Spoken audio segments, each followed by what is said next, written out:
Ladies and gentlemen, to the Call of Duty World League presented by the PlayStation 4. The 16 best teams in the world with $700,000 up for grabs. Every day, these guys are grinding, they're practicing, they're strategizing, they're waiting for this. We have got the world's elite here. This is the final stage in the Global Pro League. This is do or die. I think people are going to come with a purpose. It honestly could be anyone. There's going to be a lot of competition. We're playing the best teams in the world, so every match is a grind.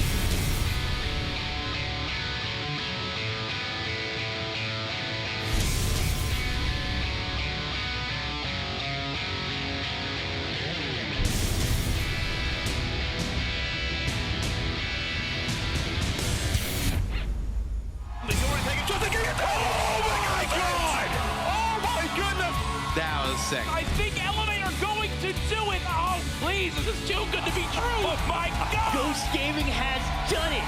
They are heading to stage 2. Oh my God. What was the reaction? Oh my God, a catch with the 1 versus 4. Anything in this game could happen.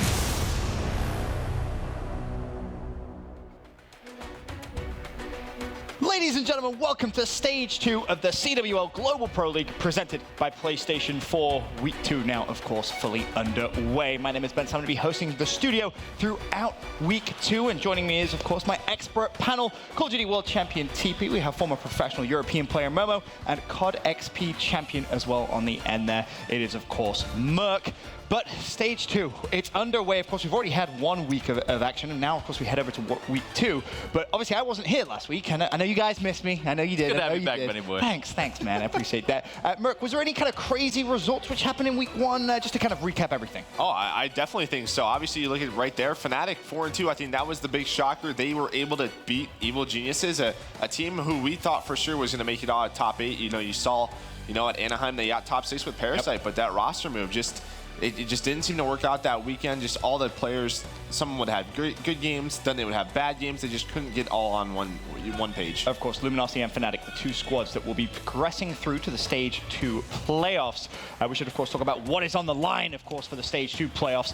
I mean, the prizing memo, it's huge. It really is. Yeah, I mean, you can see the breakdown there. First takes away $200,000, but $500,000 is on the line for these teams, and it kind of is just up in the ante. You know, we've had Stage 1. We've already seen Splice take away that large chunk of change on that one particular weekend, but, Week 2 here, this is another 2 teams will be going through to that playoff and, looking forward to that $500,000 pot. So it's going to be an interesting one, and of course, LG solidified their spot along with Fnatic last week. Of course, you talked a little bit about Week 2. Teep, are there any outlandish predictions you want to make coming into Week 2? Oh, man. It feels like the groups for the rest of this Pro League are just ramping up ever since Week 1. But looking at this one, I feel like there's a lot of expectations for FaZe, obviously, with picking up Gunless instead of Clay. Are they going to be at that top level?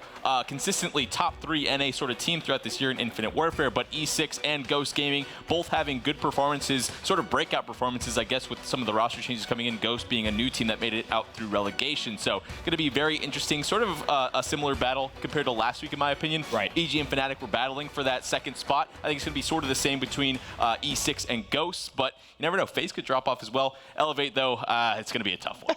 So you're just kind of like, yeah, maybe.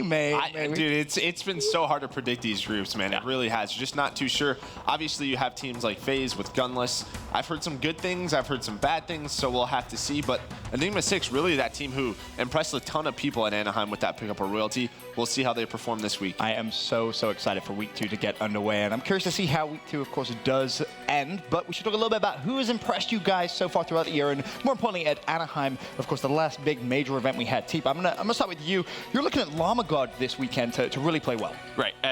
When the team formed, you don't really look at Llama God being, one of the top slayers, but looking back at Anaheim, that overall KD, I think it was several hard points overall, really good slayer numbers, but in hard points, he had several times where he was picking up 40 bombs, and, going back from Llama God's, past couple years of his career, he hasn't really been that guy, so really impressive for me. He needs to try and pick up that performance or keep it up, I guess, here in this group if they're going to be able to get one of the top spots, but very impressive Anaheim for him.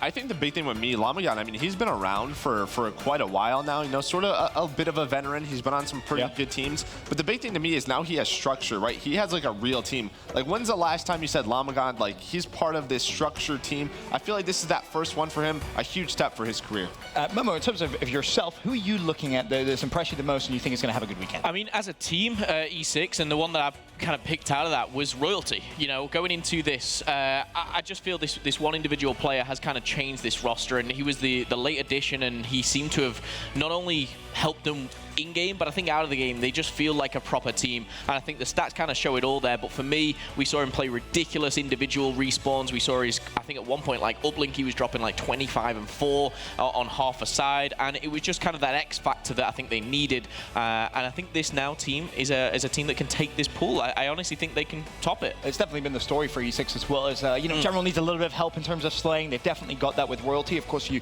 go back to stage 1, they had some fantastic performances against Optic Gaming. You could argue maybe they could have come out first in an alternate universe potentially. But excited to see what they can do this week. Merc, your pick. Who do you go with? Yeah, so I also wanted somebody from Ghost Gaming. I went with Lacefield. And this guy, I mean, just for so long, even heading back to last year with H2K and Cloud9, he was a star. I mean, the big thing was he could just take over games. Early in this year, I just felt like the complications within that Cloud9 roster just didn't allow him to shine.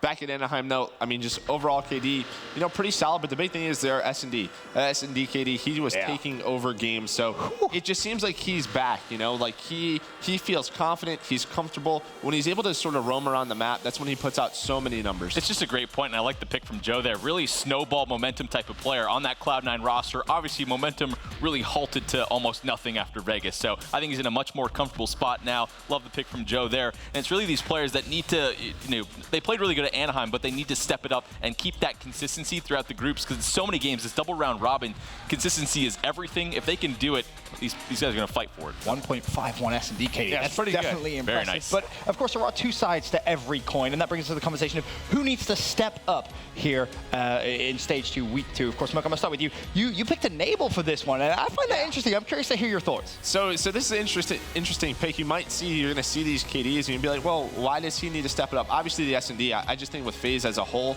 their team at Anaheim wasn't a team, and I think that really affects S&D. The big thing for me is he's taking over Clayster's role. What does that mean? He is the main AR, right? He's going to be running that MV4, so he has to be more consistent. When we talk about battles, going up against Optic Gaming, Luminosity, even Enigma 6, sort of Octane versus, it used to be Octane versus Clayster, Formal versus Clayster. Now it's Enable. That's his shoes now. Those are some big shoes to fill. A lot of pressure on it. It's now Enable's team. How will he step up? How will he lead these guys? That's why I went with Enable. I like that. Thinking a little bit outside the box, essentially not just based on stats. Good pick coming in from Merc, of course. Moving forward, Momo, for you, I believe you picked Desire here. Yeah. I mean, not as an individual performance. I kind of thought a little bit differently going into this one. And yes, KD says some things. His S&D is in particular probably his best game mode. His Slayer overall hasn't been amazing, but the one thing I think that he does bring to the team again is, you know, kind of that new energy. He's the newest player to the team. He needs to kind of make this click almost that honeymoon period. They had obviously Anaheim to do that, and I don't think they were obviously very impressed with how they played. But I do know, speaking to the guys, they have changed a lot. They've gone back to basically their old way of playing. Watson's now taken that role of the MB4 as well, and I think what it does is enable those other 3 players just to play a little bit quicker. Kind of reminds me with Mindfreak with Excite, just kind of 3 fast players, and then Watson is going to be that slow player. Playing with Watson, you know, an ex-teammate of mine, that is what he was best at. That's what I wanted him to do. Just pick up kills, do your thing, and if Desire, hence why I picked him, kind of steps up in that fast-paced role, it will be good. Makes a lot of sense, makes a lot of sense. Teep, for you, who do you pick?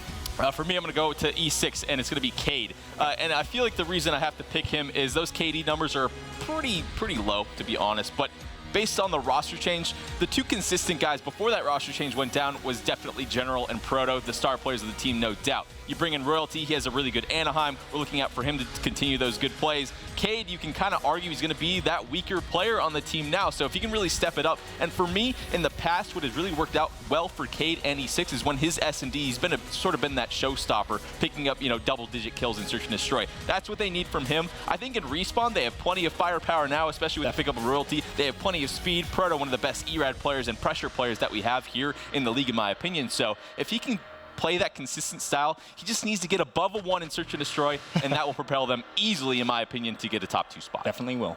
Moving forward, though, we'll take a look at today's schedule. Of course, we do kick off with Enigma 6 themselves. They face up against Team Elevate. FaZe Clan versus Ghost goes back-to-back as they take on Elevate at 7 p.m. And to close out the day, FaZe versus E6. That game is going to be fantastic. But we talk about that first game of the day, of course, E6 versus Elevate. We caught up with both of our 2 teams yesterday to get their thoughts on their upcoming match.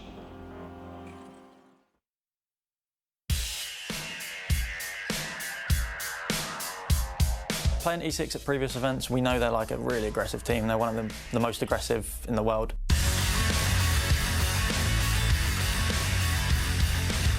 I feel like we'll be Elevate again. I feel like that that's not a team we need to really have intel over or like surveil what they do. I feel like we just need to come into the game and just outgun them and we'll win. Playing against Royalty in the past, I think he brings a lot of energy to the team, and again, a lot of pace in game. He fills a lot of gaps where, in that aggression, so his team don't have to pick up every single cut. A lot of energy there. He likes to talk a lot of trash.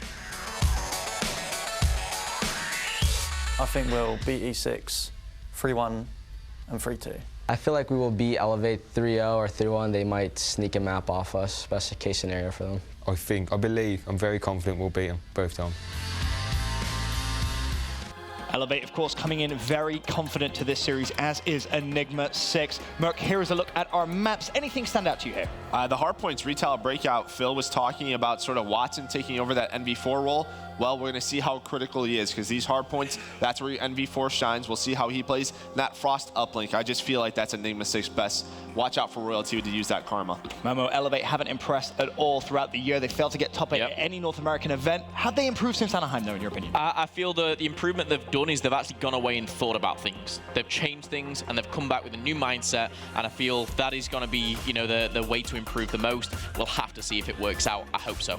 Teep, is this going to be a straightforward one for E6, though? I kind of feel like it might be. I think I'm going back to week 1. There was a clear-cut team in the group that didn't belong. I feel like that's Elevate here in this group. I hope they prove me wrong, but looking at this map set, I think the uplink's going to be way too strong from E6 and respawns in general. E6 probably 3-1. Well, without further ado, let's get the first game underway. E6 versus Elevate. We can set it down to our casters. It's Maven and Courage. Thank you, gentlemen. We do have an interesting game 1. Retaliation Hardpoint, actually one of the better maps and modes for Elevate throughout the course of the year, but that's when they had, you know, a good MV4 player in Shawnee, then in Rated. They don't really have an MV4 player now. Watson's really going to have to step it up. It should be interesting. Most certainly, Watson, a lot of weight on his shoulders this weekend. I just saw JP, the stat guy we talk about every week. Definitely give him a follow on Twitter, see what he's kind of pulling on up there to catch you off guard. This time, I think he said something along the lines of Elevate had like a 14% hardpoint win rate since Dallas as a kind of that main trio. They need some help here in game 1 against Enigma 6. Again, you heard them mention in the video, Maven, the hyper aggression from Enigma 6. They've got to try to match that if they want to take this game 1. And that 14%, that jumps out. I mean, that's what EG was in Hardpoint going into Sunday. We know how things fell apart for them. You have got to be a strong Hardpoint team to have a chance to make it into playoffs. But it is the new guy, Royalty, joined a few weeks before Anaheim. He's going to be a crucial part of this team. Unfortunately, Proto wants him off the map. And okay, there you go. We're gonna go ahead and get a quick reset there for map number 1. But either way, though, you saw an instant team kill come in. That's all we can break down. So what I want to see next time is not getting a team kill. That's all you need. Probably improve their chances off of the break, that's for sure. But we could talk a little bit about what the guys were bringing up on the desk. I agree. I mean, Elevate's sort of your mind freak from last week in the sense that I don't think many people expect them to come out. You know, you hear Watson talking about how confident they are, but to be fair, they haven't showed us anything for months now. It's very, very difficult to have any faith in them performing. It almost reminds me of, not that Elevate were ever playing as well as a team like Rise Nation, but Rise, it's like we kept expecting them to be good, but they were in a funk for so long and had so many poor results that eventually you just stop believing. You stop expecting them to get a strong finish. Yeah, and it was also mentioned, you know, they reset their mindset, which I think is super key, especially when coming into the league. They're back in it now. They've got a new 4th to come play with in Desire. They're ready to go, right? They want to prove people wrong this weekend. I think, though, when you look at who else is in this group, Enigma 6, and obviously when you think of Ghost Gaming, those are their best chances for me, for them to be able to take some series. Yes, FaZe Clan with their new 4th. A lot of people still having questions about how Gunless will fit in on that team, but I think if there's an opportunity in this group, it's to get second for Elevate, and they've got to start with a series victory here. They really do. But on the other side, Enigma 6, you see Royalty there. And it's been interesting, this team. It went from so much of like a hard carry for General, right? We were looking at his stats from Dallas, right? I think he led in respawn and search and destroy KD. He was just dropping bombs every map. That led into stage 1. But lately, it seems like, I don't know if there's a change, but he hasn't needed to be that guy. At playoffs, you know, he wasn't dropping that 1-2 like he had in the past. Same can be said for Anaheim. Proto's got a bigger role. Royalty has that slay factor as well. It's been interesting to see this team kind of change a little bit their mold over the past couple. Proto's absolutely been a most improved player for me on this team as of late. He's someone that you can now rely on for Enigma 6. They need him this weekend. When you think of what he does, yes, that aggression there on the map, but I think he plays at a very similar pace and play style to Royalty, where they complement each other. When you've got Proto kind of leading the charge, Royalty just behind him, and then you've got General as your third line of defense, that's a scary, scary trio. When talked about players that need to improve, I believe it was TP who brought up Cade as the guy who you need to see begin to step things up for the side of Enigma 6. If he can do that, I think Enigma 6 have a chance to win this group. Yeah, and does he need to? No, I mean, it's not his role really to crush. But look at a team like last week. We had Luminosity, and maybe Classic's a guy we don't highlight as frequently because he's got just other people on the team that are putting up the big slaying numbers. Classic has his best weekend, completely destroys, leads in just about every category. He was brilliant. You know, when you get your guy that sometimes is your dirty work player, your guy on the entry kills, when they go off, it makes everything, I feel like, easier for everybody else. Let me put it to you this way. This weekend, and I'll ask you this question, who is going to be your Classic who just has a ridiculous weekend for any of these teams, not even just these two? If there's one you can pick from this entire group that I think is just going to go off. Just have one of their best weekends, a big reason why maybe their team gets top 2. Zuma. Yeah? Yeah, you know, talking to Enable, they were talking about the cyst in his wrist and how much has actually been affecting him. I didn't realize how bad it was, but Enable on Hot Mic last night was like, people didn't realize he had such little strength in his thumb, like his right thumb, that if he had to snap on somebody, he literally couldn't. Yeah. Like, it was taking him out of it. He gets the surgery now, and he said he's back to, like, AW Zuma. He has just been crushing. I think he's my guy, man. I'm expecting big things from him. So you say Zuma. I'm going to go with Mox from Ghost Gaming. I think that he's someone that has a lot of opportunity to excel in this group. You think of him with that AR going up against Enable. I think that's absolutely a winnable matchup for him. He's got one of the better shots from range, especially of some of the new up-and-coming talent we've seen in the last couple of years of Call of Duty. We'll see if Ghost can continue their performance from Anaheim. They shocked a lot of people there, but this is one of those Cinderella stories, one of those examples. Well, it's like, okay, you had one good event. Now prove you're the real deal. Now keep going.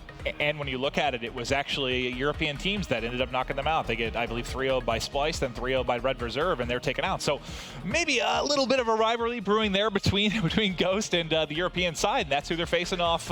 We'll get them, later today? They're going to be playing Elevate? No, that will actually, yes, they will. That'll be the third match today. Yep, and also a very tough day for FaZe as well. You think of who they're going to be facing right off the bat. You've got Ghost and you've got Enigma 6, the two North American squads. Elevate tomorrow. FaZe have got to come out of the gate hot, but we're back ready for game number 1 now between our European team Elevate and Enigma 6. This is week 2 of stage 2 of the CWL Global Pro League presented by PS4. Maven, we didn't even get to do our predictions leading into map 1. I kind of hopped right in. Who do you got coming out of the gates here? Map 1, I heavily have Enigma 6 just because. Really? I mean, Watson, we can think about him back to maybe Advanced Warfare days where he was one of the better BAL players. He was great with an AR, but the NV4 is a completely different beast. And, you know, we talk to the top guys like your Arcities, your Octanes. They're so good at positioning. You don't just learn that overnight when you switch to run the AR. It's going to take some time. I think he's got his hands filled this weekend. Well, this time around, we'll see if Royalty gets killed by a teammate again. Doesn't look like it yet, as Cade has now successfully launched that one onto Watson. First couple kills, and here's the aggression we talk about with Royalty. This man has an NV4 in hand. He plays on one of the higher sensitivities. It allows him to do things up close with that gun that other players really can't because they just can't snap as well with the weapon. Off the break, it is Enigma 6 up 15-0 as Elevate are already spawning out lower street. Yeah, his couple of kills pushed through. We were on with Cade a little bit. You saw how easy his job was. He's just set up in the hard point. No one even able to challenge him.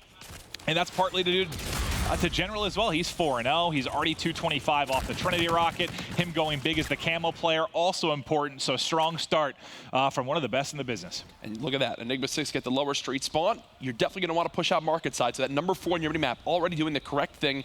That's going to be Proto moving towards those new spawns for the next hard point.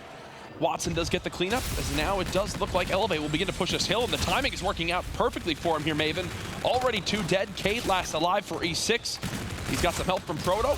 Proto now gone. Elevate successful on the kills and rotation. Yeah, Watson, I mean, not only does he find a couple of kills, but he serves as bait for his team. They do a good job cleaning up after the fact, but right like that, Enigma 6 answer back and they regain control of Lower Street. I think this is a perfect example, right, of a duo on a map that can be extremely scary. Royalty in general with those double NV4s.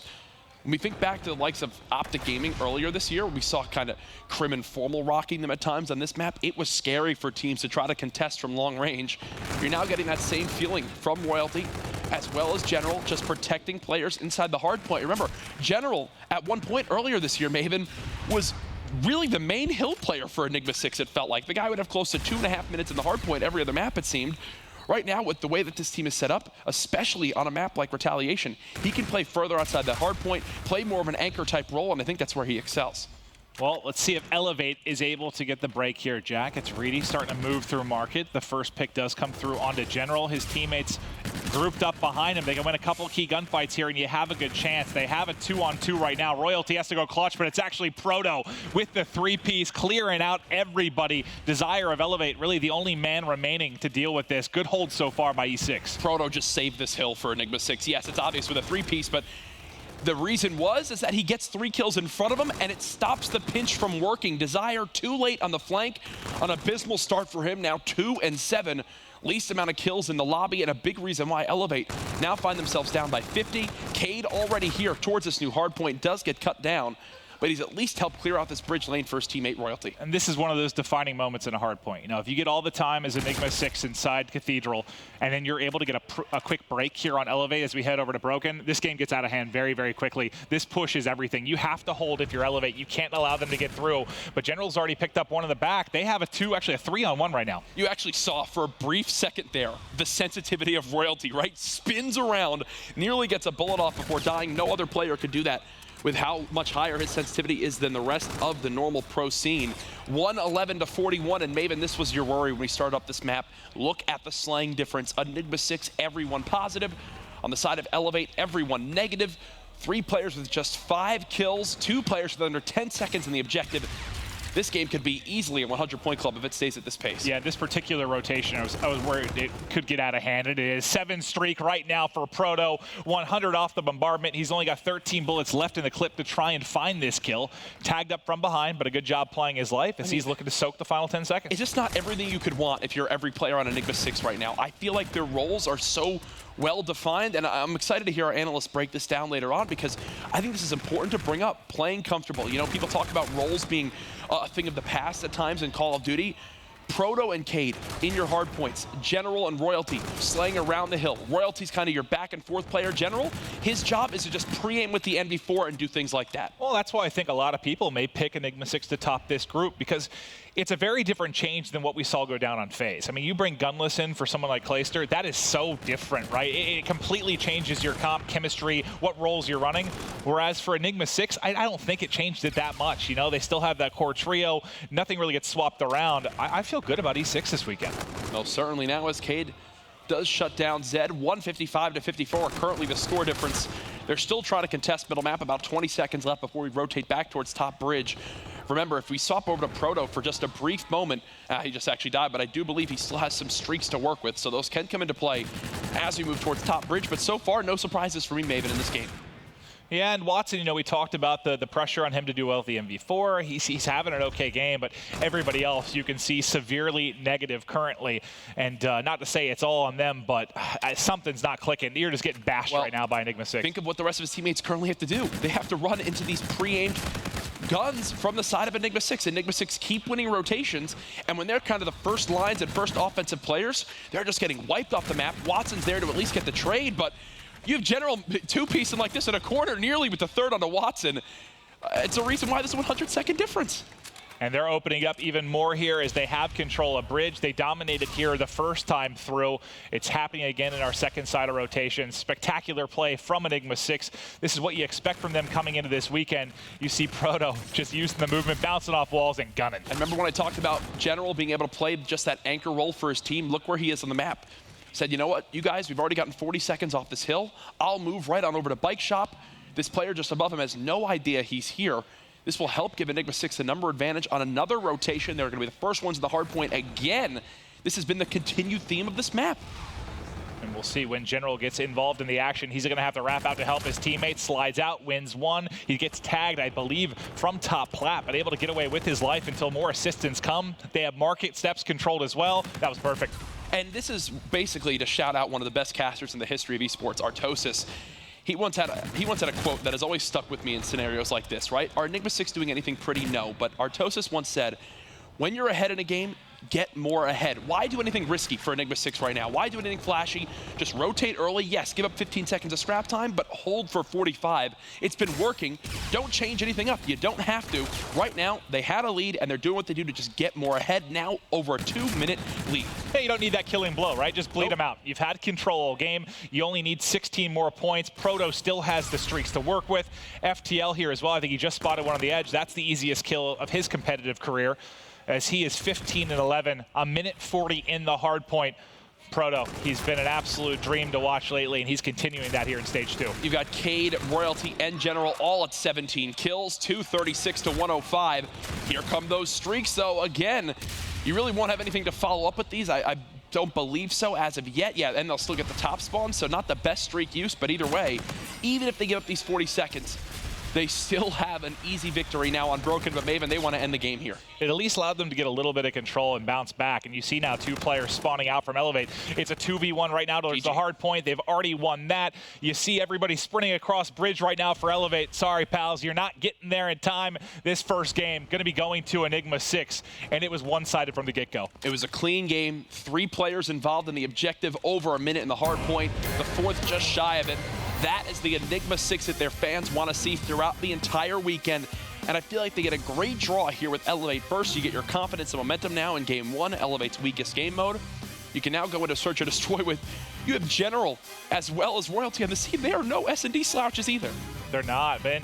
You know, when you take a look at some of the stats from stage 1, I believe Proto actually led. When you're talking about First Blood, being good, active, winning those one-on-one gunfights, finding those opening picks and getting away with your life, he was the best through everyone in stage 1. So if Proto can keep that up, man, they're going to be devastated. It's basically been a new stat that's started to been developed so far in Infinite Warfare, a stat where for everybody at home, just to further explain it, it's, you know, the guy getting to the front lines, getting in the first engagements, and it's not just first blood percentage, it's their percentage of how many times they win or lose that, right? So, you know, Proto, 33% of the time he's their first one in an engagement, and of those first engagements, he wins them 65%, you know? And that was really the biggest outlier, one of the better stats of the weekend for the side of Enigma 6. We'll see if he can keep that up here in stage 2. I fully expect him to. I mean, just seeing how he did in that game 1, I know it was everybody, but Proto had the 7 streak, got streaks, which you never really felt that Elevate had a chance to swing the game in their favor just because he had those in his back pocket. Fantastic effort there, and they will take the game 1. We'll see if Elevate can bounce back, though, in Search. Name a hill on that map that Elevate rotated to first.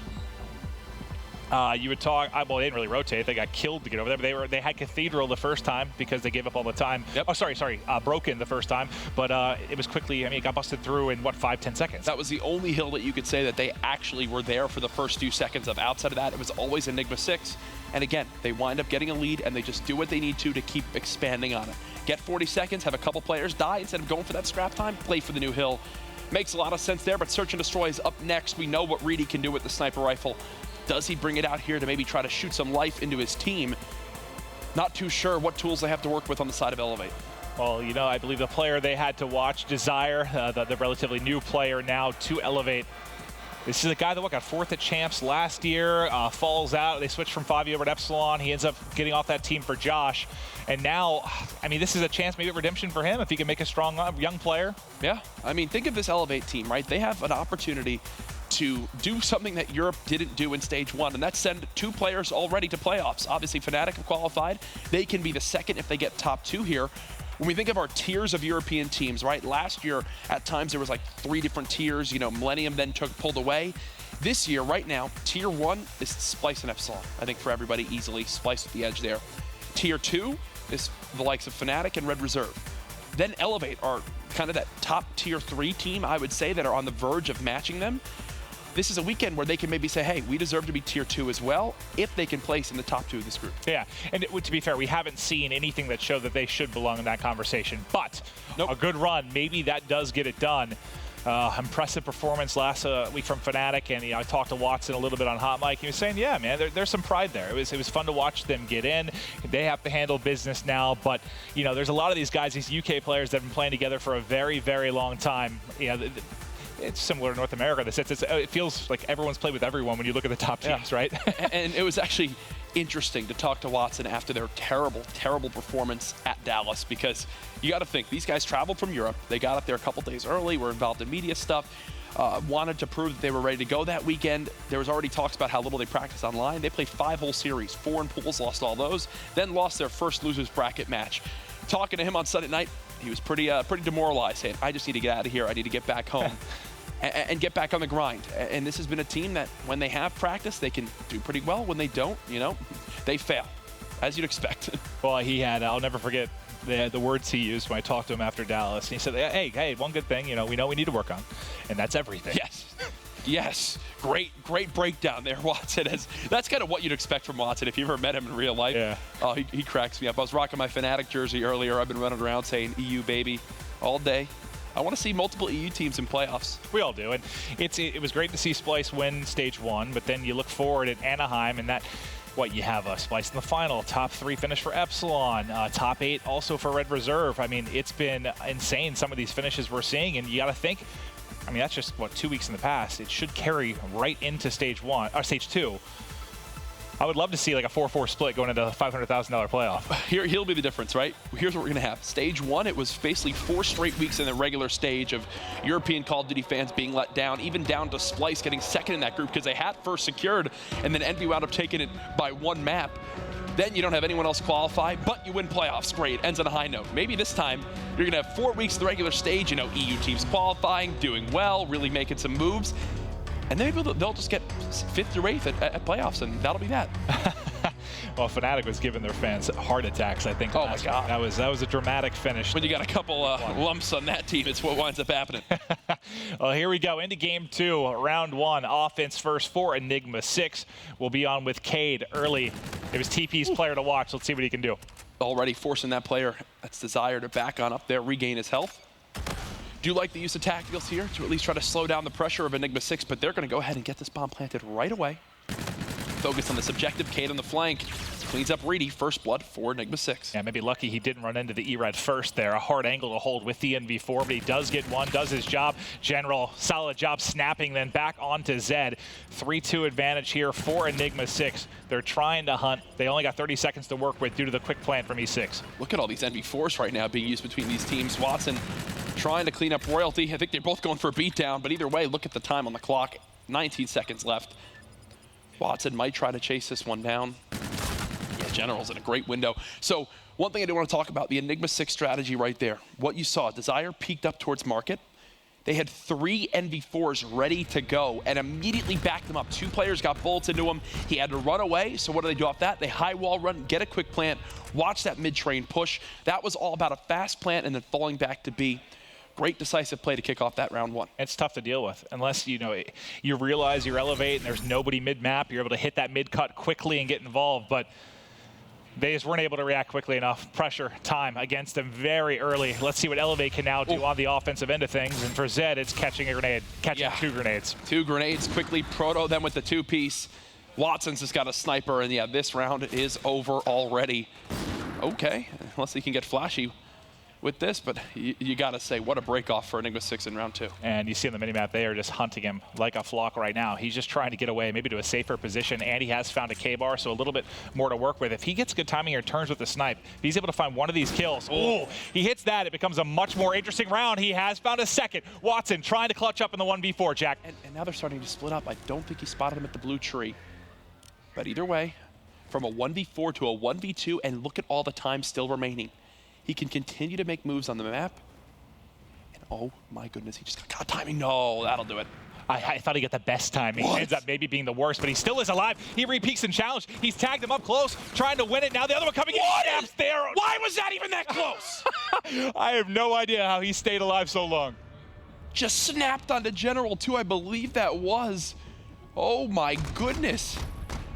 From a 1v4 down to almost a 1v1, and the last player already had a couple bullets in him.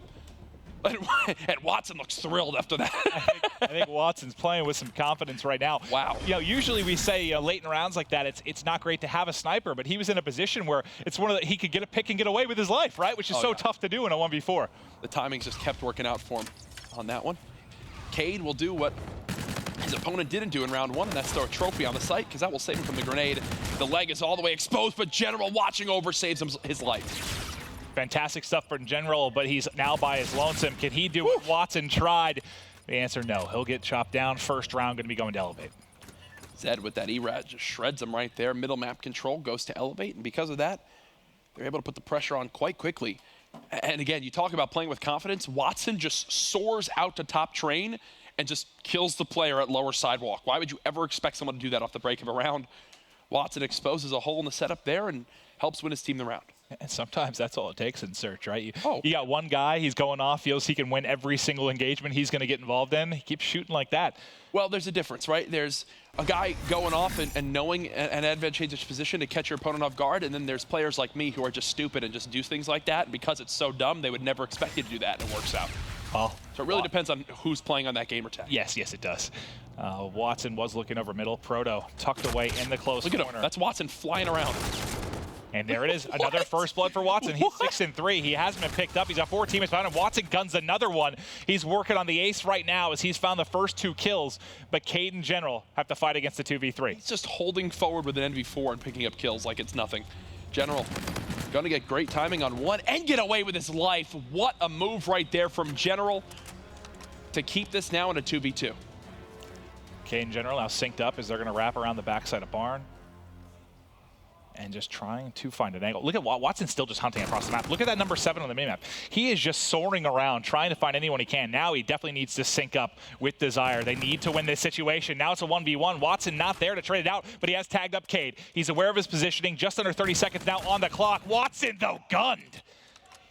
That's one of those scenarios where you just got to not shoot. Wait things out. Shoot when you know you've got an opportunity. Look at it again here from Cade's perspective. Uses that high wall run, regains just enough health to re-challenge. And there's a smile on his face for a reason. Big round swing to put it up to 3-1 for E6. That's one of those times where Watson just kind of going Rambo mode and hunting around the map ends up hurting him. He's not there to trade it out when they had man advantage. Well, also, you think in that 1v1 gunfight, because Cade is holding that bottom silo area, he gets 4 bullets down range and doesn't get tagged up once, so he stays alive with full health before challenging that final 1v1. Well, right now it is 3-1 lead for Enigma 6. Every offensive round they have, I think they planted the bomb in the opening 10 to 15 seconds. It's been very, very easy plans for them thus far. Kills going back and forth, a little bit out of the range of the ERAD, but he is able to clean it up. 2v2 quickly, Jack. And Desire still looking for this next kill. Unfortunately, look at the timing. As he jumps past, he's now gone. Royalty will challenge a player on site. And that's it. 4-1 Enigma 6. They're just picking apart this push from Elevate. And a lot of it, you know, even there, Elevate do a good job of getting middle map control, but at what cost? A quick bomb plant and a fully set up Enigma 6.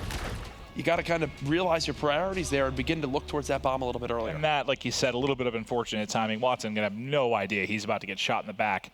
Probably increases the frustrations right now you're experiencing for Elevate. Watson needs a little bit of help. Most certainly. He's got the same amount of kills as the rest of his 3 teammates combined. As E6, this is their turn now to push out towards middle. You've already got Proto as well as Royalty there. First blood for Royalty. Watson already earning that reactive armor. He's going to have to back on up, though, and play his life. 3 versus 3 now. Watson does get an angle on one. Yeah, I thought for a second he was just going to charge in there and challenge that. Nice shots by General. He has camo for his team. He's going toe-to-toe with Watson in every regard. It's now Zed all by himself. And General, I don't know if he got help there or hit every bullet. We'll see. You see the strength of General as a player with the NV4. This has been the weapon he's been using the entire year. And look what he can do with it. Boom, snaps onto Zed right there. That's an ERAD in Zed's hands. Ooh. General gets the shots down range right away and puts his team up 5-1 in this game too, Maven. They are running away with the S&D. And you got some examples last week about how quick the MV4 can kill if you hit all those shots. There was the Parasite kill on this very same map. You had Waskins kill on Havoc in the 1v1. You hit your shots, man. You can match just about any gun. Royalty botches that grenade launch right there, but Little does he know, no one even near that for Elevate. Again, E6 get a free plant. Another 4v4 scenario with the objective down. Yeah, the plants have just been too easy. It looks like you're struggling to get it down for Elevate. For E6, they're gimmies. General pops camo, so Watson should be dead in a moment. You take him off the map, and that gives your team, well, takes away your chance probably to win this round. Let's see if they can close it out 6-1. Another win for General. He wraps around the back and guns everybody. General just dominating there in that final round. My goodness, General, go off, my friend. E6 up 2-0. Here's a look again from his perspective. Not only is that kill on Watson huge, Maven, because it keeps the numbers at a 2v2, but he kills the reactive armor player, 3-piece at the end of that. I think the faces of Elevate perfectly sum that one up. It's now a 2-0 Enigma 6 lead, not close in hardpoint. Even worse in Search and Destroy, and now going into Uplink, where we know E6 are a force to be reckoned with. I think we got a hot 3-0 to kick off this second week. It's looking that way, and it just looks so easy. Yep. I guess is the scary part. I mean, we know Enigma 6 is the superior team here. Absolutely. They've been a top 8 team in North America throughout the entire year, better than that a lot. It's just not close. Can Elevate, though, fight back in the uplink, turn this best of 5 into a series? We'll find out at this quick break.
Ladies and gentlemen, here's your G Fuel key player matchup for map 3 between Elevate and Enigma 6. These are some stats from the season up to this point throughout recent events and stage 1. Reedy, we know what this man is capable of when the fire is lit under him when it comes down to competition, but right now Elevate look flat while Proto and crew are running away with the series. Proto might not have the flashiest uplink KD, but look at those points scored. The man is a machine when it comes down to getting his team the lead in Game 3. This has been your G Fuel Key Player Matchup.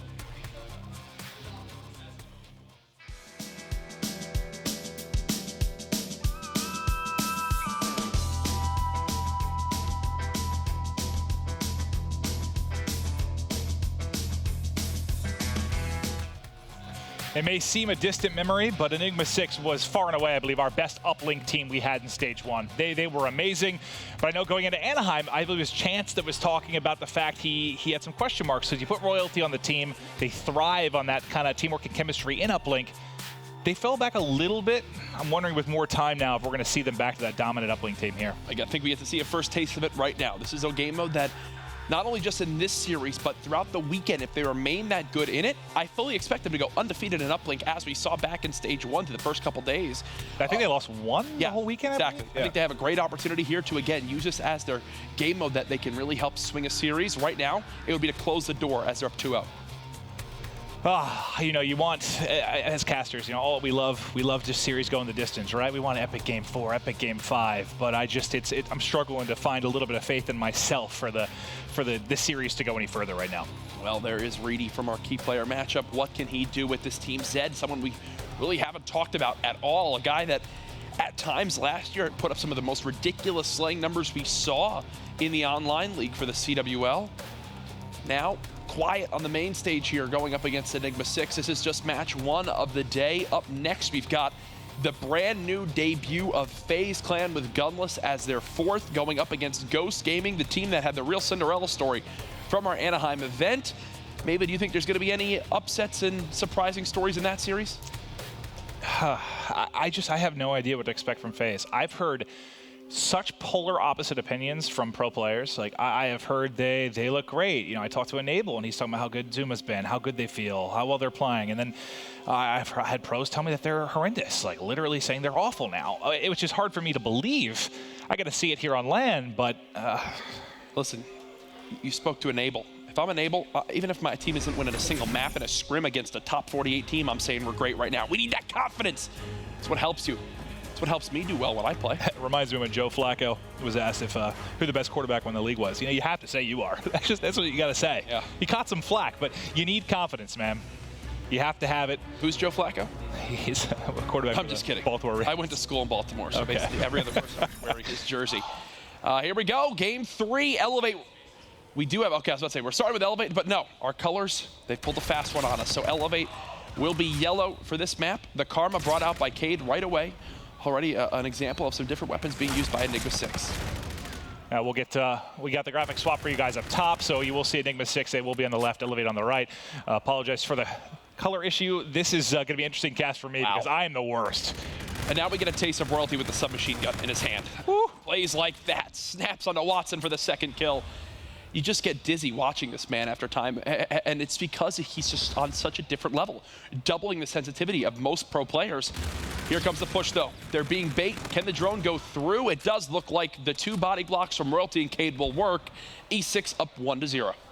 Solid start here, striking in the opening 60 seconds. We'll see if they can keep the momentum up. Watson trying to battle out of his base on the research side of the map. Wins 1 before falling. No one really able to get any kind of control yet, but it's Proto just roaming mid-map with that Erad, trying to be a nuisance. I don't know how he ends up winning that one. Proto's been great, man. Yeah, Proto most certainly has been an improving player for this team. Again, though, Cade with this Karma just running around Royalty with one in hand as well. I wonder if these Elevate guys have even faced this weapon up to this point in their practice in Europe. I would highly doubt it. As Enigma 6 so far, they've been really the only ones who have touched this drone, and they've kept it in their opponent's base. E6 just got 3 down behind a 2-piece there from Cade. Zed was kind of lone man playing a bit of defense.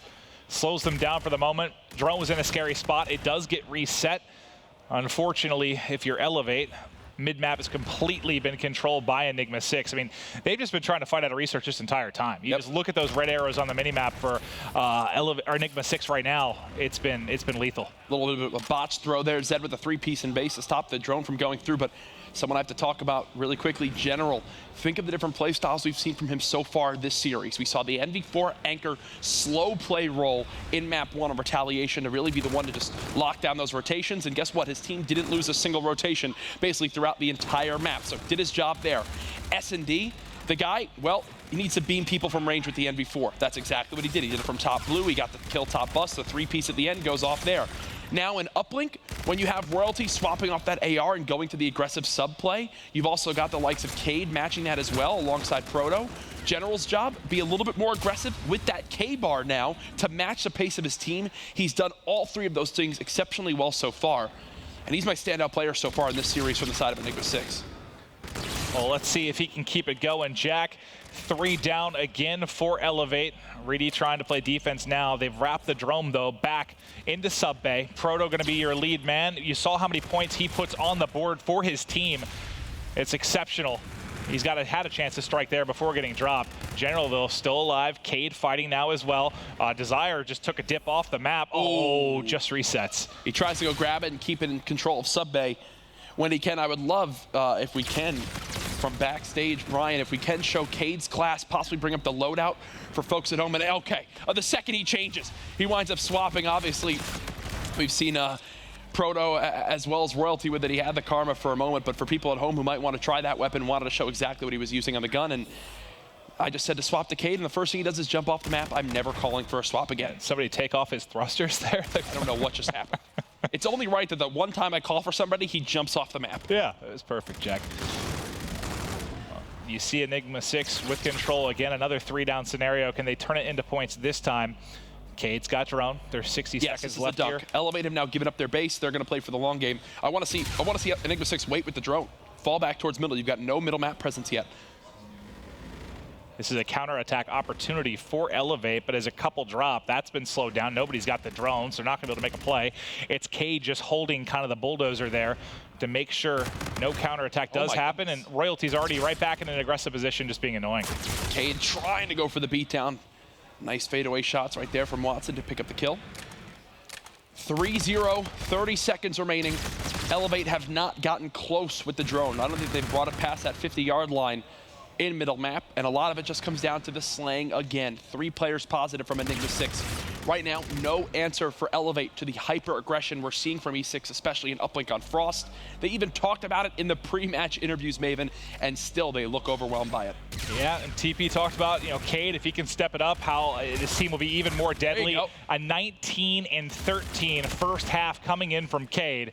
If you're Elevate, at least a little silver lining, you put through a point there before we close out the first half. E6 now 5 minutes away from the 3-0 sweep over Elevate. If there is a silver lining here for Elevate, it is that they just got 1 point to close out side 1, which will bring them back within 2. So a 1-possession game. I don't know, though. I don't know. This side 2 worries me, especially now with the most popular route on this map available for Enigma 6 with this drone. That route is you grab the drone, you bring it back towards your ice tunnel, throw it into ship bay, slay out with subs, and then push out the lane for easy scores and 1-point plays. We'll see if they can exploit that now in side 2. And that'll play right into the exploits they've been doing against this team, right? They've completely handled the slaying battle throughout the course of this series. You think that would be a route that would extremely favor them, but it is 3 down for E6 now. Ooh! Reedy snapping, and we've seen, wasn't it a retaliation, I believe in stage 1, where he really went off, one of the final maps of the weekend. No one used an E-Red there but him, and he had a monster performance. Let's see if he can turn it up here, trying to keep his team alive. Unfortunately, as he falls, they rely on his team for the dunk. It's going to be 3-3. He'll be coming off a spawn. They're trying to wrap back. They need to beat Proto now to the drone.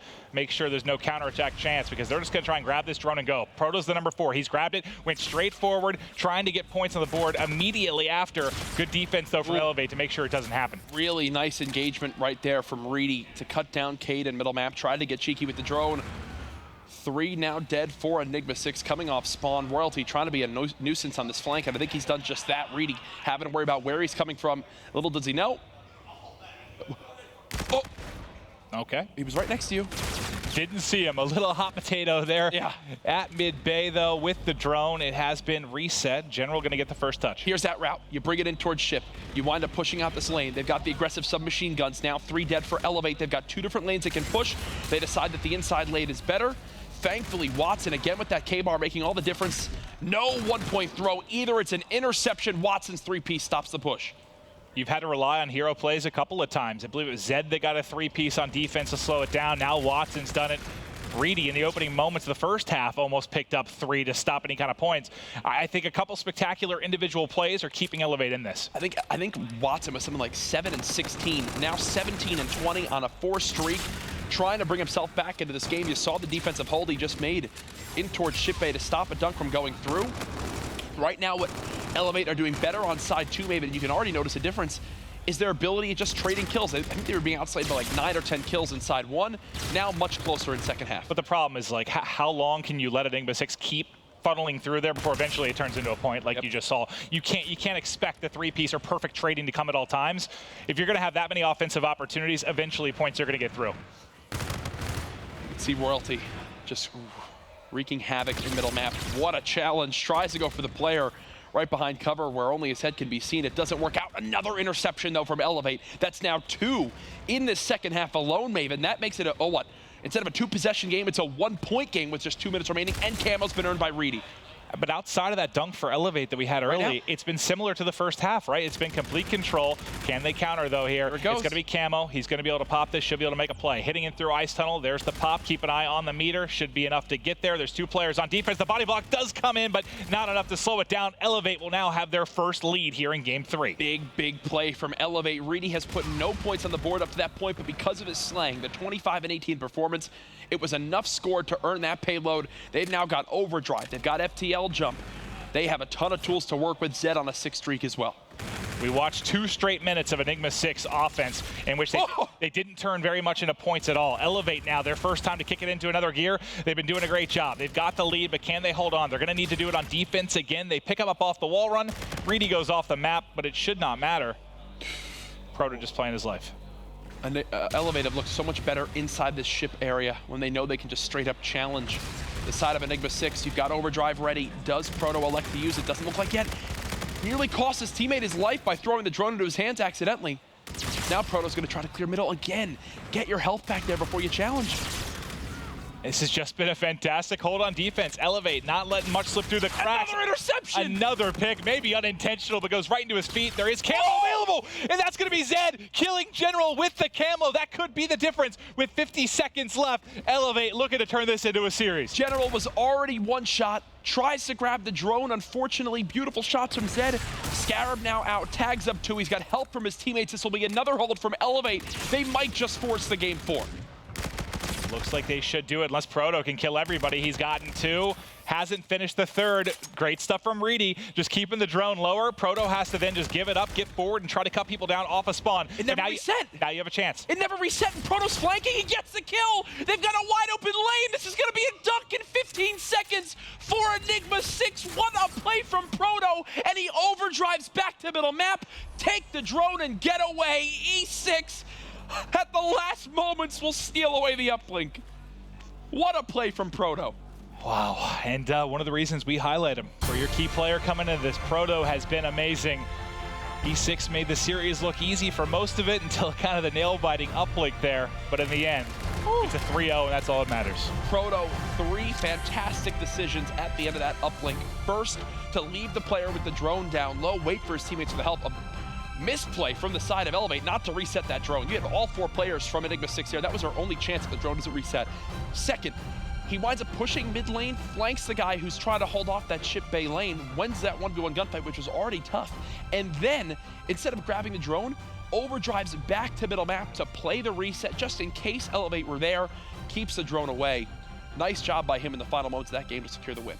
And that's great stuff for Enigma 6, because you got to think, between them and Ghost FaZe, we're not sure who's going to get top 2. It's going to be a fight. So if Elevate is your weaker roster, and I think that's how you look at it, if you're Enigma 6, you need the 3 of them. And they get the 3-0. They already have basically a map count advantage starting off very early on day 1. Solid stuff. They handle business. I think your worries were there, though. Not looking as strong as they did in stage 1 in uplink. Definitely some things they can improve on from that map.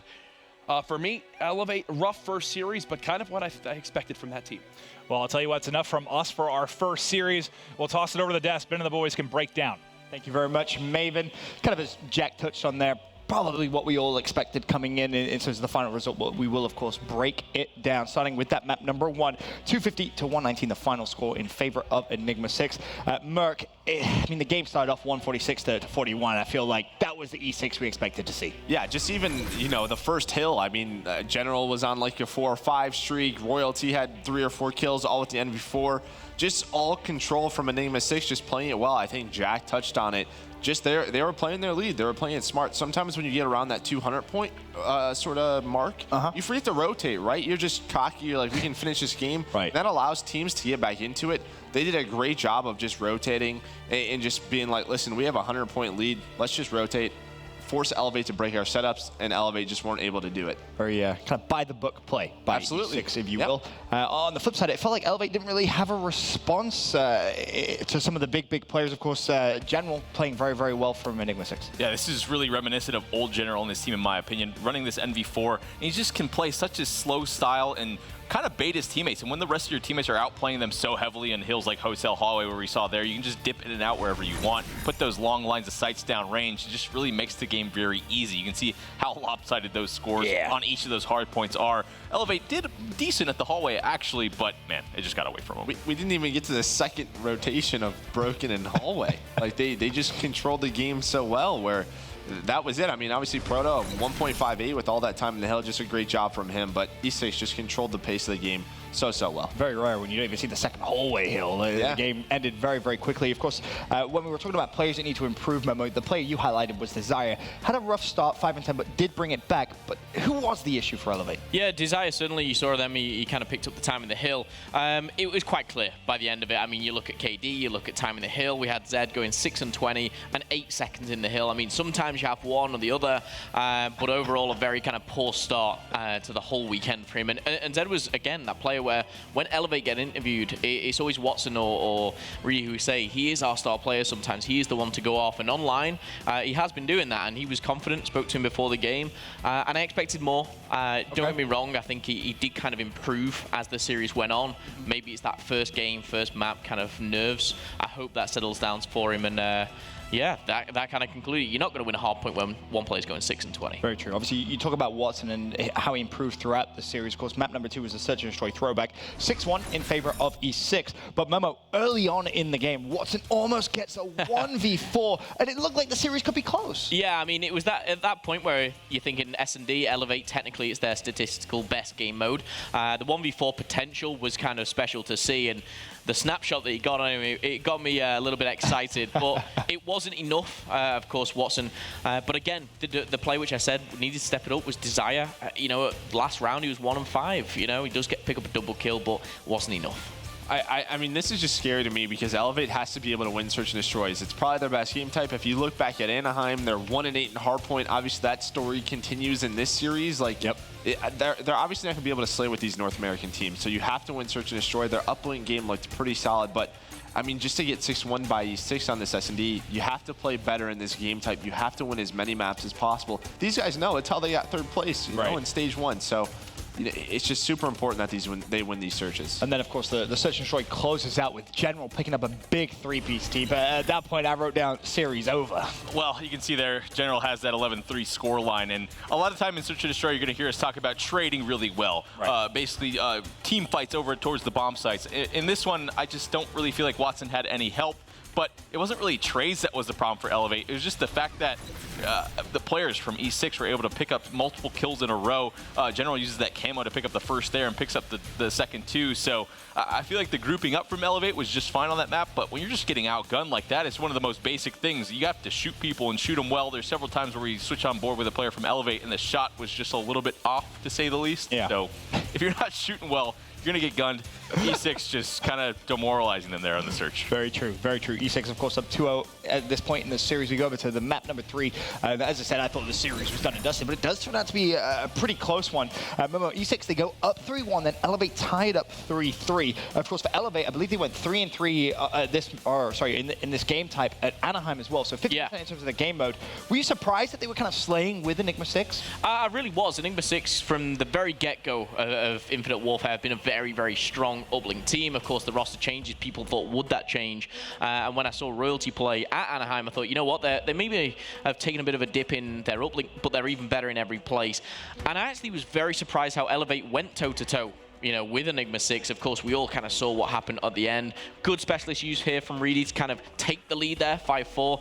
But in the end, we all saw what happened. Yes, we did indeed. Of course, at this point, Elevate with the 1-point lead. And the big play was Zed killing General with Camo Merc. At that point, it's almost as if you expect Elevate to win the game. Yeah, absolutely. And they decided to just sort of hang on to that drone. And I don't know who that was. It might have been Reedy or Watson. They had the drone under that ship, and they should have just tried to reset it. But it seemed like an Enigma 6 player clutched up, were able to get that drone, catch it mid-air, and start their attack. Proto, obviously the big playmaker there, get into the base, gets a few kills, pops that overdrive to just sort of save the game, and just clutch plays out of Enigma 6. And again, to kind of touch on that Proto play at the end, because it was very impressive. You see him get a couple of kills, and then he sees the opposition Elevate player with a drone running around that silo, and he makes that conscious decision saying, I'm not going to challenge this. I need to play for map control. He goes for it. I mean, it was just such a good play, team. This is a heads-up play. He got that kill at that middle alley, which is a very tough kill to pick up. But I guess the players from the other team weren't really expecting that timing, and the fact that he got behind that ship side, the most powerful way you want to push that drone.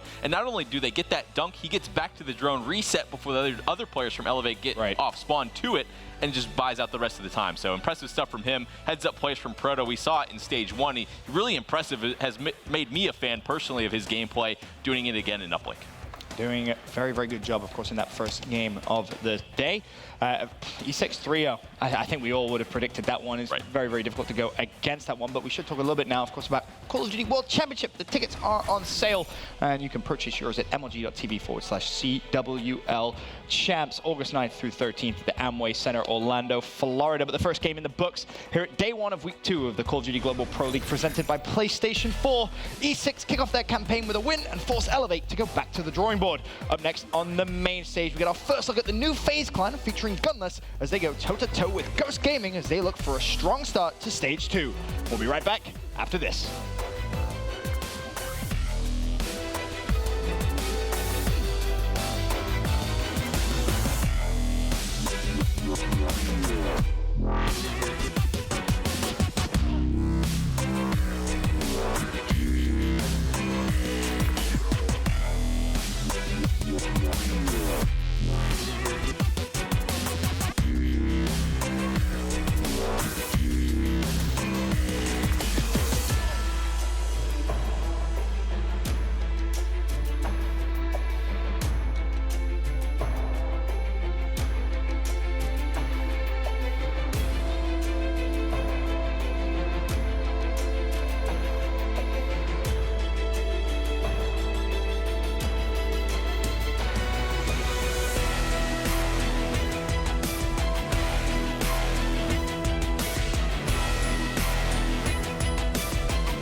Up next on the main stage here at the CWL Global Pro League, FaZe Clan take on Ghost Gaming. And of course, FaZe Clan making that recent team change.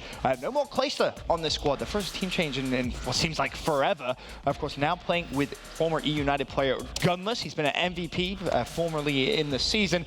Merc, in terms of your expectations for this new look FaZe Clan, what do you think is going to happen? It has to be high, right? Anytime you talk about this roster, you've talked about T3 sort of championships winning. Right. They weren't doing that anymore.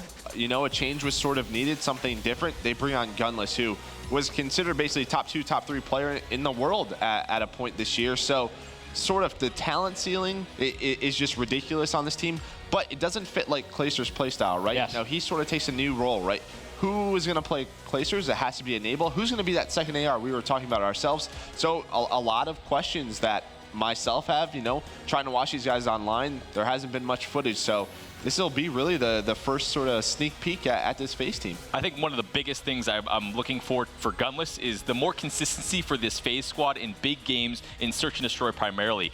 Enable's sort of been this one on the FaZe roster that has sort of fallen back, taken a back seat in a lot of Search and Destroys, getting that 0.7, which you brought up earlier in the day. That cannot happen anymore. This needs to be a well-rounded roster. They should get it from Gunless. He puts on so much pressure. How many times have we seen Gunless this year put up, what, 12, 13 kills in Search and Destroys? It's going to be exciting to watch. Could Gunless potentially be the factor to bring FaZe a championship this year, do you think, Momo? Absolutely. I mean, he was arguably a top 2, but definitely a top 3 player. You add that to a team like FaZe, and yeah, they can take a championship, I believe.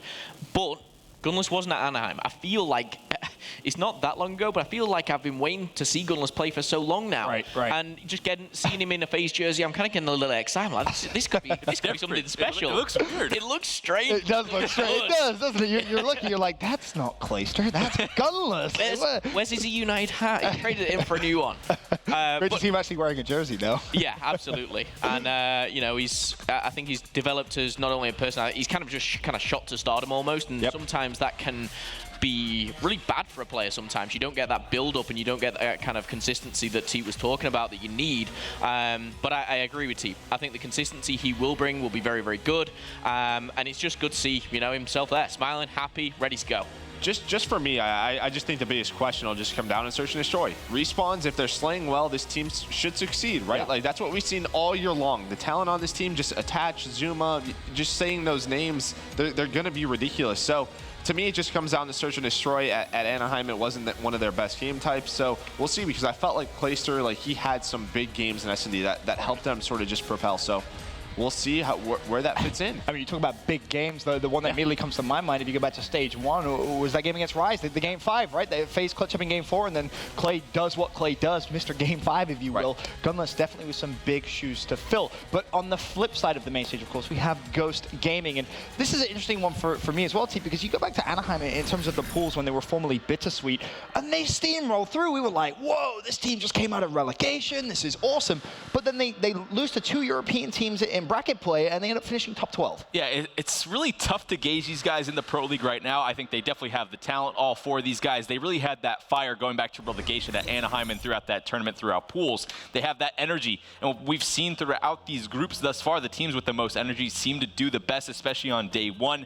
And going back to their losses at Anaheim, Splice, I'm not going to fault them for that one. Splice, you know, top 2 team in the world. Yep. You know, that's going to happen eventually, especially against a team that hasn't had the chance to play against them.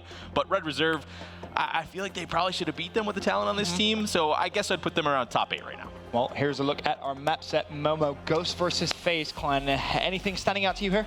For me, Retail and Breakout, we talked about it in the previous series. You're looking at your MV4s. Who's stepping up is Enable. I'll be all eyes on Enable going into this one and see what he's bringing to the table.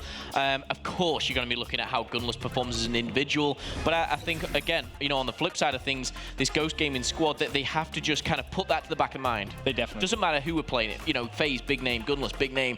Forget about it. You know, just play your own game.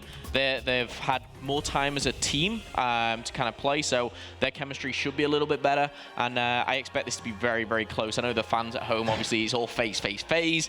Don't underestimate this Ghost Gaming squad. I'm excited for this one, of course. As you said, Ghost definitely a team that could come out here and cause a potential upset, and we get our first real look at the new FaZe Clan. The game about to get underway. We can send it down to our casters. It's Maven and Mr. X. Thank you, gentlemen. Yeah, I think we all have kind of a big question mark with FaZe. So what are we going to get? you have to agree this is the most pressure that's been on Gunless in his career. Without a doubt. And he kind of, I mean, echoes some of the stuff the guy said on the desk. It just looked weird. We went to that first shot of him in a FaZe jersey. I said to you, I was like, just looks odd. I think you put anyone there and it would look odd because you're talking about a team that's been together 2.5 years. Just putting someone else in the jersey, I think, is what was so off-putting. We've seen the same 4 guys for so damn long. Well, you see the change on Twitter, and then you see, the guys talk about it. Obviously, you see the scrim. And it doesn't really kind of sit in until you see him there in the jersey that, like, Clay is not on. It's going to look even weirder when we see Clay on the United. Right. That's going to look even weirder. But coming into game 1, I feel like this series made for me goes either one or two ways. I feel like FaZe comes out, they blows the door up for Ghost Gaming, or it's a very close series going all the way to the end. Definitely looking at Enable on the side of FaZe, how he adjusts to beating the main NV4. And I'm looking at Gunless as well, because he hasn't played in a while. Did not play at Anaheim. A lot of pressure on him. I think I saw a tweet from him. He's like, feels kind of odd leaving the players I came up with and now joining this team. He definitely has to feel like in an awkward spot right now. It's interesting because, yeah, there are a lot of things to look at, but what I'm most curious about is actually kind of the Zuma attached duo. Think back when they were their best at AW. Those two were a nightmare to deal with. Absolutely. Has Zuma being off, the injury and stuff, you got to think that has to affect Tatch. It affects Zuma clearly. You get a little help with Gunless now in the pressure situations as far as flying at people with E-Rads, with a K-bar. I think Attach and Zuma can improve drastically from this. Well, even with Zuma with his little injury, you could make the argument that he was playing better than Attach. I really think if you're going to kind of make that argument, I really want to see what Attach comes out. And I maybe a guy like Gunless who can put a little bit more pressure on the opposing team, makes Attach's life a little bit easier. As Attach now getting off to a 3-1 start, it'll be phased up a little bit here early on Bridge. Well, as casters, I'm sure fans were excited to see these two teams go up against each other. We're now well into game 1, trading back and forth on Bridge. In 10 seconds, we're going to head to Lower Street. You see at number 4 on the minimap, that's going to be Llama God, already set up at Plat. A crucial position for this particular hard point. He's got work to do as he's going to be challenged by Zuma here momentarily. Going to be able to pick him up on Plat as we go down to the Lower Street. This is such a power position for Llama God to hold down. Able to pick up a second one inside. And Teep kind of mentioned it on the desk, kind of echoing his statement. It's like we never really seen Llama God play in like a structured team or be that main slayer. He did it at Anaheim. It was key to this team's success, Ghost Gaming. Can he do it again will be the biggest question with them all weekend long. And back to you were talking about Enable, and this is a map where you probably miss Clay the most, something like this, where what he would bring with an NV4. Is this somewhere where maybe Mox could get the better of that particular matchup? But Mox right now at least starting a little bit slow. He's 1-4. They're going to need the slaying prowess he provides to have a chance against this FaZe team. Because I think the argument can be made. Yes, we think the series could go the distance. We're excited for this matchup, but if you go just head-to-head match up each player against each other, if you're just talking like overall talent, you pick everybody on FaZe. Oh, without a doubt. See some players actually snuck behind Zuma here. It's a very interesting route that Mox has taken to get in position. FaZe doesn't know he's there. He's able to get one. This could be a big play from Mox. They need to get him out of the hard point, but they also need to watch his back. And you see Zuma, he's going to fly in, able to pick up one, but Ghost Gaming has the break. They have the pinch from both sides. It's a big play there by Mox. And this is where they come back into things. We saw in the first series, right? It started to get an early lead. We would see for Enigma 6. They then kind of rebounded. They had Cathedral right in the broken building and blew the game wide open. Ghost doing a solid job here of just keeping themselves alive in this, and Lacefield just doing the FaZe members naughty. That's 3 in a row. Great movement there around the tank to get kind of the advantage in each of those gunfights. Yeah, now you got Lacefield on streaks, Spacely on streaks, and Llama God as well.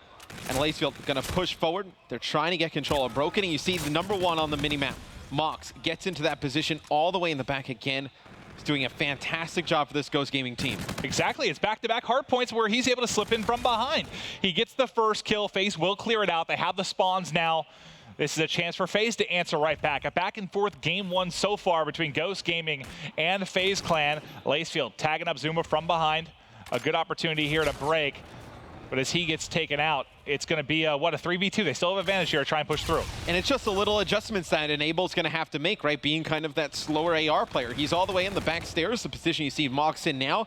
Instead of watching, Zuma's back, watching underpass, he's looking inside of the hard point. Zuma gets shot in the back. The entire hold falls apart for FaZe. And that's why I think, yes, obviously some of our more skilled players are NV4 players. But I think if you talk to any of them, the most important thing for that role is positioning, and I just don't think that's something you necessarily can learn overnight. We know Enable has run the MV4 on and off. Him and Clay were swapping back and forth at times. He has experience doing it, but I agree. It maybe take him a little bit of time to get a rhythm. And here's an odd thing. You see Gunless right now, 3-7, getting off to a slow start. He's running the NV4 on this map. You got, Attach and Zuma with the K-bar in their hand pushing forward. So the guy's wondering, who's going to be that secondary AR? Why would you make it Gunless? That just makes zero sense. He's been a fantastic player with the K-bar and the E-Rad in his hand all year long. If somebody was going to change, it shouldn't have been Gunless. But it's so early. It's the first time we're getting a look at him. Yeah, this is a map where I have no problem with him running AR. We know he's been very, very good with it. He has actually some of the craziest kills on this map with a K-bar at range that I've seen of any pro player. But why run the NV4 then? It's a map where I think you can get away with 2 NV4s. If somebody's going to do it, I mean, Zoom and Attach, it doesn't exactly fit their style either. Right. Well, you see Gunless switch over to the K-bar right now. It's 5 and 9, but I do think I agree with you. You can run. I've even seen 3 NV4s on this map. But I think with Gunless, with how good of a player he is, he should be the last one that's making sacrifices, just in terms of changing guns. And look, switches over to the K-bar, picks up 3 kills right in the hotel hallway. Now working towards streaks. And just to speak a little bit about Gunless, maybe people that didn't follow his kind of explosion onto the scene this year, why we talked about this being so much pressure on him. I think he just spent the entire year with E United. They kind of had a chip on their shoulder. The expectations weren't high. When they finally, I think when finally in everybody's head, United was a top team, they are favorites to win events, that's like right when things fell apart, right? Like it took a while to convince people. Even after they performed so well at Atlanta, there were still doubters for them going into Dallas. Right now, though, when you get on this FaZe team, the expectations are so high. You heard Merc talking about it. He has to perform, and he has to perform right away. And I think also when, Gunless is on United and we're talking about how talented of a player he is, as soon as they start to lose, kind of wonder, like, what else is out there, right? You speak to some of these other teams, like Luminosity and FaZe and, other teams that were kind of in the mix, and Envious. And if you're an up-and-coming player, like, you look at those organizations and those players, like, those are the people you aspire to be. So to have an opportunity to play with them, it's a huge thing that Gunless probably wanted to get accomplished. He gets it done. And then on the other side of it with Ghost, it's just it's a very different story in the sense that, in a way, it's some leftovers, right? Spacely's been in that situation before. Lacefield then getting off of Cloud9. The players that feel they have a lot to prove, that feel they belong in the Global Pro League and have earned their spot in, they got to step it up. I mean, not even that. It's, Mox starting this team, and then right before the qualifier, Parasite leaves, he joins EG, Exotic leaves, he joins Cloud9. Putting this Ghost Gaming team as it is now together last minute. Now they're able to qualify for the Global Pro League, and they're a scary team because you don't really know how to game plan against them because they don't have like one guy who goes off, right? They're going to kind of do it by committee. 4 very smart players. They can get a little shifty, make some interesting plays. It's a very difficult team to go up against. I think a team definitely scares teams like FaZe and Enigma 6. And we saw how it would work for United as far as having the chip on your shoulder, feeling you belong, feeling you need to prove it, maybe feeling like you have more to prove than your opposition. I think you feel that way if you're Ghost Gaming for sure. The question is, can they turn that momentum, that energy into W's? Now we're going to go from the lower street over towards Cathedral. This Scarab's been chasing one player around forever.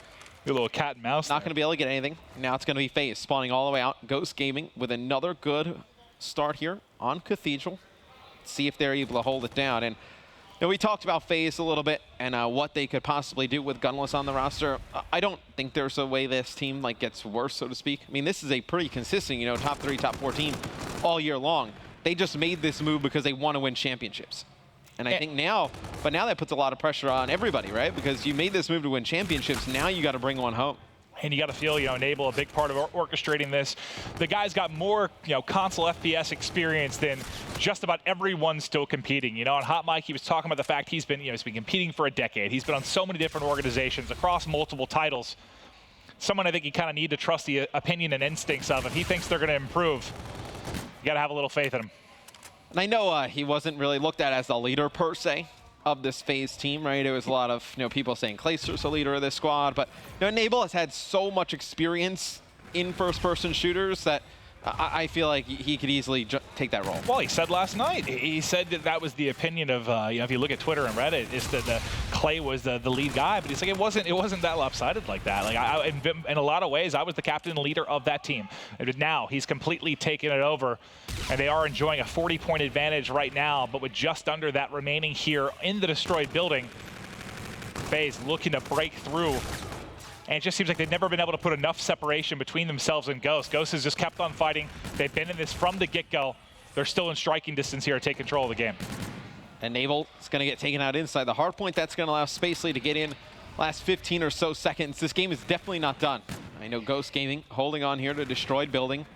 They can take the rest of this time. They'll go into the hotel hallway like 197 to 219, which it's very doable. They have to force that bridge and then maybe earn some streaks here in hotel hallway to have a shot. Are you surprised at all it's close when we know how important the NV4 player is on a map like this, when you have Mox severely negative and you have Enable going off at 25 and 16 and they're still only trailing by 20?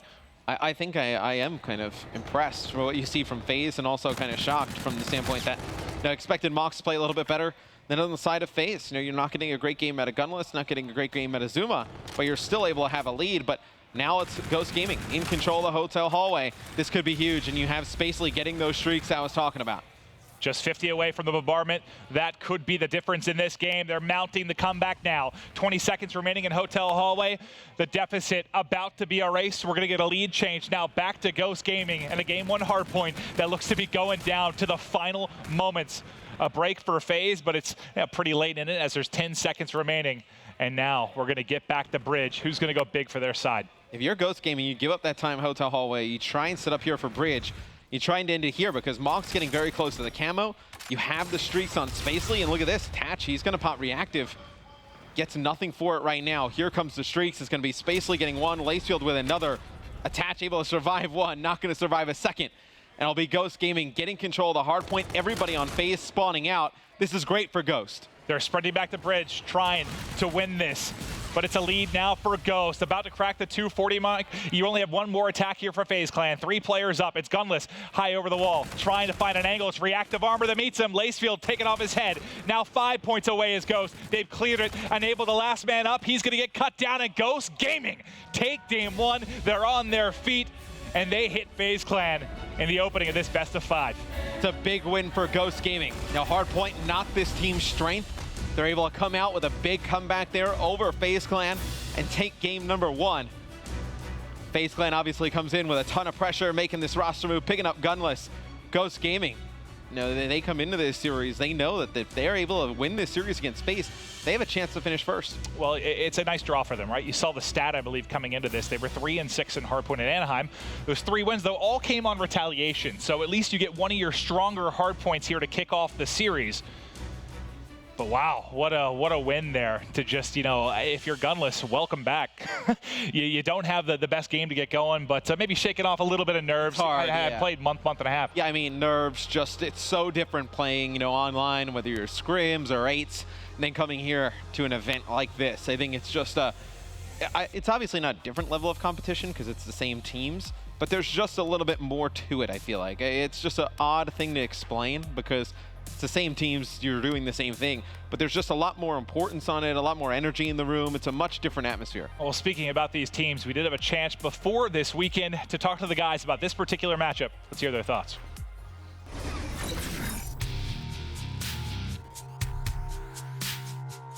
Ghost was a new team in Anaheim. They came out and surprised us. They were playing really well, came out with the fire. They ended up first in the pool that we were in, so they're definitely a good team. Can't take them lightly. We played FaZe at Anaheim and we were able to take them out. What that did for our team going into this event and sticking to that game plan, and even with the addition of Gunless, is just trying to shut down their key players like Enable. If you get him having a bad game, it really causes them to get flustered, and then it affects like a snowball effect. I know Mike personally. I'm really good friends with Mike, so I know how bad he wants it, and I could kind of see that transforming into his team. Like, you could tell that they all really, really want it, and that's what it comes down to. When people really want it and really want to play and really want to win, if they put in the work, it's going to show. They're going to be a lot different now. I think they'll be a lot tougher than they were at Anaheim. The top 16 is not what they should have placed. We're confident in our search and destroy versus them. It's all about just taking a respawn off them. It's kind of still baffling to me that that whole happened. Like 2 weeks of practice, they went in, just destroyed everyone, and then it was like nothing. With the addition of Gunless, what he does for the new FaZe lineup, I think that he has the ability to have some insane games where he's just getting streaky and getting hot. Gunless is faster pace. Clay's more of a slower paced player. Gunless is going to bring consistent slaying power as well as speed. That's going to put a lot more pressure on us. that's probably the thing that helps them the most, is that the fact that nobody knows what they're going to do. Nobody knows their breakoffs, S&Ds, stuff like that. They're a brand new team.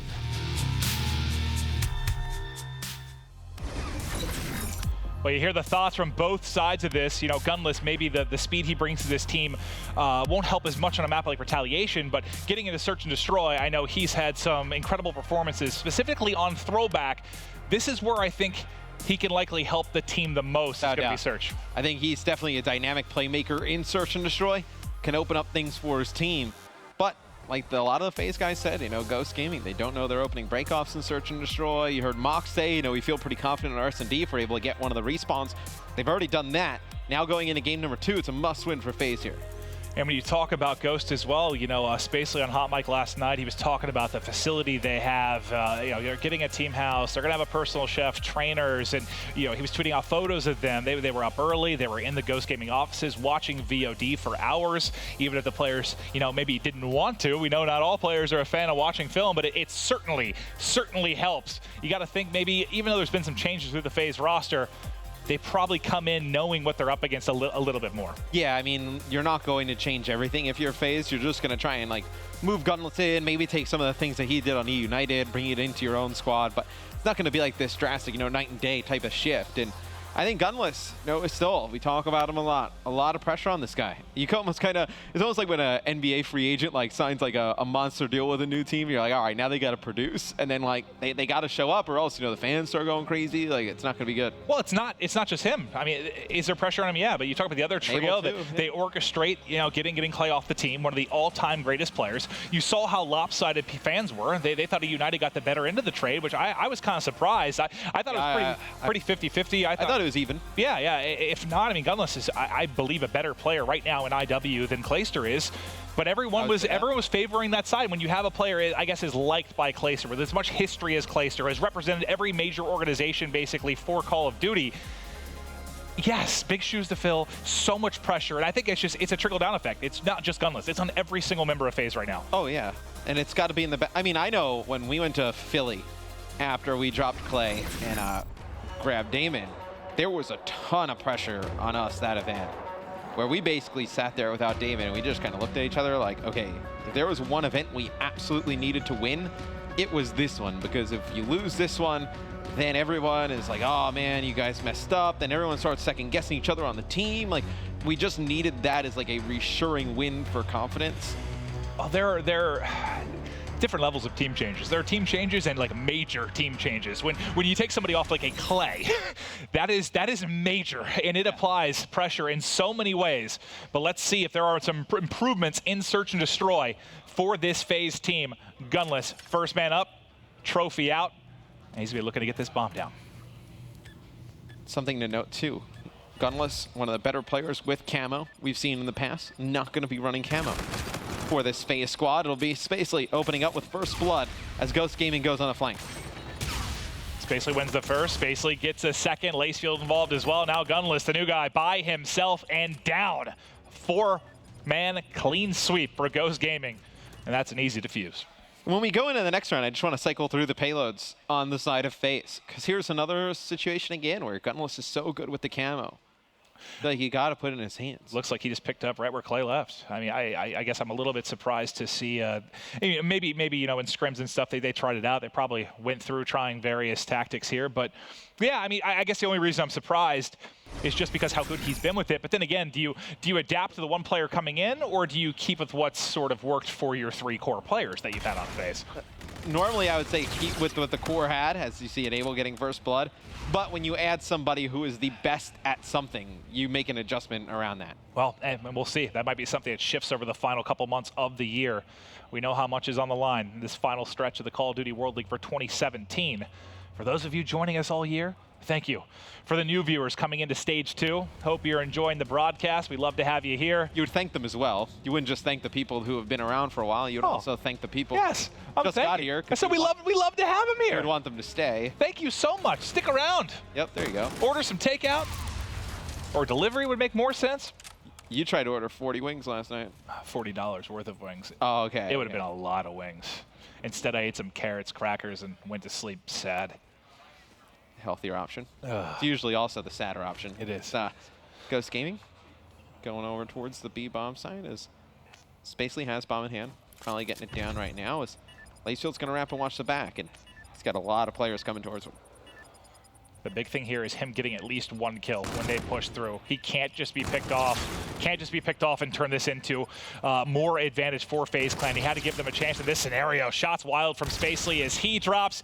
And different sites, but a similar result here for both sides. Just a 4-man clean sweep. They come in, mop away the other side, and get a defuse. So we'll be tied up at 1-1. Both teams doing a solid job here on the defensive retakes. 2 quick rounds. Can't really get much of anything in terms of learning of what's going to go on the rest of this game in those first 2 rounds because they're just both heavily lopsided. Yeah, they certainly are. You haven't had any really clutch scenarios develop yet in this game, but it's still early here. If you're just joining us, Ghost Gaming takes the game 1 hard point by about 20 points. A really back and forth affair. Enable found the first blood in the last round when they were on defense. We'll see if he can do the same here, but Gunless and company starting to push up through the mid-cut and get control. He will have bomb in hand. It was a quick and early plant. This time they're pushing through. You don't want him to drop this bomb in a deadly position, but he's got his teammates behind him. Narrowly escapes a grenade as well. The man advantage, though, disappears for a second before Attach can turn the tides back into FaZe's favor. Yeah, you just see, well, I was going to say all the pressure was put on FaZe there, and you see it's going to be Ghost Gaming, though, coming over the top, able to get 1 more kill. That is around that FaZe needs to win. Gunless puts all the pressure on. He goes in the back with an E-Rad. Attach picks up 2 quick kills. You get the man advantage. You cannot get 2-piece like that. Lamagod with an easy kill here coming over the top, finishing off Gunless. Yeah, that's all Lacefield. I mean, Lacefield gets the 2-piece, but then also makes the final player Gunless 1 shot. Some fantastic shots there from Lacefield. And yeah, Lace is a guy to keep an eye on. As much as we were talking about Proto in the last series, Lacefield's a guy that is very, very aggressive on a map like this. He will find lots of first bloods. He will also be first blooded frequently, but what the hell? All right, well, first blood goes in favor of FaZe. It was a team kill. An attempted nade over the top. It's stuck in the back of Zoom. I'm not sure exactly what happened there. And it bounced off of him. Doesn't really make much sense, obviously, not seeing from that POV, so can't give you guys any idea of what happened there. Lamagod, though, takes out a nade-ball. Every time I see a team kill with a nade, and first I always think back to that. Champs. Champs was a Enable and Ix. I always think about that. Solar S&D. Yep. That was against, what, TR, right? Yeah. That just always is the first thing that jumps into my mind. One of the worst team kills in a crucial round of Search and Destroy that I've ever seen. Is that the biggest team kill? What is the biggest team kill I think we've? That's got to be up there. It's got to be up there. I mean, we've had some crazy ones this year, but I feel like it's happened to like some of the ones that stand out are like a trophy drone killing a teammate or a Centurion, like some of those kind of freak of nature things that happen. Not putting a grenade on your teammate's toe. Yeah, it's odd at the start of the round. So now we see Zuma wrapping around the corner. It's going to be traded out for both teams. This FaZe definitely comes out on top in this engagement. It'll be Lacefield, the only one up. FaZe, they charge through mid-map. They get control. They win the round. Ghost Gaming, though, still with a round advantage here. You heard, I believe, it was Spacely in the video. He said they feel very good about how they match up against this FaZe roster in Search and Destroy. But this is a very different FaZe roster. See if Gunless can continue to provide a lift to them in this game mode. Now we'll hop into round 6, offense back for Ghost Gaming. I like this call from Ghost Gaming. Going towards that top side of the map. Usually a lot of the action towards the middle and over towards A. Spacely fires off some shots. Now the bomb will go down, and you see how close FaZe is playing together. Gonna try and stack for this retake. Yeah, it looks like they're ready to hit this very quickly. All 4 players bunched up behind Barnes. Spacely the first to engage. He sees everybody soaring over the top. There's a team kill that actually comes through, and suddenly Lamagod by himself in a 1 versus 3. 30 seconds remaining on the plant. Can he go clutch here for his team? It's certainly winnable right now as he wraps around the back. He gets spotted. He gets a free kill there onto Attach. He has FTL to work with. If he gets a slide, maybe somehow a miraculous FTL play. Where is he going after? He's sliding in. He's jumping. He's FTLing out the front. He's sliding through to the mid cut. He was going to die. He was dead. He would have slid into silo. They would have had him pinned. In my head, though, whenever I see FTL, I expect some just crazy nonsense to happen in which someone survives some scenario they should never, ever survive. We see that maybe, what, once a weekend. Yeah, a couple times a year. Not exactly sure that was the play we were going to see it happen. I get excited for it. You get excited over the small things. I do. That's the reason I'm alive and happy. The little things. Yeah, FaZe forgets the bomb. Seems like Naval will go back and pick it up as Gunless has really picked things up in Search and Destroy. 8-3 with the E-Rad in his hand, just playing a lot more aggressive here. That's why we thought he could maybe be the difference between them being a top 3 team and a top 1 team. Start winning tournaments again. If Search and Destroy, he can come in and make that much of an impact. We know in Respawn, yes, FaZe can be a little bit up and down, but overall, they're a consistent team. They have too much slaying power not to be. Gunless with a first blood there at 9-3, about to hit double digits, just blowing everybody out in the lobby. This is why you picked the guy up, man. And this is a team, FaZe, obviously they have all the talent in the world. The Naval's going to take out Spacely as he's sitting in the corner. It was never an issue of talent with this team. Like, they always had the players. It just was not working anymore. Needed some fresh faces in there. They pick up Gunless. Find themselves down 1-0 in this series, but up 4-3 in rounds in map number 2. I think Gunless just found his 10th as he pinched there with Enable to close out the round. It was actually Enable, sorry, that cleaned it up. Both of them getting involved. 3 shots come in from Gunless, Enable with the final bullet. And that's back-to-back rounds for FaZe, and they now take control of this Search and Destroy. And is it must win? I don't know. I mean, do I think that FaZe would be a team capable of pulling off a reverse sweep? They've done some of the more historically famous reverse sweeps in the history of Call of Duty, but not a hole you want to put yourself in. Now we see it's going to be Ghost Gaming going from that top side again. So usually we see this maybe, once from both teams in a throwback search. Now you're seeing it, or maybe later in the rounds, right, when time's starting to dwindle down. But 2 pushes. They probably liked what they saw the last time they got the bomb down at B. They just think, man, if we didn't get that team kill, played a little bit better, we had a shot. Exactly, but you remember FaZe flew like a flock and they were able to make a play. They get the entry kill yet again, make all the entry kills. Only man remaining is going to be Llama God. He does have FTL in a similar situation he was stuck in last time, but just too much to do. This time the opposite side of the silo. I like how FaZe plays out when Ghost Gaming goes topside. So a lot of other teams, they'd kind of play a little bit slower as they're going through that backside of the map. FaZe is like, screw it. Let's not let them get all the way back to blue or get in that mid-cut and get lost. Let's just push it right away. Well, look, you allowed the early plan on this site last time that Ghost was on offense. They get a 4-man retake and made it look easy. They don't adapt at all. They let them do it again. Say, hey, we're going to fly in together, trade effectively, and win the round. I don't think they're worried about their ability to retake on the B site whatsoever right now. Now to be FaZe 1 round away from taking game number 2, tying the series up. It's Gunless. He's streaked out. The bomb will go down. As long as he stays alive, he maybe use one of these streaks while he's dead. So he at least gets a plant, though. Yeah, at least gets the plant. Spacely kills him right after he gets it done, but all the kills then going back their way. Attaching Zuma, though, instantly turn into a 2v2. Now going to be Zuma. He's going to be in a 1 versus 1, trying to get away with his life. You don't have an angle if you're Lacefield. This is a huge 1v1. Can FaZe close it out here? A couple bullets already into Lacefield, but not too weak. He challenges, hits some beautiful shots on Zuma. Zuma now has to back down. He's close in the corner. Clutch kill from Lacefield. They keep this game 2 alive. Originally, I hated Lacefield's positioning.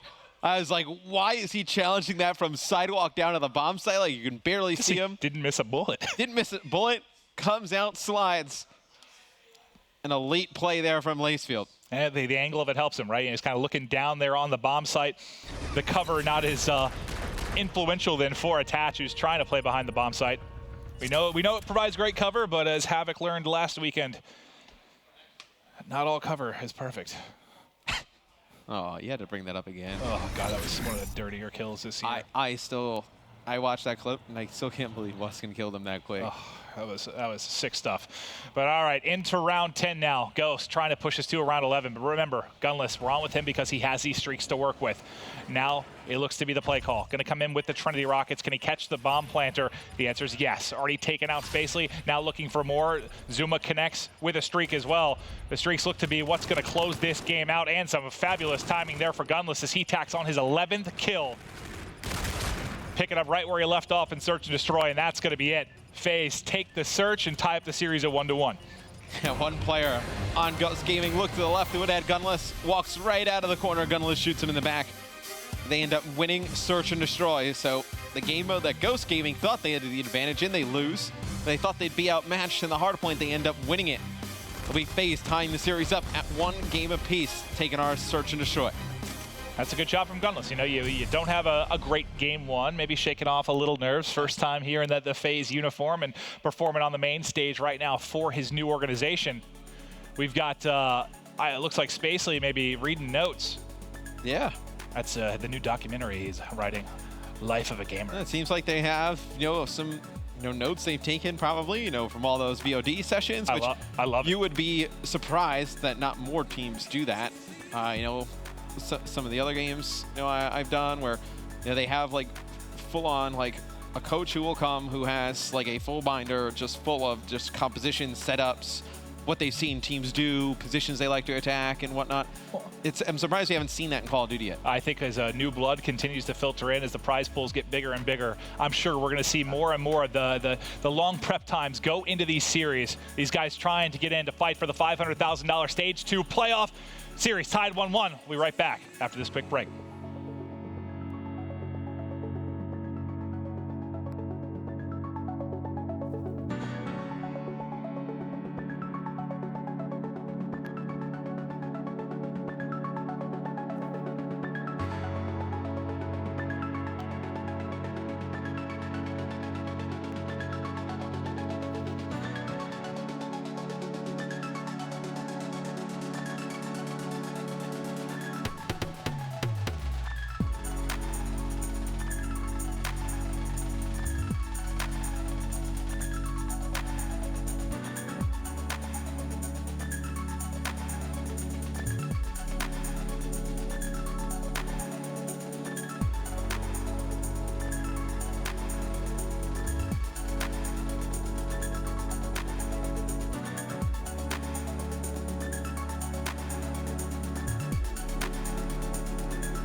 Before we head into the uplink with the series tied at 1-1, let's take a look at our G Fuel key player matchup. On the one side for FaZe, it's Enable. And for Ghost Gaming, Llamagot. Both of these players have been dominant for their team in uplink. Llamagot, that 1.17 uplink KD, 20 total points for Ghost Gaming. Look for him to play at his best if they're going to give FaZe a good match, because Enable has been insane. A 1.13 uplink KD, 17 carries, 43 total points. Enable doing it all. To go with their fantastic haircuts. It's phenomenal statistics here for their uplink gameplay. Who's going to get the edge, though? That'll be your G Fuel key player matchup.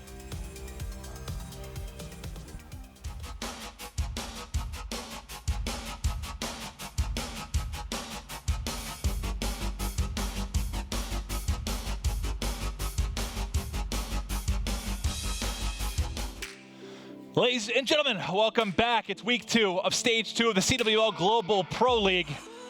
And right now we've got ourselves a barn burner. Series tied up at 1-1. This is a swing game. Who you picking, Matt? Ooh, this is going to be tough. It'll be Frost Uplink coming up next. We were talking a little bit during the break. You know, this is a map where you could see Gunless really excel. And with the E-Rad in his hands, really get further up on the map with Zuma and Attach, really cause a lot of problems for Ghost Gaming. Well, and just I think historically for Call of Duty every single year, before players get a good idea on timings, it's a lot more AR heavy. As the year gets going forward, more and more subs come into play and the game speeds up. It happens every single year. So you have to think, when you have players like Gunless, Attach, Zuma, this is a map and mode in which they should be very, very good. I don't know if they will right away, but on paper, I think this should be one of their better maps. Right away is the key there, I think. You know, this team obviously newly formed, you know, didn't have enough time to get it done before Anaheim. I think FaZe really just didn't know what they wanted to do. United didn't really know what they wanted to do. It was a cluster. Yeah, it was a mess. And then after Anaheim gets done, they figure out some stuff, put this roster together. There's still not a lot of time to practice coming into this event. So, you know, Frost Uplink, it'll be interesting to see. I feel like if there's a game mode where teamwork can really kind of throw things off, it would be Uplink, where that's where I would be worried about from FaZe. But just the slaying power this team has over Ghost Gaming, it's just a lot. Well, Ghost has been doing a lot of prep for these matches, watching VOD. They're going to need every bit of that here. They're going to know their opponents better, like you said, maybe have a little bit of a teamwork advantage. I know on FaZe you've got 3 players that have been playing together since what seems like 1998, but with this core roster, you got a little bit of an advantage maybe from Ghost in the sense that you had a lot of prep time for Anaheim. Well, sorry, a lot, 2-3 weeks, and now you prep for the Global Pro League. When you were a coach, what was your regimen with watching VODs and film? There was absolutely none, Matt. I would eat Papa John's and I would try to get tipsy to not kill Burns. Oh, okay. Sounds like you contributed. Didn't they break up shortly after you became the coach? Yeah, I don't think I helped. No, yeah, it doesn't seem like you were very successful. You did. You try to coach Moach. No. Yeah. Sorry, Moach. I love you, buddy. Moach was pretty good, though. He was. Oh, I'm kidding. You're great. Okay, opening 30 seconds here. It's pressure from Mox and company. They've got drone into Robo Bay, and they're trying to push through. You know, we saw in our first series between Enigma 6 and Elevate, they kept getting to this, but it kept being interceptions for Elevate. Stops there. This time, though, Ghost. They get 1 point on the board early in the first 45 seconds. Yeah, they just strong-armed their way in. Just picking up the kills inside Sub Bay, and on the other side, well, Gunless at 1, Zuma with 3, Enable with drone in hand. Now let's see if they can turn into points. It'll be a 1-point play there for FaZe, so they answer right back. And it works out nicely because you get the 1 point, you're able to get enabled in with gun up and at least find a kill. That basically slows any sort of counterattack that could come out of Ghost Gaming. Nice job keeping gun up and being a threat in the base. Now it's going to be a flank from Attach as he's going to try and get behind and research, and Spacely decimates him. And now, you know, I think if you're FaZe, it's great to see Zuma. You know, obviously he had these kind of surgery with his hand, see him playing better. Ghost Gaming making a good push here as they go inside of the FaZe base. It'll be a 2-point play, but I believe you were speaking to Enable a little bit about, you know, how bad Zuma's injury was before he actually had kind of the surgery procedure done. I'll be honest, I didn't watch any YouTube videos on the matter. I just kind of saw tweets and, you know, heard Tommy talk about it a little bit. I didn't realize how significant it was. I don't know if anybody did, but, you know, talking to Enable, it has really, really affected his gameplay, and he has very high hopes for the Zuma we're going to now see. A guy that, you know, was right up there as top players at the end of Ghost. Same could be said for Advanced Warfare. I mean, I think if you're a newer viewer, you haven't seen Zuma at close to his best. I mean, when he is playing, close, he's in the conversation for best player in the game when he's playing his best. I mean, he has so much raw talent. If we get that back at this time of the year, oh God, I mean, he's been a fantastic player at every title we've casted or seen him in. Yep. You go back to Advanced Warfare, you know, COD Champs time, you know, who are the 2 biggest free agents to pick up? It was Zuma and Saints. You know, Envy with Merc is able to get those guys, not make anything good happen at Champs, but still, I mean, just the caliber of player that these guys are, you're definitely going to see the best out of Zuma going forward, I believe. Yeah, that's what you're really hoping for if you are a FaZe fan, but right now, FaZe lost the first respawn. They're trailing here in the second to Ghost. It's been a good job of kind of drone possession control so far for Ghost. A melee comes in. That was 3 down for FaZe. Mox is set up in the back of the base. This should absolutely be a dunk as long as they can get through. Mox needs to get back into a control position, holds at the close corner, and that's another dunk. 5-1 advantage. Great start from Ghost. And here's the hardest part about a new team forming together an uplink. Like, you're not sure if you should wrap back, you know, who's gonna, because there's a lot of times where you don't even have to communicate with your teammates. Where Attach comes off spawn, he knows where Clay is going, so he knows he doesn't have to pick that up. Now when you add another player or a newer player into the mix, they don't really know exactly what Gunless is thinking off of spawn. So when they spawn up, their first thing is like, okay, where is he going? All right, now I'm figuring out where I have to go. Then the next person just kind of falls everybody down in line. It's very difficult to figure out. Yeah, and I think, you know, communication is obviously, it could be the single most important thing in the competitive esport, just the way the guys interact with each other. But it's even more important now for FaZe. You know, you've played together for so long with Clay in that mix. You kind of knew what your teammates were going to do, like you said. If you have off communication, it's not maybe the end of the world. Right now, though, it has to be perfect. It has to be flawless, otherwise they're going to be getting lost. And so much in uplink is like kind of dynamic on where you spawn and where you should go and situational that some players also have different opinions on where to go in certain situations, and they assume, you know, that one player is going to go this way if I go that way. And I think when you add another player into the mix who may have a different philosophy as the rest of the squad, changes things up so much. I'll tell you what, for Ghost, you know, Mox, who is a fantastic NV4 player, didn't have the best game one. He has exploded here in the first half of Frost Uplink. He's 18-10. How many times have we gone to Mox's POV and he's sitting there like near back helipad in the spawn of FaZe Clan? He has been tremendous, but now you'll finally get a dunk through for FaZe. That'll be the first. They get 3 down. Look at the minimap number 2. That's going to be attached back to mid-map. He's going to be able to pick up the drone. This is scary because you might be throwing away a really good half from FaZe in these final moments. This is going to be another dunk. There should be more points here for FaZe Clan. It's actually, the drone gets passed up to Gunless, and it would not be more points. Llama God goes absolutely huge. Zuma working on streaks as well. Not sure if he's able to pick up a kill there at the end, but Llama just went big for Ghost. Saves at least a 2-point play from going through. They try to pass it to Gunless. Gunless probably getting closer towards camo. Gunless now has camo back. Unreal. I mean, that is just massive. I mean, maybe a little bit of a misplay from FaZe, but incredible defense from Llama God. And the big difference is there, your lead all but evaporates in, what, a 30-second span if you don't get that stop? I mean, you're wiping the floor with everybody. You assume that one player is going to be pretty easily dealt with, but Llama God just goes big. He picks up 2 kills, and then before Zuma can kill him, he just, you know, picks up that drone, throws it off the side. Well, here we go into our second half. FaZe Clan right now dealing with a 4-point deficit.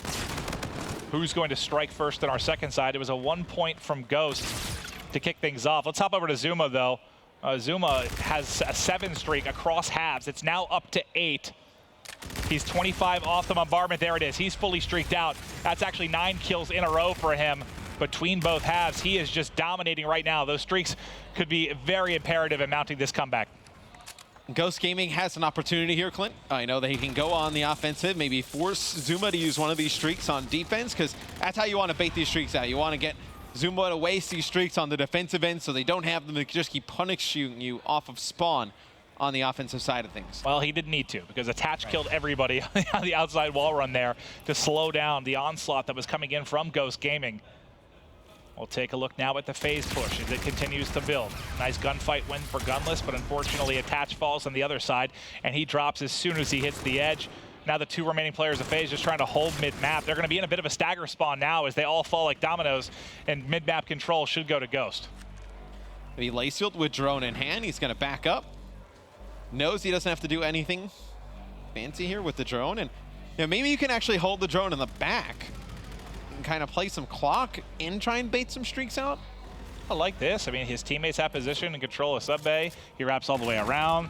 That cooked a, what, solid 20, 30 seconds off the clock, and now you have an opportunity to make a hero play for a 1-point toss. It's over, it's away. I think it was far right, but Lacefield's still doing some damage, and he's at least, you know, he keeps FaZe on their back foot through that entire 45-second span. Keeps them all the way in the back of their base. You know, almost gets that 1-point throw to go in. It's a nice play there from Lacefield. Wastes a lot of time in the route that he took with the drone, and it's a pretty good play there for Ghost Gaming. You don't get points out of it, but still, you waste a ton of time. Exactly. I mean, points aren't as crucial right now. It's all about the clock when you have a 2-possession lead, and there's under 3 to play. Zuma does have overdrive and still the streaks to work with. Tagging up a couple players as he pushes through mid-map. Nobody there to back him up yet. Enable will be the next man up. A team kill does come through for Ghost. So no one really able to get set up and do anything with the drone, at least for now. Everybody coming back in off spawn. Attach is so far pushed up, has no teammates in support, so you just keep kind of spawning in waves if you're FaZe Clan, right? Attach up there trying to get forward, doesn't pick up any kills. Now coming over towards that drone, you have like a 4-on-2, a 4-on-3. You have one player from FaZe on the opposite side of the map. Just seems like they're really spread out right now. Well, they did just get 3 down for a moment, which allowed them to sort of push forward. The problem was Lacefield had the drone out here on Cliff, so they couldn't make any kind of play out of it. And just like that, everybody drops for FaZe Clan. Ghost, a chance to make a play. Camo available for Mox. This should be a dunk unless somebody goes clutch for FaZe Clan. Can they stop it? Here we go. Camo out. Is there going to be an attempted body block? Everybody dropping. The dunk is there. What a great team push there from Ghost Gaming. Now you have these streaks, but you haven't used them. You haven't gotten in position. And it seems like Zuma trying to hold on to them. Maybe you use them on offense, but right now, Ghost Gaming, they have you pinned back. There's nothing you can do about it, so you're going to have to pop one of these streaks. Maybe try and just get the drone out of their hand, but Lacefield with another 1-point miss here. So looked like a self-pass, just going off the backboard. There you go. There, he will turn that into 2. Ghost, they win the game 1 hard point. They're dominating now in the uplink. I don't know if there's anyone at home thinking maybe that game 1 was a fluke. I think the resounding answer now is no. And you just see it's just the teamwork and positioning of Ghost Gaming. It's just too good for FaZe Clan right now. I mean, look at FaZe in terms of like kills. I mean, you got Zuma 24-19. He was fully streaked out. Attach at 27-20. Gunless only -1. Enable now only -1. You have Lacefield on the other side, and they're not playing the best, but still just the positioning from Ghost Gaming has been superior. To be fair, though, this was a criticism of FaZe even when they had Clay on the team. In Uplink, they do a good job of outslaying their opponents and not put up a lot of points on the board. And again, it still seems to be a recipe for disaster for this team. Man, with 30 seconds to go, Ghost Gaming is going to take a 2-0 lead here in this series against FaZe Clan. Trying to score a huge upset here on day number 1. And you think about it, I mean, Ghost, I know this wasn't, FaZe doesn't come into this maybe like Luminosity last week, in which, we didn't think they were going to drop a single series. They were absolutely coming out on top. It's certainly a bit more contested for this, but I still think, Ghost obviously know FaZe is their biggest competition here. Well, maybe they think Enigma 6 is, for all I know. But this would be an absolutely massive win for them to kick off day 1. Yeah, I would not sleep on Enigma 6 with Royalty. They've looked very strong since picking him up. Yeah. I think a loss, and this group is going to be very interesting. I think these 3 teams at the top, Ghost Gaming, FaZe, and Enigma 6, I think you could make the argument this top 3 is as evenly as matched as any we've had. And with how good Enigma 6 looked to kick off the day, it might be a little bit worried if you're FaZe Clan if you drop this series, and Enigma 6 is definitely going to be a tough test for them as well. And I believe this is FaZe's J where they play both Ghost Gaming and Enigma 6. I believe they play Enigma 6 at the end of the night, so imagine you come in and go 0-2, right, to start? Could have a pretty rough day. And it's interesting because they're the only team, only major team that makes a big change coming in. And I think the big thing is, too, we keep talking about, the pressure on the team to perform when you're going to make a change as big as removing Glacier from the roster. It goes to all members, and what worse to amplify that, or better to amplify that pressure than starting out 0-2 and not having really anything impressive to talk about yet. It's every map loss, it's always there. I mean, I kind of brought up the Philly when we had Karma on the team, and that way actually went up against TK and Clay at that event. So every map was just so intense, there was just more on the line because you were playing to really kind of silence all the people out there who said it was a bad idea and you should have kept with the same roster, and everyone wanted to prove they could do their new role and solidify the team. That I think it's a lot of pressure on FaZe right now. They're definitely feeling what we felt. Well, you heard from Clay, I know he did a YouTube video, kind of his thoughts on everything that went down. We actually had a chance to sit down with FaZe and talk about the addition of Gunless. Let's hear from their point of view.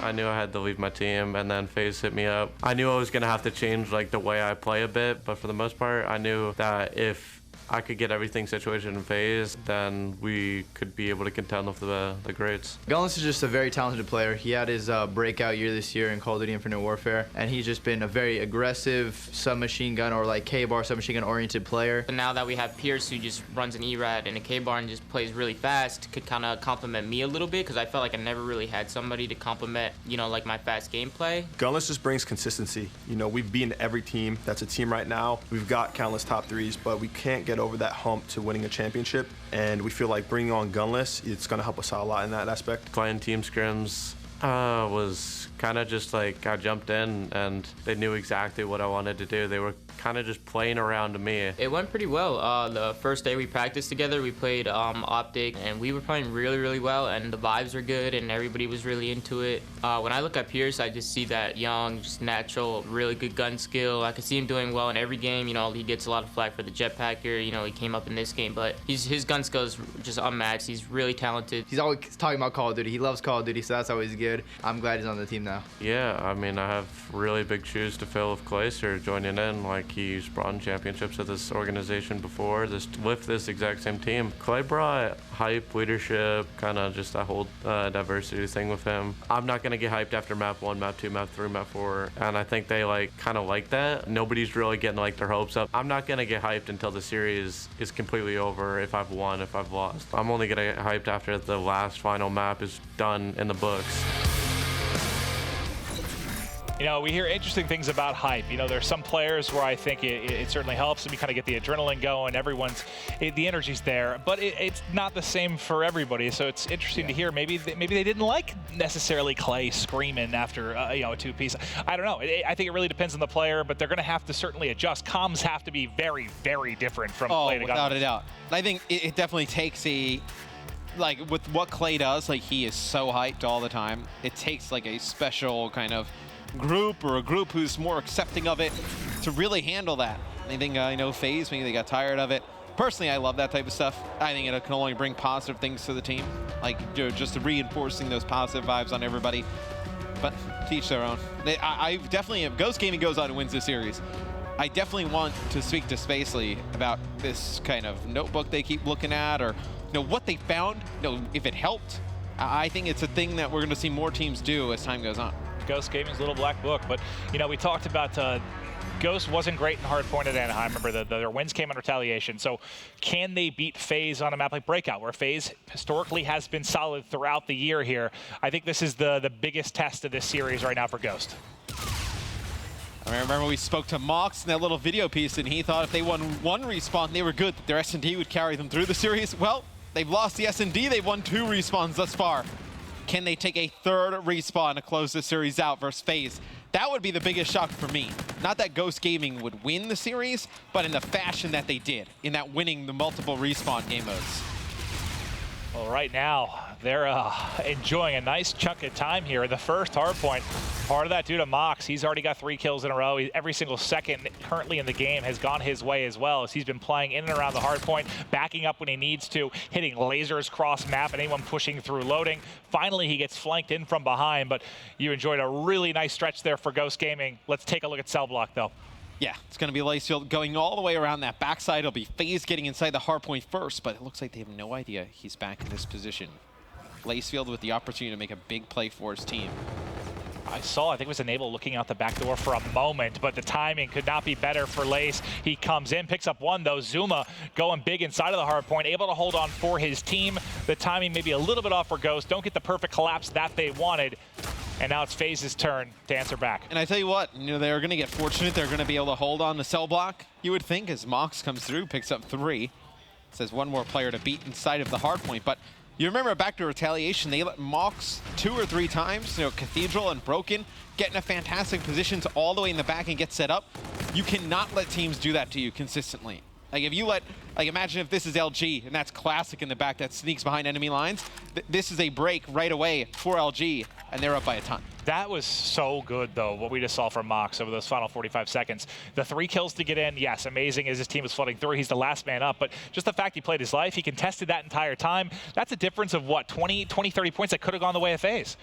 And he's off to a fantastic start at 8-2, working towards score streaks and also working towards his active camo. So Mox doing a lot of nice things for Ghost Gaming here at the start. Gunless will get 1. The rest of Ghost Gaming, they will fall. Mox, still, man, the shots he's hitting with the NV4 right now. He's going to actually use the Trinity. See if he's able to get anything with it. Gets Enable as he's trying to get out of Cave. His teammates got to push, though. They got to get something for this, and now he's going to earn the bombardment as well. It's a nice start to this game here for Ghost Gaming. And you can see why, people have been so hyped around Mox and what he's able to do. It's one of those guys, when he's on, doesn't miss bullets. You saw some of the gunfights he was winning. He is able to get streaked out, but FaZe has done a good job picking up some time here and finding the kills. It's going to be just all but a tie game as we wrap out the commissary. Solid stuff getting back into it after a poor cell block for FaZe. Well, if you're FaZe, that's the best case scenario. You tie the game up and you force Ghost Gaming to waste one of their streaks. It's a pretty good hard point all in all for FaZe Clan. And now Ghost Gaming. How do they break in? They're going to use some bombardment. They're going to back FaZe up. It's attached in a tough position. Can't get out of that hallway. Now he's going to come out. There's players all around him. He's able to get one. Somehow still alive, but it's going to be 2 kills for Ghost Gaming. Enable trades it out quick, though. And now Ghost Gaming, they burn through all the streaks made, and they have nothing to show for it as FaZe is held on to commissary. They're going to put a lot of time on the board. You literally have nothing whatsoever to show for the Trinity or the bombardment. Every second after the streaks goes the way of FaZe Clan. And like you said, you bait them out early. That could be the difference if this is a tight game like in game 1 that ended up going down the stretch. Mox continuing, though, he might get another set of streaks. He keeps playing the way he has. 17 and 6, nearly triple positive right now. On the other side, though, Spacely, 2 and 10. Llama God, 2 and 10. It has been the Mox, the one-man army so far. Llama God's definitely 5 and 11. Definitely 5 and 11. 2 and 10 as well. Oh, no, a little bit more credit than I thought I said 2 and 10 and 5 and 10. I don't know. My brain shuts off sometimes. It's your eyesight. You're not wearing your reading glasses today. I should get some, probably. You probably need them now at the old age. But Ghost, they're still in this game. They're inside of the hard point. They're scoring points now. If they somehow win this with, 2 players right now sitting at double negative, I mean, obviously you need them to pick it up if they're going to come back and win this one, but would be pretty telling of what FaZe is right now. Not if Mox gets another set of streaks and somehow gets 2 camos at a hard point. I think he's a kill away from it already. Well, hopefully, after they use the streaks, they get more than 2 seconds on the next 2 hard points. Yeah, you would hope so. Gunless does win one of the backside of cell block, so FaZe and Ghost going to be in a 2 versus 2 here. 4 players bunched up around cell block to control the next set of spawns. Both gunfights go to Gunless. That's where you need him to go massive. He's got 3 kills in a row. There's still 1 player, I think it's Mox, that's set up in the back hangar. Is he going to be able to time the collapse? I think he was just spotted. They're trying to clear him out there. He's already won 1 gunfight. All the time going to Gunless. Mox will finally get picked up. So now you've got complete control here for FaZe. Yeah, Mox just needed to stay alive for a little bit longer. If he was able to do that, maybe you get a pinch going here on cell block, but it is all FaZe Clan. Inside of the cell block hardpoint, Gunless gonna poke out, put some damage down, and gonna back on out, trying to stay alive. Now he's gonna slide out. Has teammates in support here, though, coming as Ghost Gaming gonna contest this on the outside catwalk. Nice shots there from Enable. To be attached, able to clean up some kills inside of the hill. And it should be FaZe able to take the last few seconds here, and they will. Ghost Gaming going to set up for the next hill over in Grave.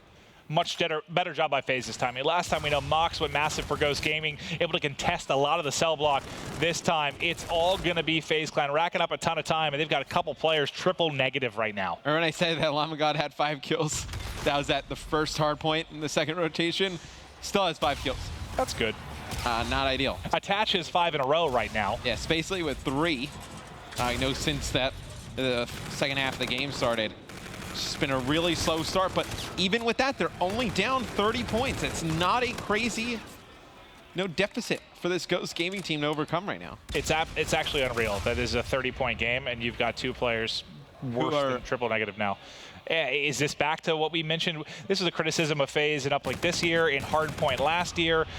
When they would outslay their opponents, they didn't always turn it into victories, even though this year, even more so than last. I think you've seen the stats from JP. If you outslay your the opponents in Respawn, they basically are winning every single game. I think only 1 team won in week 1, and it was an Uplink. I mean, if you're outslaying, you should be winning. There's no excuse to not. And if this game goes down to the wire and Ghost Gaming is able to make a bit of a comeback, Mox may earn a 3rd camo. There's an opportunity to earn a 3rd camo, potentially before Spacely. Well, he's working on his second now. He's working on his second. A second? Yeah. Okay, But still, getting 2 would be Getting 2 would be insane as well, yeah. What's the most kills we've seen dropped on a breakout hardpoint? I mean, we see 50 relatively frequently on something like Throwback, but right now he's on pace to drop 40 plus. I know I haven't seen that many times on this map. No, especially with somebody who's going to play a little bit slower with the NV4 in his hands, and a lot of pressure coming from the side of FaZe. And Ghost Gaming within 10 now So Lacefield slides out of the hill. He's going to pick up one. So one more player flying in. That's going to be Gunless. Has camo. Not going to use it here. FaZe trying to fight off to get control back of Commissary, and they do with 13 seconds left. But man, Ghost Gaming is still hung in this game. Lacefield picks up that kill. Probably the rest of the time goes to Ghost, and they're in the lead. Yeah, and it's a question of whether a couple players will turn it around here. And suddenly you'll see the score, I think, reflect that. If Ghost is going to get back in advantage, 3 kills now go to Ghost Gaming. If Spacely and Llama were anything but double negative, Ghost Gaming is winning this game by a mile. Well, to be fair, at the same time, a lot of those kills are going to Mox. In his role, he's probably cleaning up a lot of assists, a lot of weak players. But yeah, if they turn it around a little bit, I agree. They were better than a combined 21 and 42. Yeah. But then it's funny, they're negative 20. But then you have and Mox is almost getting near plus 20. He's plus 13. But yeah, Ghost now has taken over the lead. Can they win all 3 respawns off of FaZe? Spacely gonna get gunned in top window. Enable picks up another one as well. There's 20 seconds remaining here at the central rooftop. And neither team really racking up time. FaZe finally getting back in, and they'll retake control of the lead. For Ghost Gaming, it's can they get control of cell block? FaZe has won it every single time. Now they're sending 2 players on the rotation. It'll be Lamagod and Spacely. Lamagod gets picked up. Spacely, he's gonna fall as well. Zuma putting down some nice shots with the K-bar at range, and this is where FaZe can put the game away. They hold on to cell block here. Well, remember last time they got it came in, it was Gunless got a 2-piece to kind of set up for cell block. This time it's Zuma picking up 2 that are trying to push through the top side into Hangar. And big individual plays from FaZe Clan. Big part of, I don't even know how he gets a kill there. I don't know where the player was looking that he didn't put shots in him immediately, but Ghost does get the break. They're now set up, trailing by just over 20 points. This is their opportunity to retake the lead. Just under 30 seconds remaining here inside a cell block. It's Lacefield peeking through the window, trying to make plays. He's found an E-Rad now. Can he go clutch for his team? Up over the top, teammates all winning their gunfights, and now that's an easy one for him. Mox going big as well, and it'll be, what, just around a tie game yet again? Maybe a 1-second lead for Ghost. This is insane. Mox, 35 and 19 right now, dominating this game. They're not even, the slaying differential really isn't that big just because he's dropped so many kills. Such a sneaky play by Llama. He's just laying down right outside of the hill so the marker doesn't come up contested. Catches FaZe completely off guard. Mox comes in, picks up 2 more. Mox is on a 4 streak right now. So he's gonna call on the Scarab. Knows players are pushing. He's gonna get a lot of them weak. And now Mox getting closer towards more streaks as Ghost Gaming is taking the lead even further. Mox close to double positive, 39 and 20 right now. Holy hell, are we going to see Ghost Gaming come out on top here? I mean, statistically, this has to be one of the best performances we've seen on Breakout Hardpoint. 39 and 20 is Mox. We got to get right on, stick with his POV. He's been electric throughout this game. Attach, yeah, back behind that rock. But FaZe is picking up the time. Another lead change now comes in. FaZe back in control, but Mox still trying to pick off whoever he can. He's the only man here. He's challenging everything, but it doesn't really matter. All the time going to FaZe is they've had control. The question is how quickly can they break through to Commissary, because those are hard points where you can wrap right from Grave, right to Commissary. FaZe going clutch when they need to. I was going to say, these first round of kills are huge, and the only one they get is Mox. Now Lacefield has to pop reactive, gets 1, able to pick up a second. 2 huge kills from Lacefield. Lamagod picks up 1 mid-map. Such a big play by Lacefield, keeping the game alive for Ghost Gaming. Lacefield, the only other guy really getting it done in the slaying category, with Mox now going massive. 3 in a row, spots a couple. The call out should come into his teammates that the pressure is coming through. Mox now back in the action, 244 to 240. Ghost looking to lock it down. Some nice bullets there from Mox. FaZe trying to push in. Ghost can win it here. This is gonna be the last push. There's an FTL to get out of the way. Mox here to line him up. 250 to 244. Ghost gets it done behind one of the better individual performances that we've seen from Mox. What a bomb he just dropped on FaZe Clan. I wonder if that was written in Spacely's notebook. Like, all right, the strat on Breakout is Mox drop plus 40, go double positive, and we'll end up winning the game. Incredible performance from Mox there. And it's Ghost Gaming beating FaZe 3-1, winning every single respawn game mode. A big shocker in our first time seeing this new FaZe roster on the main stage. Well, FaZe is going to be maybe developing a notebook of their own tonight, but Ghost, Wow. I mean, we knew that they could take this series. You know, a new FaZe roster coming in. This was very winnable for them, but I don't think we expected it in the fashion it happened. No, not at all. And I think it definitely puts a lot of pressure on FaZe later in the day as they go up against Enigma 6, who looked incredible in our first game of the day against Elevate. Wow, what an incredible performance from Mox and really just the guys in general. And, you know, maybe some unselfish play, players baiting for him. You would see a couple times we were on with Spacely when they need to break something like Graveyard. No hesitation, sliding out, no Mox is looking over him. They were throwing their bodies out there for him to clean up the kills, but he did it. Yeah, we were joking, you know, obviously, you know, Spacely and I believe it was Llama, you know, did not have the best stats at the beginning of the game, but those guys play so selfless. Like, they're just going straight towards the hills, you know, doing all the objective stuff. The stats don't matter for those guys. It just matters about the W's. Well, Spacely, the man with the notebook, they take it, and Jack's got him on stage. Wow, what a victory there for Ghost Gaming. An exclamation point for this team now in the CWL Global Pro League, taking all 3 respawns off of a very strong and new FaZe Clan team. I'm here with Spacely, one of the leaders of this squad. Spacely, before we get into that series, I want to talk about the notebook everyone keeps bringing up, the preparation you guys have made.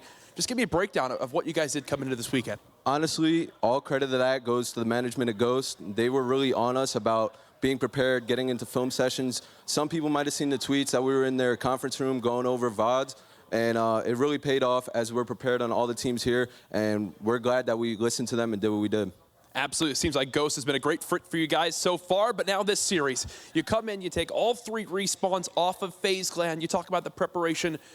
What were your goals? How do you take down FaZe? Because you just did it. Well, FaZe was actually the hardest team to prepare for because they didn't have much to watch. We kind of had to go to Attach's stream and get only respawn that we could get prepared on them, and that paid off. Honestly, the S&D, only thing we couldn't prepare on, they took. But we knew the series was in good hands once we won the hardpoint because going into this event, we were really shaky at hardpoint, and that's what we worried about most. And it paid off that we were working on it hard because we came here and we won it.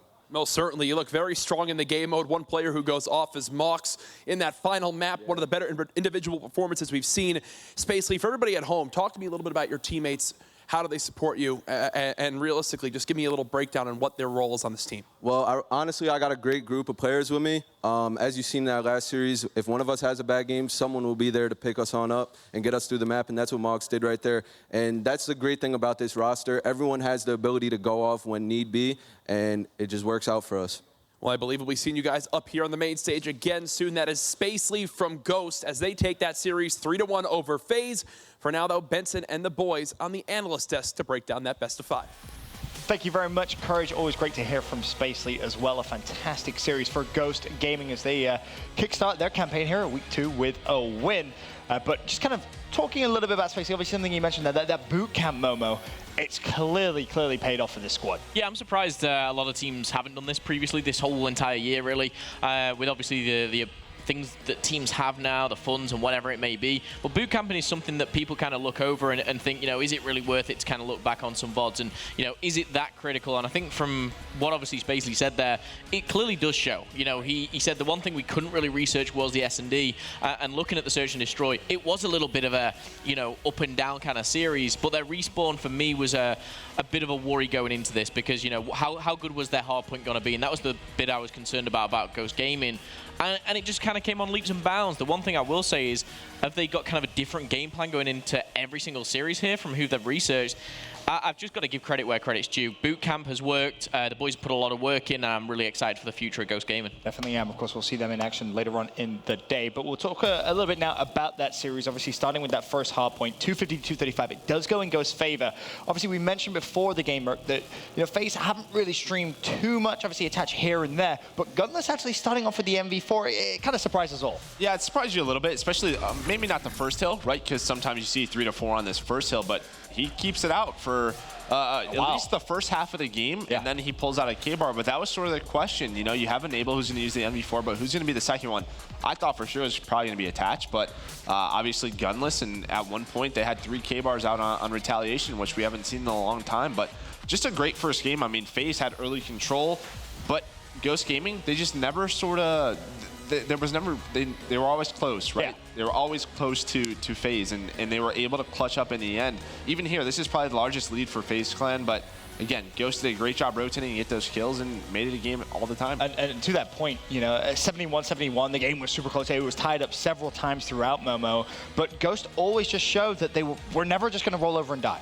No, I mean, Ghost Gaming is that kind of squad. Spacely said it, you know, when someone's having a bad game, someone will step it up. I don't think particularly anyone had a terrible game on the hard point. They were just all on the kind of the same playing field. One thing I will say, you know, Gunless ended up, you know, -10.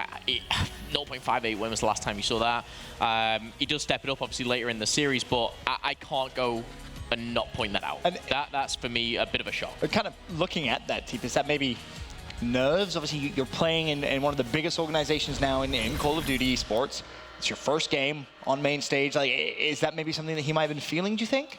It could have been a factor, I think, but he's been at the top level for, you know, quite a while now here in Infinite Warfare. I think that's not something we should be talking about. I think the teamwork from Ghost Gaming, I really want to highlight these guys. I had a brief, you know, time teaming with Space, and he's definitely one of those players that will make those changes and, you know, force you as a team to realize what mistakes you're making. And the fact that Spacely, he's not going to usually be that guy that's picking up a lot of slaying numbers, but at the end of that hard point, really clutched up, got those streaks at the end that got them over towards Bridge. He pops that Trinity at the right time. And it's really the fundamentals that were working so well for Ghost in the respawns that I feel like FaZe just didn't really know how to deal with. When you're making the game so difficult on a team aspect for the other team, which I feel like they were able to do on those respawns, you know, there's a lot of situations there where FaZe was out slaying, but it didn't matter. The teamwork was too good from Ghost. Very true, very true. Of course, Ghost take map number 1, moving forward into the Search and Destroy. It was throwback. And this one, again, was a little bit back and forth. Of course, it does go in FaZe Clan's favor, a 6-4 victory.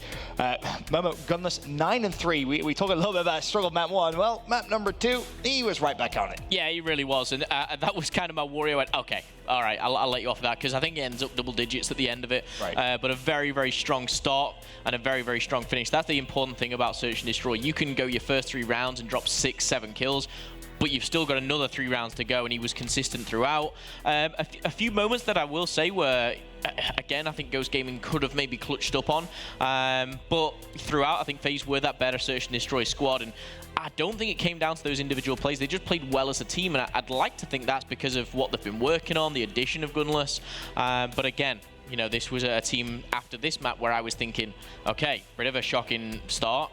Okay, good second map. How does this pan out? I still don't feel like we've seen the full FaZe yet. Yeah, and Ghost, they went B a lot. Something we don't see too often. I believe they had 3 sort of offensive rounds where they went B, but FaZe able to retake every single time, so a great job by them. Gunless, obviously 11-4, and sort of one key note is he's not running camo. Yes. And that's a change. I don't know if that's the right decision, right? Because Gunless, if you've been watching all year long, he's probably been the best camo player in the world, especially in Search and Destroy. He's obviously using it in Respawn, but Enable choosing to pick it over him in Search and Destroy. So, I don't know, it's just a weird decision. If you were on that team, would you give Gunless the camo in Search as well? Yes.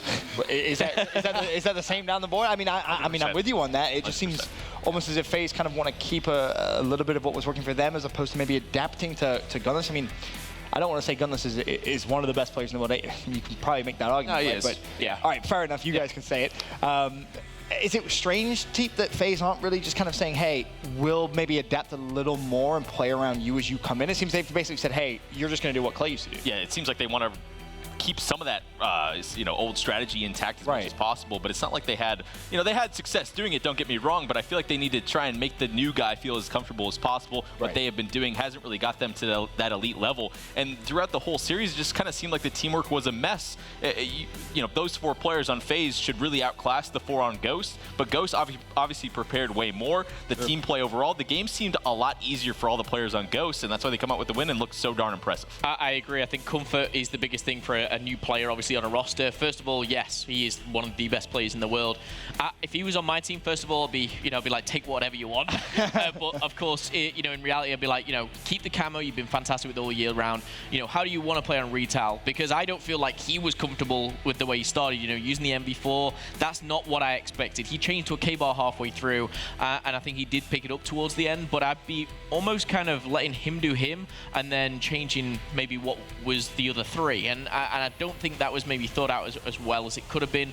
But they may have had this conversation, and Gunless may have gone, you know what, I want to rock the MV4. I don't, you know, you can use the camo. That's the stuff we don't see. No, that's exactly what I was going to say, is maybe it was Gunless's decision. Just, you know what, I really don't want to run camo. I don't like it. In retail, I like running the MV4, so maybe that's just what he decided to do. Just never know. I guess. I don't know. True. I'd be amazed if Gunless said I don't like camo. After some of the plays we've seen him make, it definitely it is. I don't know. It could be. You never know. Of course, you have to speak to the FaZe guys themselves and find that out. But moving forward in the series, of course, it's tied at 1-1. We head over to Uplink on Frost. This one, 11-4. It finishes in Ghost's favor. And to be honest, Merc, it was 7-3 in favor of Ghost at the half.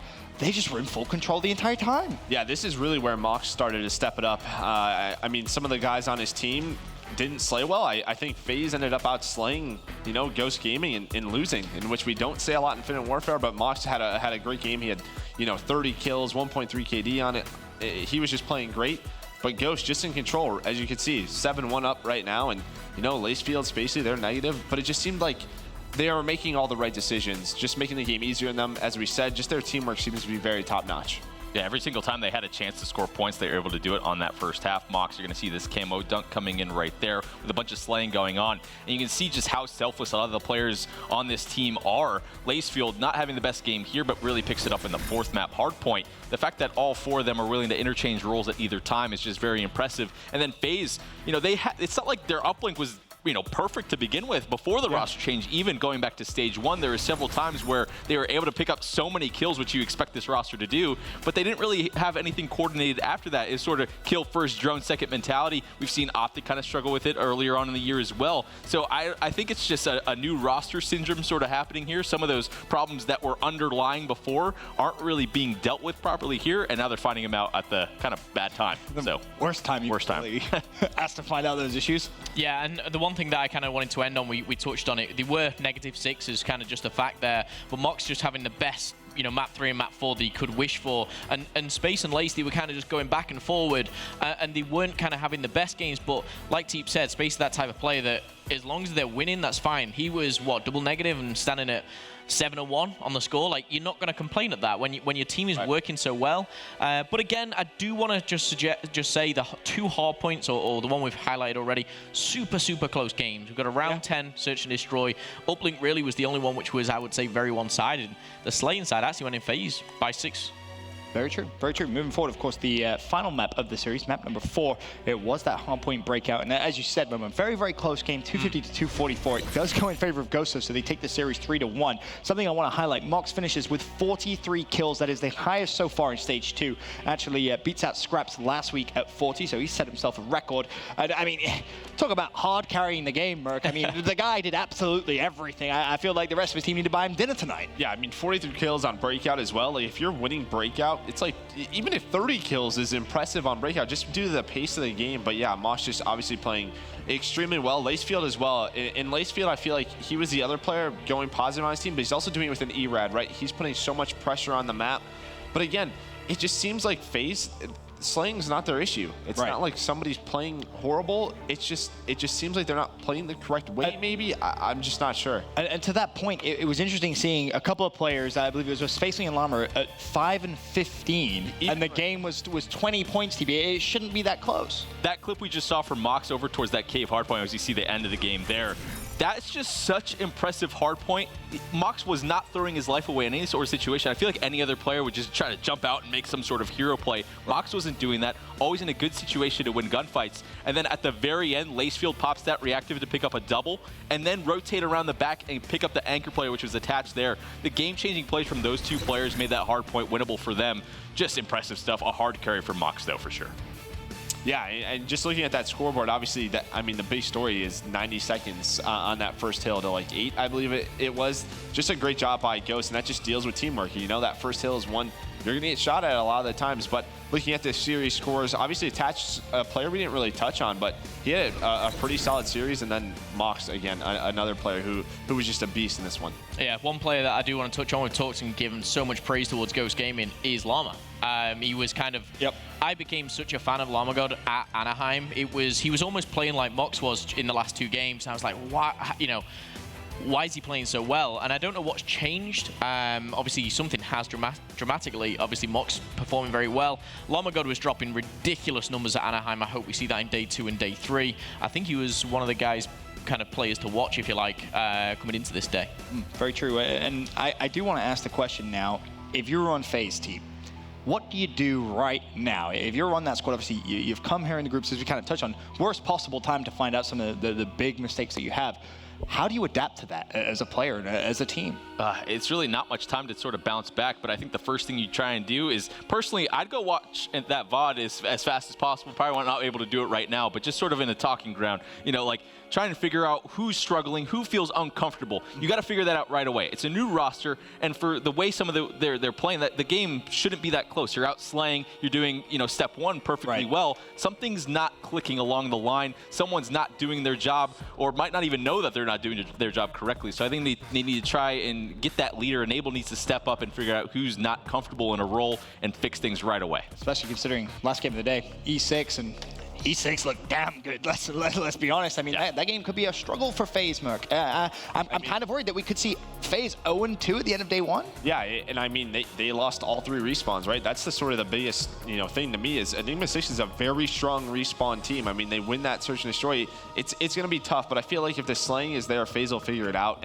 Obviously, it was there in that Series 1. It's just those sort of little decisions they have to figure out, and we'll see. Maybe it's just as simple as role changes. We'll have to see. Well, we still have plenty of time in the groups, but that day 1 start is all important. Of course, we saw Evil Geniuses do it in stage 1 where they went 0-2 and then somehow managed to win their group. But moving forward, we will talk a little bit about stage 2 tickets. They are still available. You can purchase yours at mlg.tv/proleague. Of course, we're here June 30th to July 30th, but we are now halfway through day 1 of week 2 of the Call of Duty Global Pro League presented by the PlayStation 4. Enigma 6 and Ghost now both with big wins to start off the day 1-0. For Elevate and FaZe, though, they sit at 0-1 and search for their first win. Up next on the main stage, Elevate go up against Ghost Gaming. We'll be back after this.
What impressed me the most was the fact that Space has been down and out this whole year, and he's managed to get 3 players around him that want it as much as him. Now he's a left ace, he's found his stride again, and he's playing good COD again. We're not taking anyone lightly, especially Elevate. We beat them before, but we watched over them. We still know how they play. We took them as, we took them as a free win, pretty much. And now obviously they are a good team, so we're not going to do that again. Just can't underestimate them. They'll come out and play their hardest because, they have the same goal as us. I think Spacely, I think he doesn't get enough credit for what he does. He's like a good in and out player. Like he's a good person to talk to in and out of game, so I think he brings a lot to the team that gets overlooked. I feel like that roster clicked from so quickly is because it was all their last chances. Lace got dropped from C9. Space has been kind of iffy everywhere this year. Malks had a really good team going into qualifiers, and then they split because Royalty got jumped on E6. The drive to win was just there for that team, and it just worked for them. Day 2 of the CWL Global Pro League continues live from the MLG Arena here in Columbus, Ohio. The next match on the main stage, Ghost take on Europe's Elevate. And this one, I'm a little worried for Elevate. I'm going to be honest, especially after what we just witnessed from the very, very impressive Ghost Gaming squad. Teep, in terms of Ghost, I mean, they impress so much, and I guess it begs the question, what do they have in that magical notepad about this Elevate squad? I don't think you're going to be able to have that much, and the fact that Elevate players are saying that they thought it was going to be a free win. I was like, whoa. I would say the same on the opposite side at this point. Elevate not looking too good. Sorry to roast a little bit, but Ghost just looking like a very well-rounded team. A lot of teamwork, and what have we really seen from Elevate? I think in the notebook, I think you just need to play your own game. That's not something you sort of change your gameplay for. You already got the big win over FaZe, so everything that they prepared for in that matchup was working perfectly. You just need a couple of those players to pick up more kills, and you probably take those respawns very, very easily. I mean, you look at Ghost, formerly, of course, Bittersweet at MLG Anaheim. They only struggled against European teams, Momo. So is there a little bit of faith there if Europeans out there? I mean, you got to think about the European teams that they did lose to. First of all, it was Splice. I don't even, they're the top 2 team in the world. And Red Reserve, for me, they're that kind of tier 2 European team. I would actually put them kind of that tier 1 with Epsilon and Splice. I really feel that they can push that. Elevate, I do feel, are a step behind, the Red Reserve, your Splice, your Epsilon. So, I don't know. This is going to be a very big ask. And what we've just seen, if Mox is just going to continue like that, then this is going to be a bloodbath. Yeah, I mean, just looking at these maps, you have to favor Ghost Gaming, right? I mean, Breakout and Throwback S&D, it's just 2 maps we just saw them absolutely dominate on. Well, actually, I mean, Ghost lost that S&D, so they'll be able to fix it. But if they were able to watch the Elevate game, but Breakout Hardpoint's really is the standout to me. If Mox can have that similar performance, doesn't even need to be honest. If someone else can step up in the slaying category, with either Llama or Spacely, I think they handle it easily. Well, Ghost in a fantastic position to potentially finish day 1 here at 2-0 in their group. For Elevate, the flip side is true. They need to win here to ensure they don't start off their campaign at 0-2. But I believe the game is about to get underway. We can send it down to our casters for the series. It's Courage and Mr. X. Thank you, boys. Fantastic stuff. As always, ready for our 3rd series of the night. Ghost Gaming going up against Elevate. Twitter, social media in general, everyone reacting to that first series. You reacted. Ghost.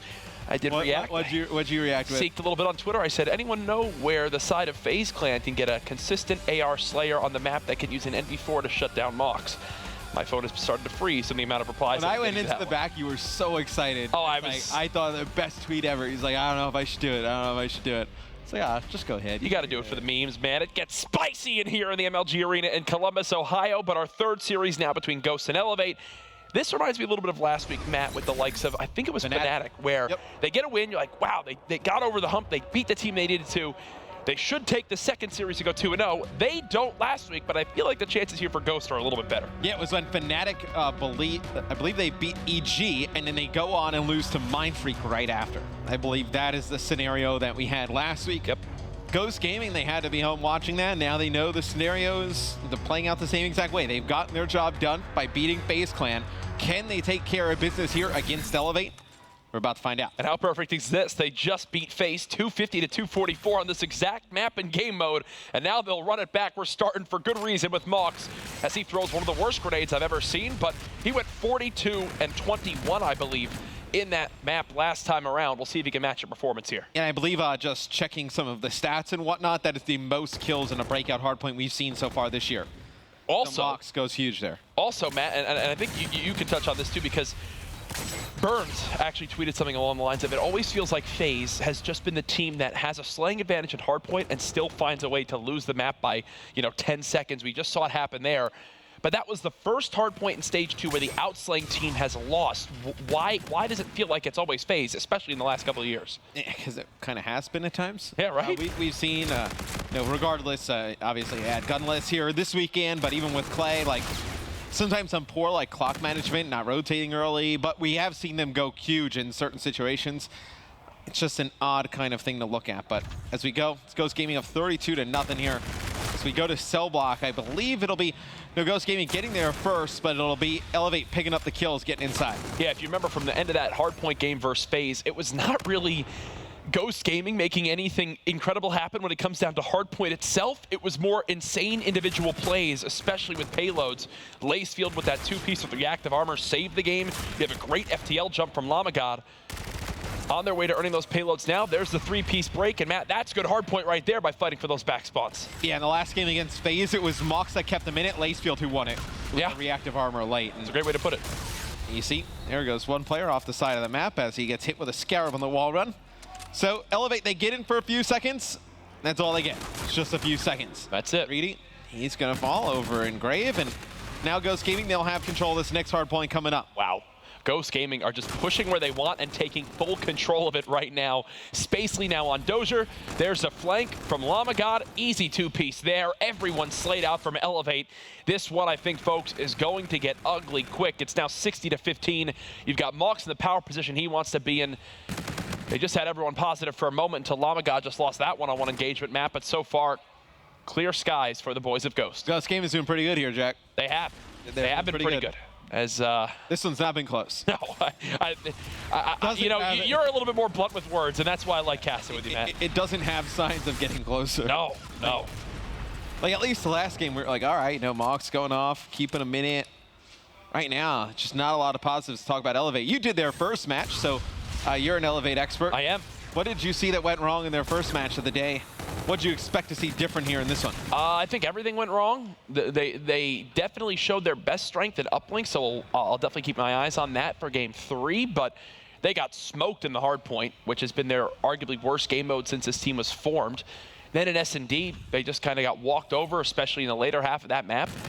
It's something where these guys just need to begin to improve, and it starts with game number 1. It's like the old Rise Nation team or Elevate team, whichever one had Nagafen on it, where they would just always lose the first map, and they were just a guaranteed loss. And you can't have that if you're a team that wants to do well in the Global Pro League. Well, they have control of Commissary. That is good for them. It's now you see Mox just trying to bide some time until teammates can get in position, and then they try and break, and Lamagod getting that first blood. That's huge. Mox somehow staying alive inside of the hill. Lacefield comes on through. Wow. That is a clean sweep of kills for Ghost Gaming, as they are now up 105 and counting to 41. You have Zed 10-8 for the side of Elevate. He's positive right now as can't pick up that kill somehow. Mox able to take him out, but I think for Elevate, it's really just not being able to pick up kills. Yeah. I mean, that's what I watched a lot of their first series. It's like just in straight up one-on-one gun engagements, just not able to win them.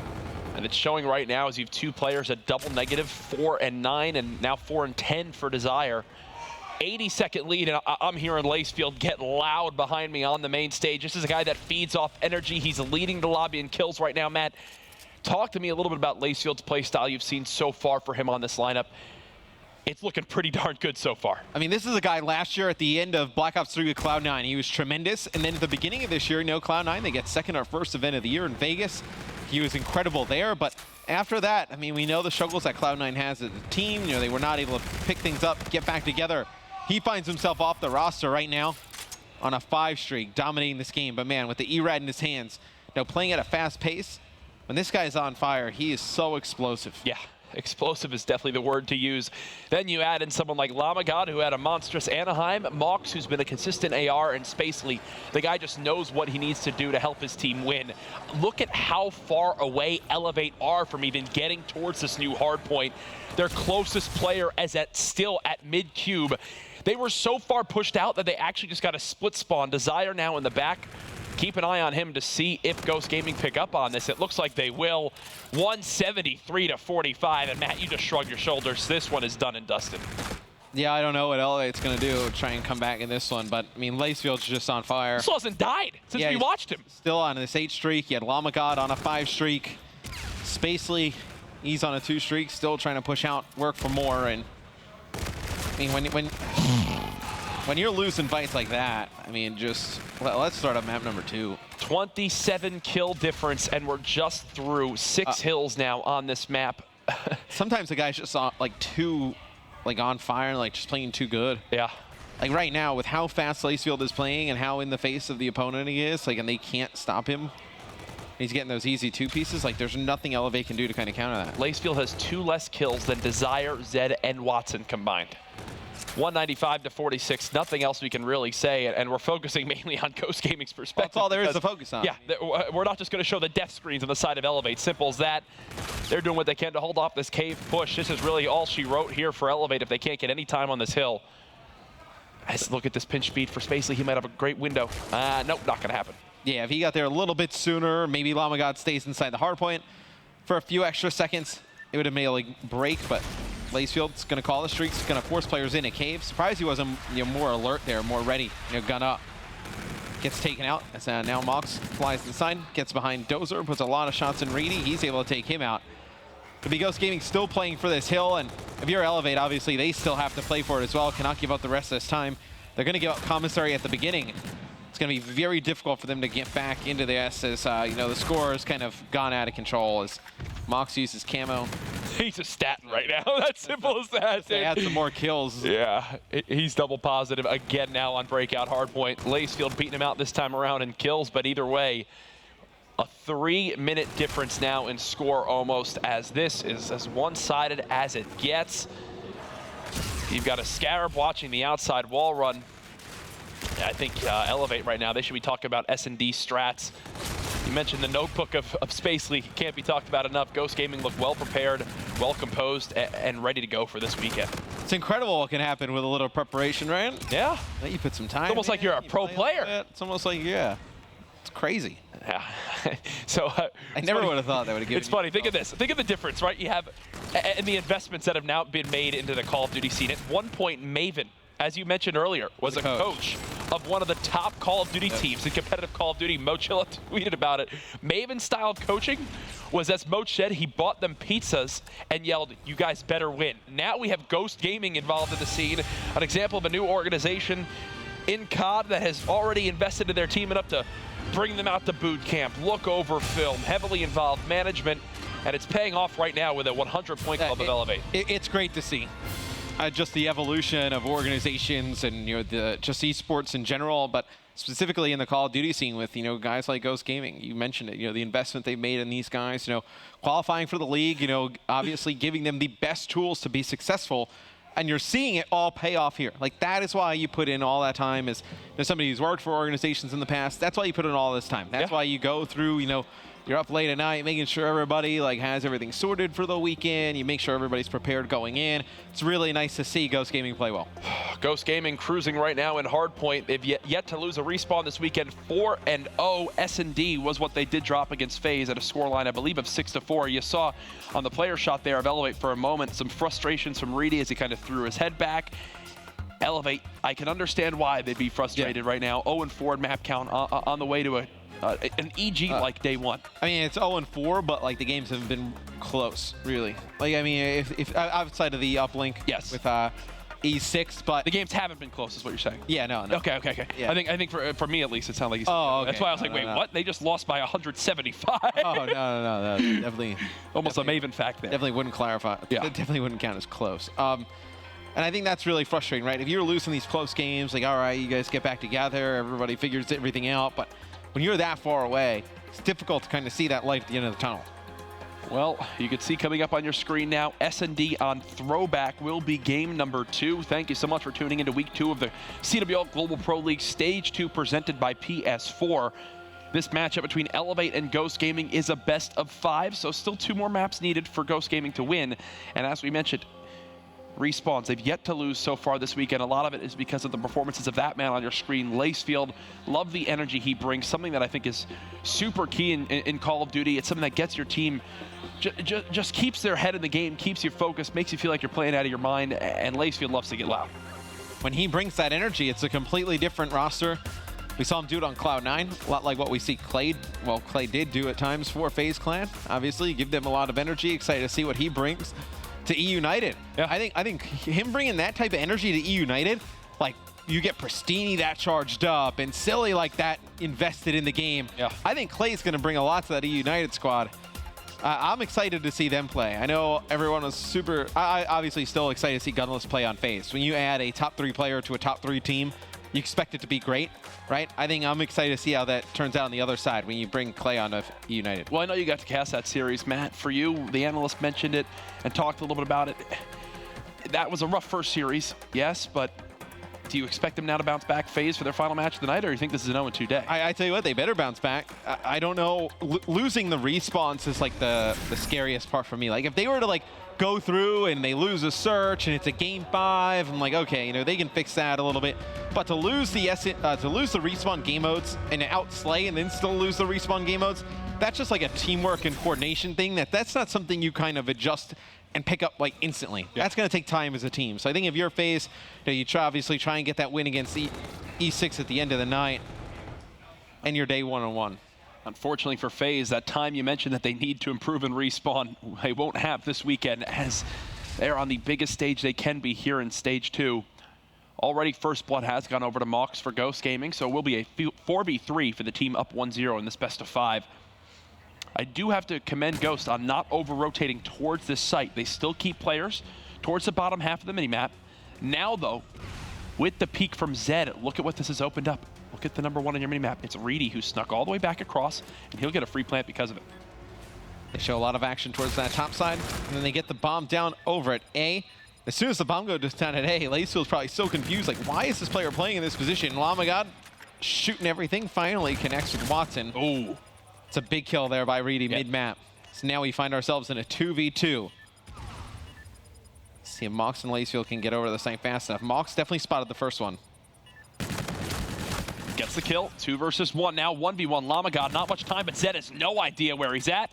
That'll be a round win for Ghost Gaming. It was not pretty at the end. Reedy nearly saves it, right, Matt, with that 1v1 gunfight middle map? Yeah, he cuts off Spacely mid-map, stays alive, but when he comes to that top window, I believe it's Mox who spots him first, turns around, kills him, and then Zed probably thinks that those players are coming on a pinch. Has no idea why would Lamagod be running on the same wall as we just saw Mox running on, and comes from behind, able to take him out. Elevate, you almost did it even after getting first blooded early on, but unfortunately they do drop round number 1. Like some of the shot calling we saw there, though, at least getting the bomb down over near that A site. Now it's Ghost Gaming's turn on offense to see what they can do. You're going to expect to see Mox go to this exact position almost every single round on offense with the NV4. Question, though, is how do Elevate deal with it? Looks like they won't have any answer, though, for a quick plan as Spacely gets the bomb down.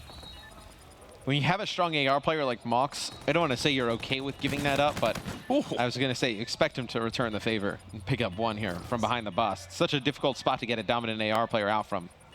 Well, this is where things are going to collapse quickly onto Mox now. Yeah, he's got 3 players surging at him.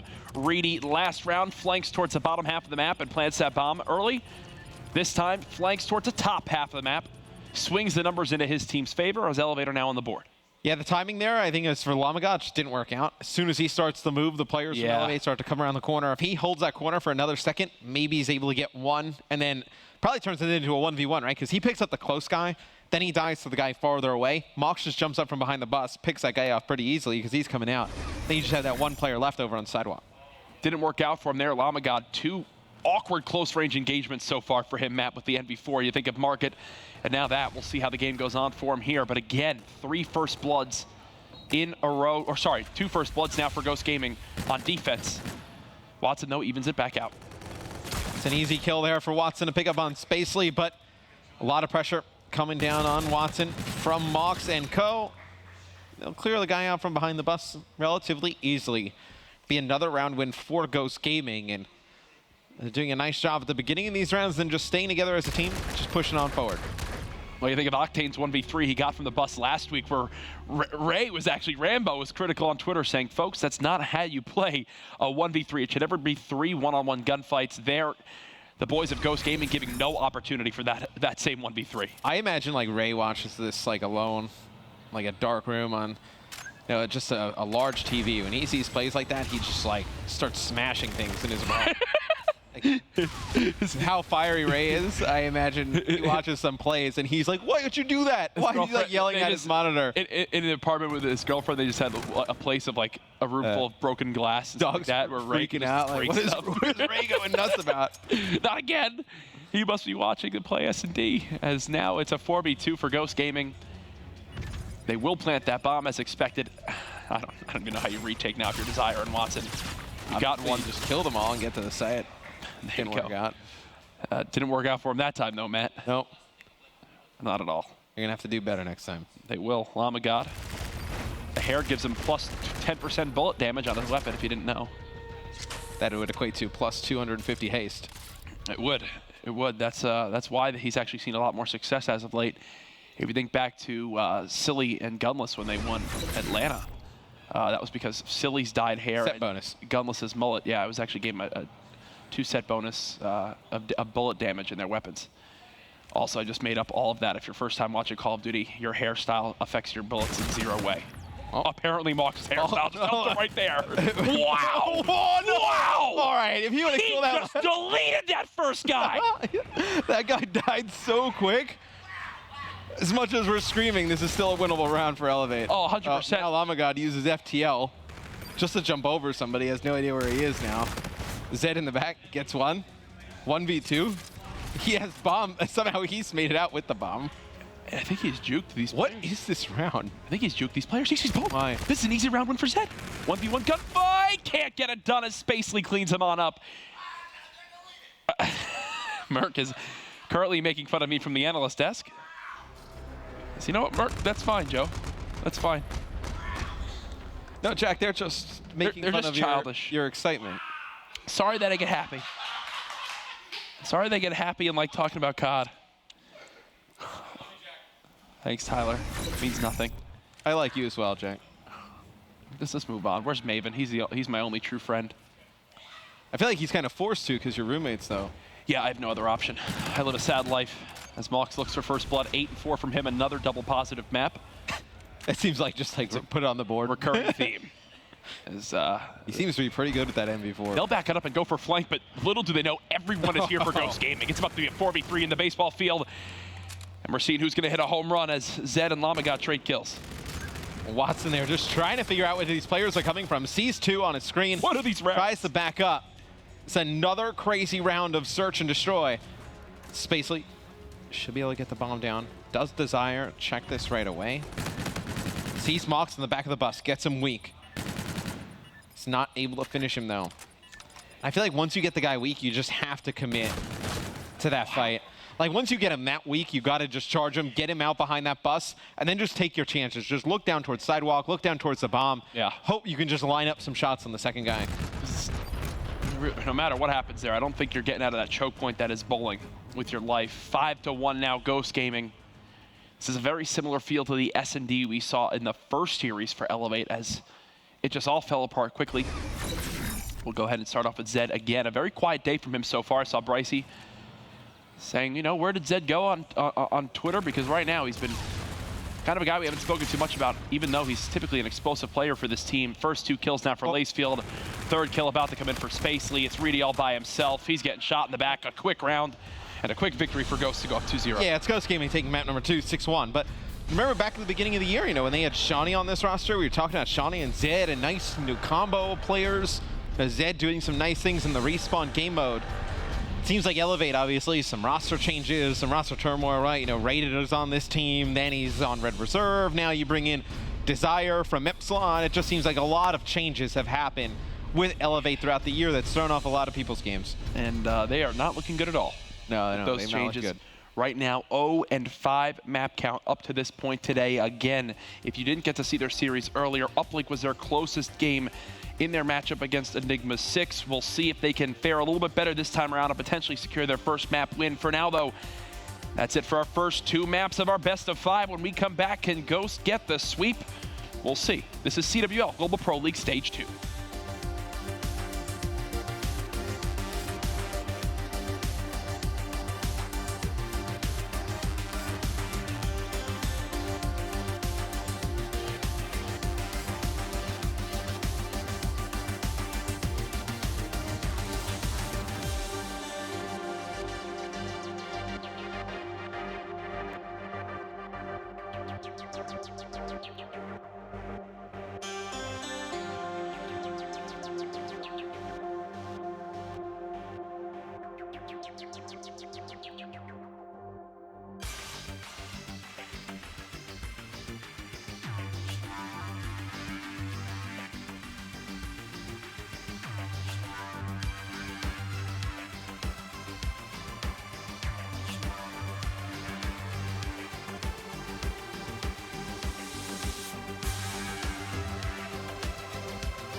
We're playing Call of Duty.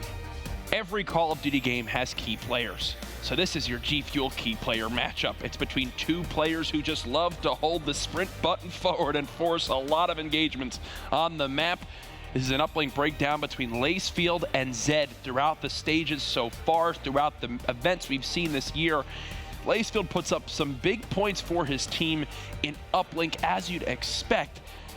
But it's their engagements and their ability to push the objective forward that really help these players on their teams. Can Zed be the saving grace for Elevate, or will they end day 1 at 0-6 in maps? Oh, the European COD gods are praying for a no. This has been your G Fuel key player matchup.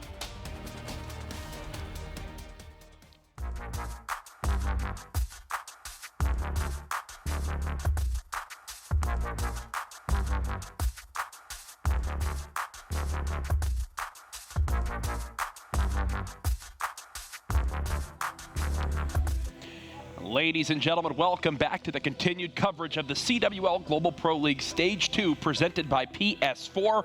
Right now, woo-wee!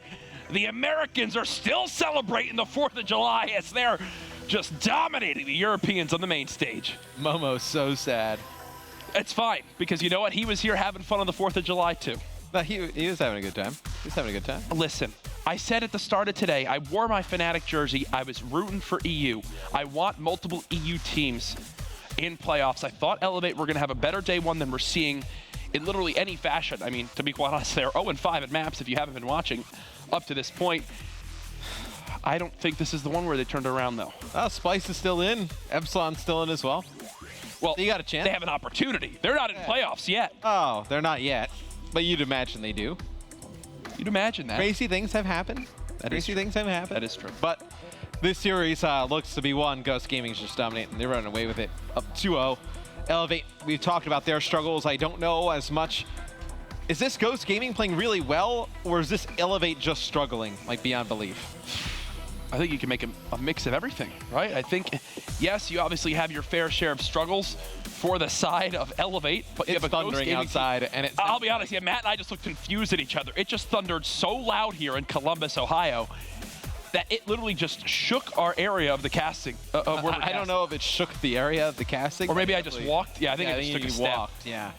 That was a fat joke at myself. As we move forward, though, yes, I think it's Ghost Gaming actually playing very well. They're well prepared. They're confident. And these are players too that I feel like, especially Lacefield, confidence is such a key thing for him. Because TP's mentioned it as well, right? When people talk about, I feel like my bolts are connecting better, or I felt like my bolts are doing more damage. It's like, no. People just get confident. They play the way that they're typically good at, especially Lacefield when he starts flying around more, getting those extra challenges in, and he just begins to take over control of the game. Now, I know, speaking of Spacely a little bit, it just seems like they're a little strap hook. It helps with the opening breaks. You see right here, knew exactly, being able to pre-fire Edie, knew he was going to try and go through that mid-cut. They're able to trade these kills out, and he's like, it's not even like where like exactly what the other team's doing at all times. You just feel more confident. You feel more prepared. Yeah. Just feel like you have an upper hand on the opponent. Well, is that something that when you were involved in coaching that you helped with the team do, or was that kind of the team settled that themselves? What was the philosophy? I mean, we watched, I know me and Krim, we've watched like film, a decent amount of it.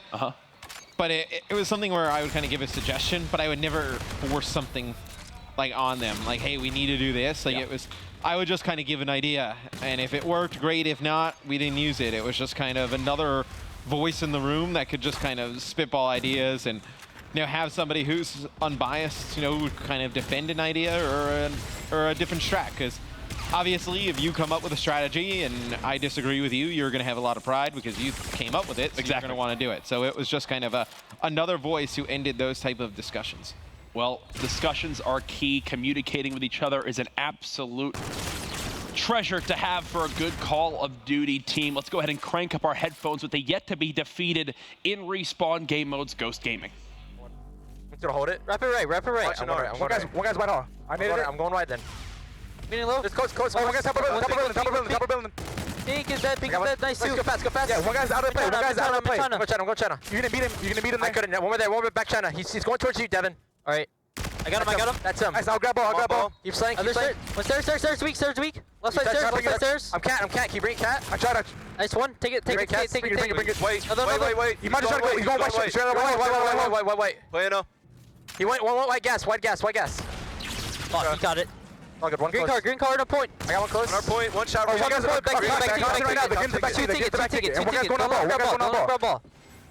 I got my ball. Nice. One more close. I can take back ticket. Don't cat. I have orange. How you going for the one? Go white when you like it. White control. Take it. Down take it weak. You get him? You went orange. He's one bullet ticket. I'm going for orange. Orange dead. Nice one. Wait. He's hitting white. Push the scout. He's hitting white. Nice. One more close. Cat. Top cat. Two guys there. That mean really weak. Don't Waiting. Go fast, guys. I got one more shot. There's three there, guys. Top guy weak. I got two. Nice. Let's go. L, watch out. I'm looking up in L. I spawned you. One shot on ball. I'm playing the kills forward. Box, one shot. I'm coming down B-middle. On the portal dead. Nice. I have their portal. I got ball. I have their portal. Why dead? Nice, you should have a dunk. Another white. I have their portal. I'm going. One at least. On the portal. Watch your low. Nice. One. Two dead. Yeah, get back on ball. Keep back. Push out their pace. I got low. I white. Try to push out the pace. Yeah, go for it. One white. Bring it out, guys. It's Trinity. Fuck. Yeah, one's there white. I'll play my life. He's going wood. Oh, one guy's under the portal right now. He got me. Oh, good. Wait, it could be white hole. Picking up white. On me. Two there. I couldn't get him. Three cat. What's white? One shot. Going in the middle. Three cat. I think they're gonna work ticket. They're gonna work ticket. Taking steps. Top ticket with ball. Absolutely. Back ticket. Right there. I need him. He's weak behind the box, behind the garbage can. Watch his front ball, one shot. Body. Front orange. Back alley. He's green, orange street. I'm behind this car. Green car. Top window. Got him. Nice job. I'm gonna try to go white. I'll try. I'm helping you white. They're already on cat. He's on ball. Similar thing we saw to the first series for Elevate, Matt. Keeping the uplink close. What stands out in this game mode for you that makes it possible? I know. If you look at Ghost Gaming, they did a decent job of getting towards drone, but they allowed Elevate to get some streaks at the beginning, and then that prevented them from rallying the drone any further. So I think at least you burn one of those streaks that Elevate did have. I think going into the second half, Ghost Gaming, you're okay if this game stays a 1-point game going into the second half. You can attack that back gas area. You can put some points on the board. I think you still feel pretty good about your chances. One player I do have to commend so far on uplink play has to be Reedy. The guy's got both of his team's points. You also think back to the first map they played earlier on. He had like 25+ kills. Earned that camo early inside 2. He's on pace to do the same thing here. 14 seconds remaining. Ghost Gaming with the one. He misses the throw. Spacely won't get there in time to go for the final second score, so a botched 1-point play is how the half will end for Ghost Gaming as they find themselves down by 1. As soon as you saw him let that go, I was like, that is no chance of going in.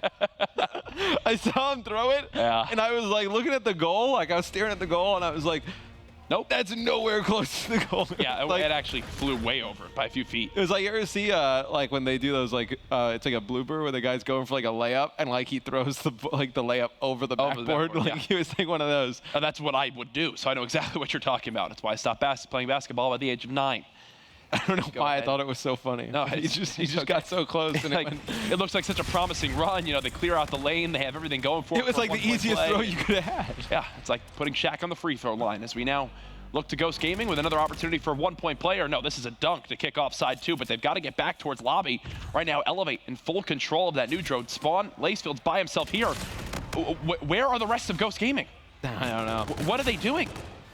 They're going to get killed out of their own base, and now they're going to be forced to burn some streaks as Zed throws the drone down, just trying to stay alive.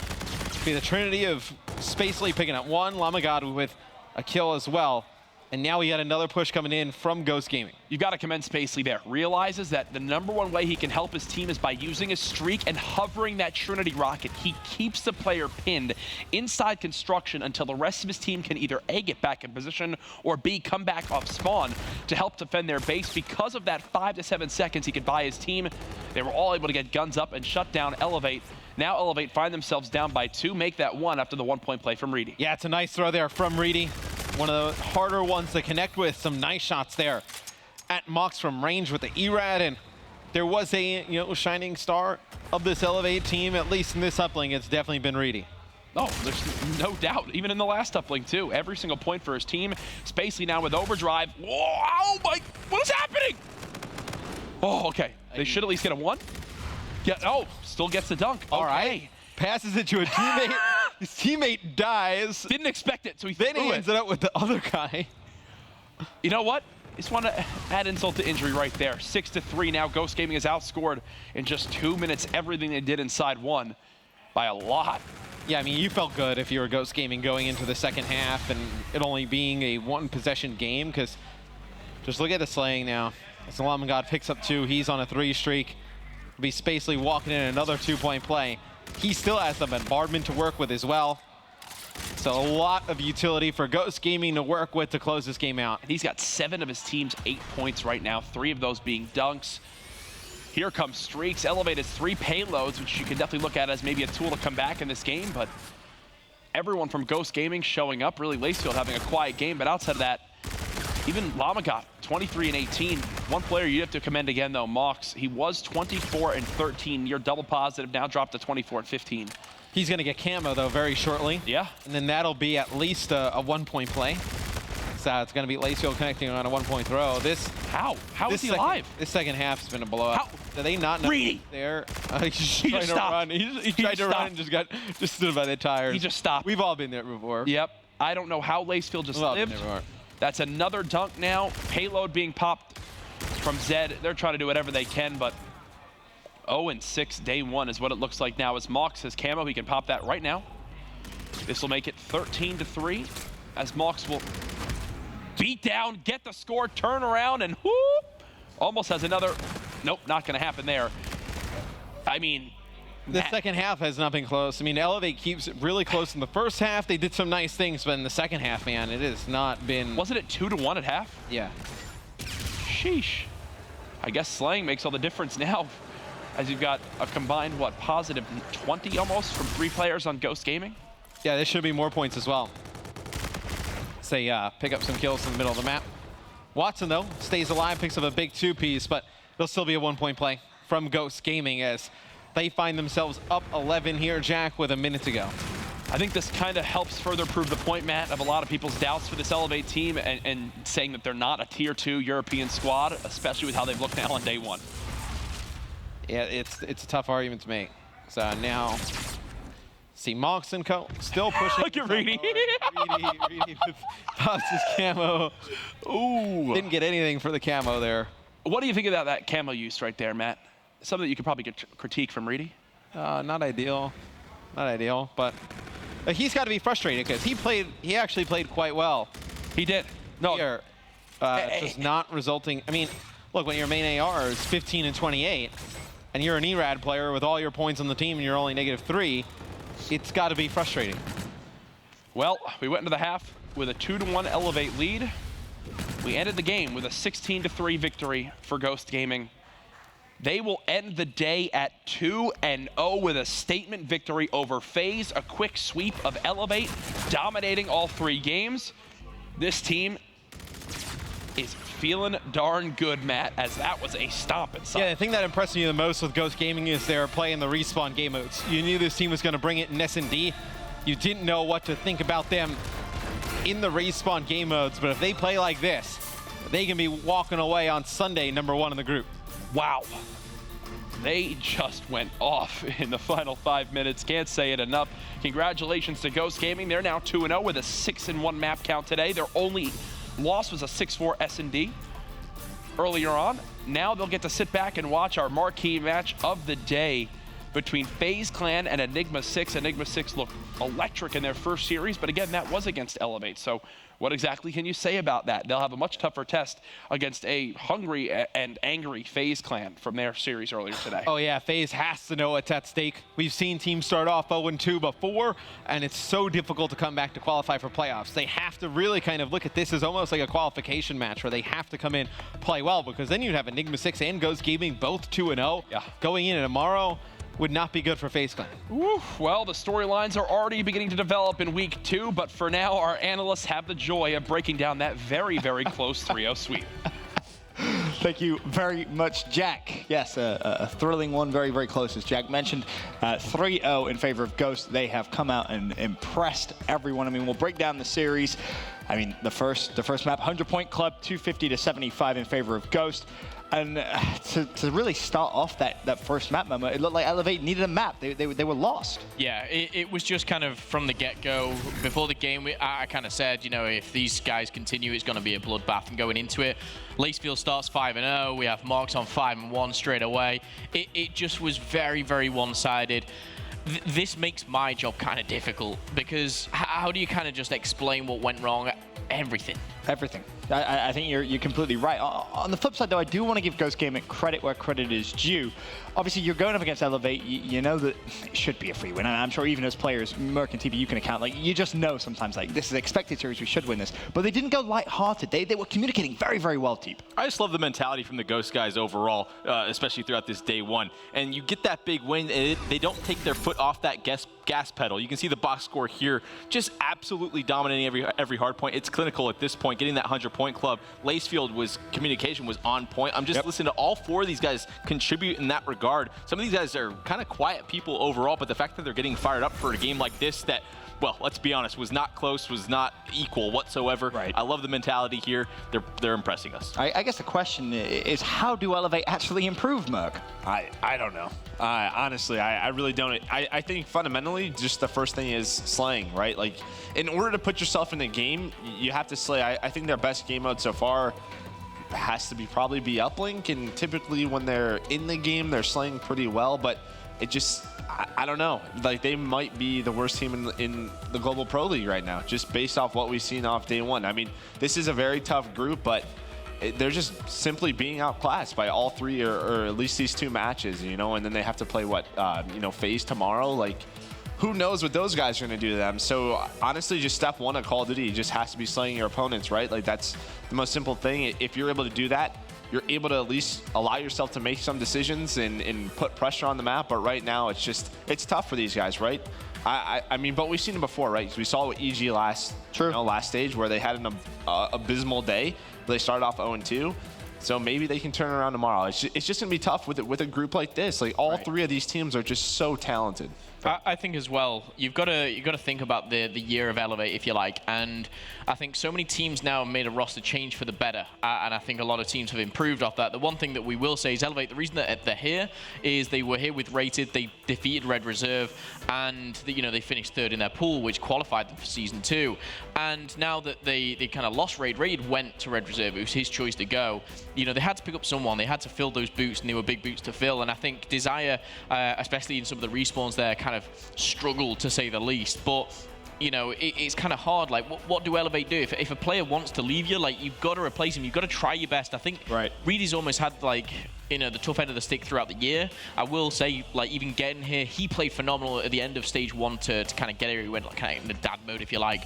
But is this roster kind of capable? I think Joe kind of said it. Potentially could be one of the worst. Those bottom two, I'd say Mindfreak, Elevate, around kind of the same area. I mean, if I'm just like sort of looking at the next few days, I'm just telling everybody, because what we're doing right now isn't working.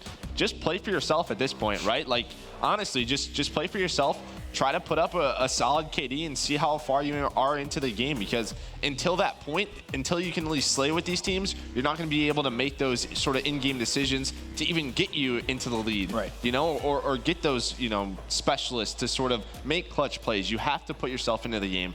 Again, if I'm one of these guys, I'm just saying, what do you guys want to do? Do whatever you want to do. And to that point, on the bright side, it couldn't really get much worse, could it? So no, you may as well try something completely different. Yeah. Moving forward, though, we'll talk about the Search and Destroy. 6-1 for Ghost, and it was just Ghost Gaming in cruise control. Yeah, pretty much straightforward gameplay overall, just getting to wherever they really wanted on the map. And it just seemed like there's several situations where the Elevate players just didn't really seem to know what's going on. They're guessing in a lot of scenarios, and then the players from Ghost just sort of taking over. Mox just beaming people across the map with that NV4. His shot is electric to get today, by the way. Very impressive stuff from him, but it's hard to bring up points on the side of Elevate that they could have done better, because it never seems close. It just seems like the other team is grouped up. You're on board with a POV from Elevate, and they just get wiped off the face of the earth, and then in the matter of a second, it's like, oh, well, that was a depressing round. So yeah, I think we saw a JP tweet. Shout out to JP as always. I think every team that got first blood on this won the round. So 7 out of 7 first bloods won, and obviously Ghost has 6 of those. So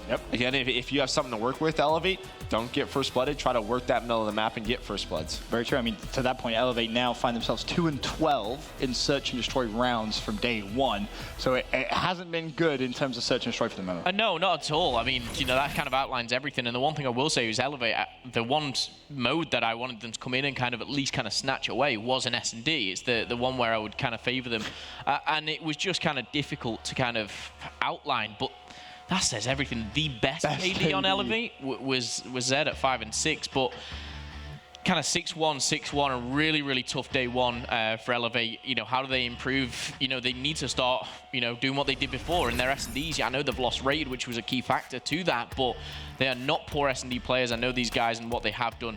Even if they're losing, it shouldn't be 6-1. They should be pushing this around 9, round 10s. They're more than capable of doing that. Respawns, like Joe said, I think just try something else. Then, of course, we go over to map 3, the uplink, and feel like the camo kind of summed up that entire map, really, didn't it? It was still all a little bit pointless, a bit of formality. I mean, it was close in the first half, but then all of a sudden Ghost just steamrolled away, Merc. Well, yeah, again, it just starts with the scoreboard. Just look at it. Elevate, they're in the lead right now. They're slaying well. I mean, besides Watson, who's 2 and 10, Reedy and Desire are playing well, and they're in the game, and that's just what it starts with. But, the first half, very close, and then second half is kind of where it gets crazy. Yeah, Mox obviously keeps playing extremely well. If I was him, I'd be like, hey guys, can we just play all 6 matches tonight? Like, I just want to, you know, I'm on fire right now. Right. I don't want to stop. I'm in the zone, you know, but, you know, the game finishes 17-3.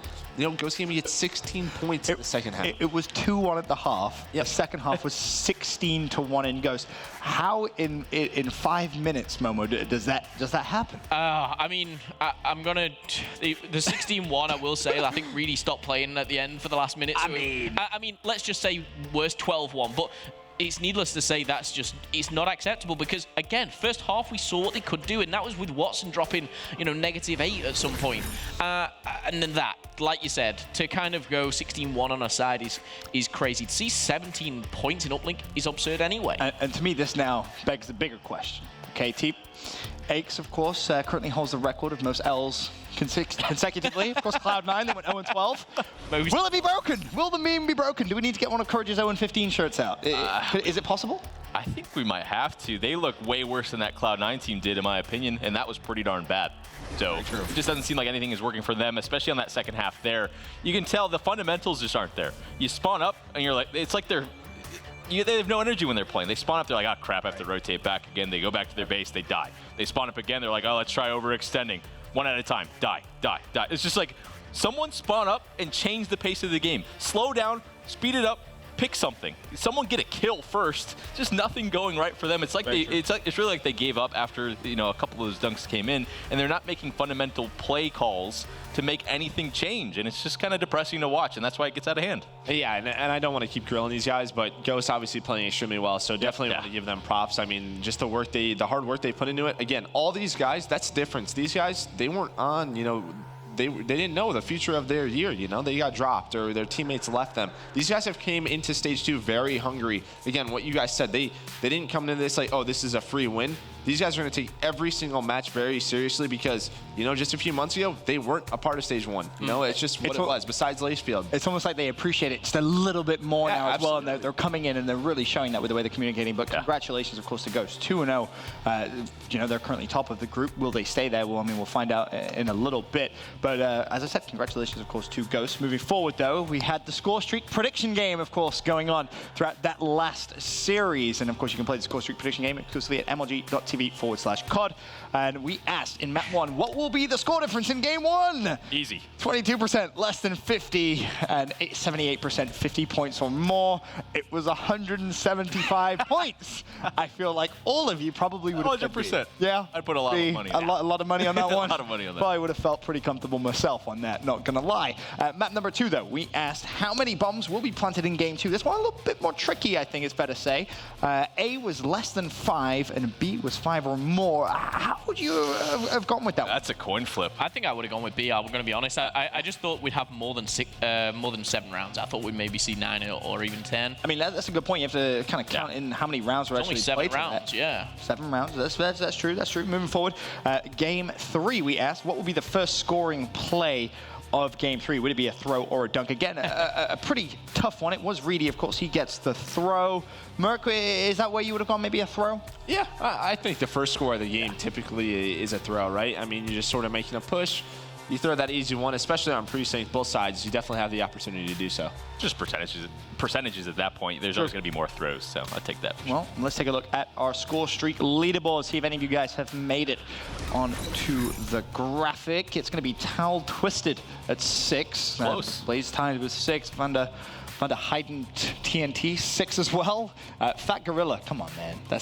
I love that name, but currently at 5. I mean, what's been the record that we've seen on score streak? I think it's 13. Yeah, at Anaheim, right? It was 13. I think it was 13 at Anaheim. Last week, what was it? 10. 10 was the winner last week. Okay, fair enough. Well, still plenty of time. Of course, you guys can play the score streak prediction game exclusively at mlg.tv/COD. You get your up-to-date event statistics, and you can watch those featured POVs and, of course, play that score streak prediction game. But we still have one more match to go here at the CWL Global Pro League as day 2 of stage 2 commences. We've seen Ghost come out looking amazing, going undefeated, and on the flip side, Elevate have been defeated, going 0-6. Up next on the main stage, FaZe Clan versus Enigma 6.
I think the pickup of Royalty is definitely a good pickup. He's a very underrated player and he's very aggressive, which is, I think that's what E6 needs. Emma Ruiz, he kind of slowed them down a little bit, but with their new pickup in Royalty, I feel like they're just super aggressive and almost reckless play style, and I think that could cause a lot of issues for any team, including us. With E6, I think we'll take it 3-0 both series. That's the goal. It's just 3-0 everybody, so that's the only goal that I have in mind. I think it will probably come down to the S&Ds. I won't really give a map count. I'm not like that. It'll most likely go the full distance, I think. We got to close out our S&Ds. We choked a 5-3 lead versus them. As long as we could just play our game and pose our own aggressive play style on them, then we'll win. The aggression level is definitely increased because with Clayster, he was kind of like the main AR, and then now you bring in Gunless, who's more of a faster player. So now you have Attach, Zuma, and Gunless all running, kind of running around, and then you have Enable, I guess, sitting in the back, kind of being sort of the anchor. So I think they bring a lot more aggression now than with Clayster. Whether they'll be better or not, that's to be determined. I'm not really sure, but I think they do bring a lot of aggression to the team now. Call of Duty Global Pro League action continues here at day one of week 2 with the final game of the day. FaZe Clan going toe-to-toe with Enigma 6. E6 have been impressive. FaZe Clan probably needs to show a little bit more. So, Teepa, I guess the question is, does E6 finish the day at 2-0? Oh man, that's a loaded question, Ben. I really don't know where to go with this one. It seems like FaZe, they were really close in that series in those respawns, specifically versus Ghost. There were some glaring issues where they're out slaying and not able to pull out those maps. I think they're gonna start playing better as this weekend goes along. I think they will iron out those kinks. For some reason, I have FaZe taking this one. It's going to be darn close, though, in a map 5. I think it's going the distance. Interesting. I'm surprised you said FaZe, especially after kind of that first game. And speaking of that first game, Merc, from a player's perspective, I mean, what was that post-game discussion like, do you think? Yeah, so I mean, this is just something we were talking about. I think it's a little bit different. It's a different situation because typically what happens when a rising star just sort of gets onto the scene, he joins a team of veterans, a team that was winning. Right. It's kind of the opposite. Gunless was on a winning team. They won an event this year. he joins this FaZe roster, which is filled with talent, but they haven't won. So if I'm Gunless, maybe you're taking the lead. Maybe you're saying, hey, this is what my old team did. This is how we won. Let's try to implement these changes, try to replicate that, and then use our talent to make that even greater. Momo, quick look at the maps there for this one. FaZe Clan versus E6. Thoughts? I mean, straight away we're seeing, some of the same maps here coming up for them. I mean, Throwback S&D was FaZe's second one against Ghost. They lost that 6-4. I know teams kind of edged towards FaZe. I'm edging towards Enigma 6 on this one myself, but I do agree with him. I think we could be seeing the full 5 maps come into this. FaZe, I think, just need to step it up or just one more gear in their respawn, and they can really kind of elevate their game. They can be a great team here, but I think Enigma 6. FaZe could potentially finish the day at 0-2, but the final game of the day about to get underway. We can send it down to the fabulous Maven and Courage for the cast. Thank you, gentlemen. It'll be interesting to see if FaZe can rebound. I'll tell you what, I got to go get food after that series. Before I was able to walk from here back to where the catering is, FaZe were already on PS4s, already starting to warm up and play to get ready for this next series. So, I mean, obviously they're frustrated, but they're back to the grind immediately. That's how Gunless has always been, though, as a player from this year. We even saw when he got eliminated back in Stage 1, they were still playing. They were still participating, still getting involved and warming up. Or maybe not eliminated, just they were done with the weekend. Their matches were complete. He was still warming up. Either way, though, warming up and whatever can't help you win games that you really should close out. When you think of that hard point we saw earlier on, where they lost that one by 6 seconds to Ghost Gaming, stuff like that, they cannot afford to give up. It was on this map as well, breakout hard point. I talked to Ghost guys a little bit. This is a conversation Analysis has had and pro players have had. Like, why is FaZe in those situations where they're out slaying but not winning? I don't think it's I don't think selfish is the right word, but there are times where you shouldn't play your life. You don't want to have stagger spawns. You need to kind of throw your body to the wind and attack a hard point. They don't seem to be willing to do that, whether it's on someone like Attach or Zuma. Like, who's that entry guy doing the dirty work, like a Classic, like a Karma? Who's that guy? Yeah, and we were also talking about, too, in the break, you and I. It's interesting so far in just the first series, seeing how much of a different role Gunless has had to play from what he was super successful with on the side of United and now what he's playing with in FaZe. I mean, look at what he's now had to do. No longer having camo in S&D from that first series. Was predominantly running an NV4 at times during the first hard point that they wound up dropping. Just seems a little bit awkward from him. We'll see how that changes as the day goes on. Right now, it is a 14-10 lead for the side of Enigma 6. Yeah, maybe it's just a little bit of nerves getting back in the swing of things, and there's a lot of pressure on FaZe. We'll see if they're able to turn it around. Enigma 6 on the other side of things was fantastic to kick off the day. High expectations for this team to qualify into the top 2. And like they mentioned on the desk, if you can come in, Ghost Gaming, also Enigma 6 going 2-0, the pressure on FaZe just continues to grow exponentially throughout the weekend. Fantastic start for Enable here at 7-2 on a 4 streak, still on the hard point as well. Still watching out for General on this backside of the map. Can't clean up the kill. Both players one shot, but there's Proto for the help. As Enigma 6 had broken on through as they look to retake the lead. Thankfully, they're not going up against a Mox this time around. Yeah. Dropping 43 kills against them. 2 teammates double negative, but he's going so positive that you're almost even in the slaying category. FaZe now does have to go up, though, against the likes of General, a Proto, who's currently on a 4 streak. General's going to be the first man to rotate now over to Graveyard. One to deal with. He has tagged up Enable. There's going to be a pinch coming through. Enable still alive somehow, but finally cut down. Nice little tandem, a little duo play there from Royalty and General. Royalty recognizes the timing window he has, the opportunity that he can push towards Cave and not be shot in the back. He does just that, helps out his teammate, and because of it, they do break on through, but FaZe charge back with gunfight wins of their own. All started from the 2-piece from Gunless. FaZe down by 10, but with this hold, they should be able to take back the lead. A Scarab was out, pushing into Medical Bay, trying to back up the players of Enigma 6. Zuma playing the kind of that close, sneaky spot there in the Grave Pit. Attach hovering mid-map, and Enable going to deal with the pressure as everybody's starting to come over the top. Wow. Good job clearing it so far. Proto so high up in the sky right there. Doesn't actually work out for him. Enigma 6 still trying to just contest this last bit of time. Nice help from Gunless there. To secure FaZe Clan the scrap time, they'll now be up by about 30 seconds as we move towards this new hard point. And they're already set here too, Maven. Nice little play from FaZe in these last 2 hills. Yeah, you share a similar spawn for Graveyard and also into Commissary, just trying to lock down that far left side of the minimap you see at the top left, just holding the helipad, and Enable continues to rip with that MV4. Beautiful play right there. We talked about watching out for him and how good he'll be now as the main NV4 of this team. Well, shots like that will definitely help FaZe bounce back from the 3 respawn losses they had earlier to Ghost Gaming. Remember, coming into this series, they had yet to win a hardpoint or an uplink so far this weekend. Granted, that's one best of 5 that they've played, but still a pretty standout stat for a team like FaZe.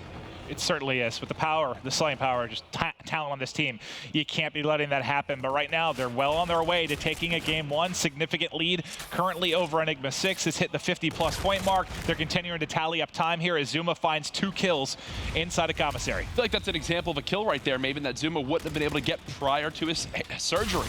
Zuma had to get assist removed on his right hand. His aiming thumb didn't just have the mobility as well as it just hurt when Zuma would play. So post-surgery, looking like he can snap yet again. 123-44. FaZe have blown open the floodgates. They really have. And this is, I don't think, how you would expect this first game to go. After seeing how well Enigma 6 looks, seeing FaZe struggle, particularly on this map. Yes, it was close with Ghost Gaming, but I am surprised to see them out to such an early lead. But we know the potential's there. They'll figure it out. The potential is there, but I also talked about this with Matt, where this is a team that in Enigma 6 who just faced Elevate earlier. Elevate played 6 maps today.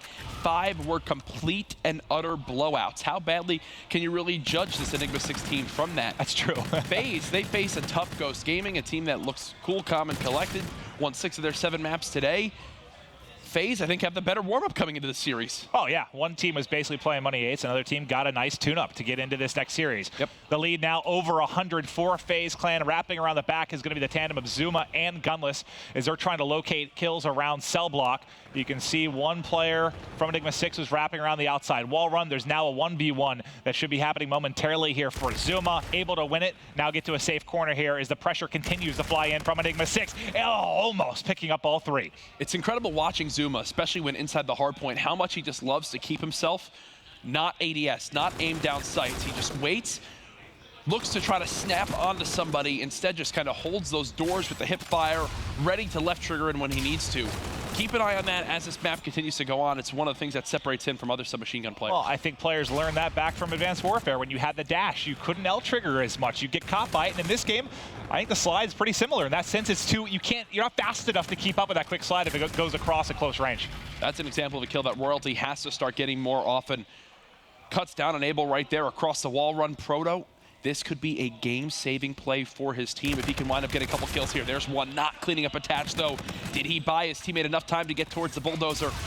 I do believe so. Cade is here. Last challenge is attach, and attach wins the 1v2. The 2-piece there will swing that in favor of FaZe, and Maven, that's an example of a couple kills that completely change how this map plays on out. They really do. The first one, he just trades effectively, stays alive, and continues cruising through Graveyard. Zuma comes up through Spiral and finds a couple of kills for himself, and now Enable's back in a little power position where he's got a good angle on anyone pushing from the front, but there's a split spawn that comes through. Now, General and company hitting from both sides. Can FaZe Clan hold on? So far, Zuma and Gunless still getting it done inside.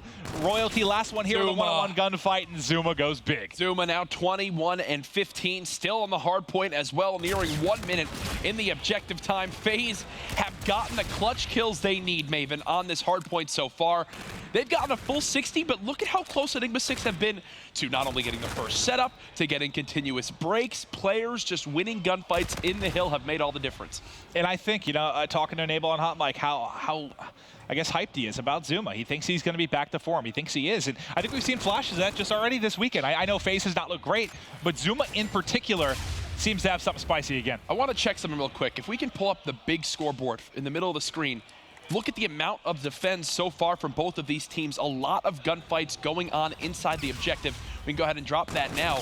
There have been so many contests between both of these teams, but again, it's just FaZe coming out on top. Yeah, they are. And, when you've got that slide edge for Enigma 6, it hasn't really turned into much time. They've won it towards the tail end of a hard point. And when they've had their early rotations, they haven't been able to hold for long. Now you've got 30 seconds remaining. You need to get all 30 of this or the game's going to be over. You've got to lock it down. You need perfect hard point from here on out. Yeah, FaZe going for an unorthodox back catwalk push, and Enigma 6 are just not ready at all for it. They get a quick 4 dead. And I think that's going to do it, Maven, for this map. They won't be able to win off this hill, but either way, being that close, 246 is a score they'll be at. Should be enough that no matter what happens on these next couple hills, they'll be able to close the door here. And you have a tough game from a couple guys on Enigma 6. I think General certainly stands out at 11 and 17. We know from a talent perspective, he's the one that can, I think, most easily go toe-to-toe with a team like FaZe Clan. When you're coming down to just raw gun skill, you don't get enough out of him. I think every player on Enigma 6 gets outplayed by their counterpart on FaZe this map. Simple as that.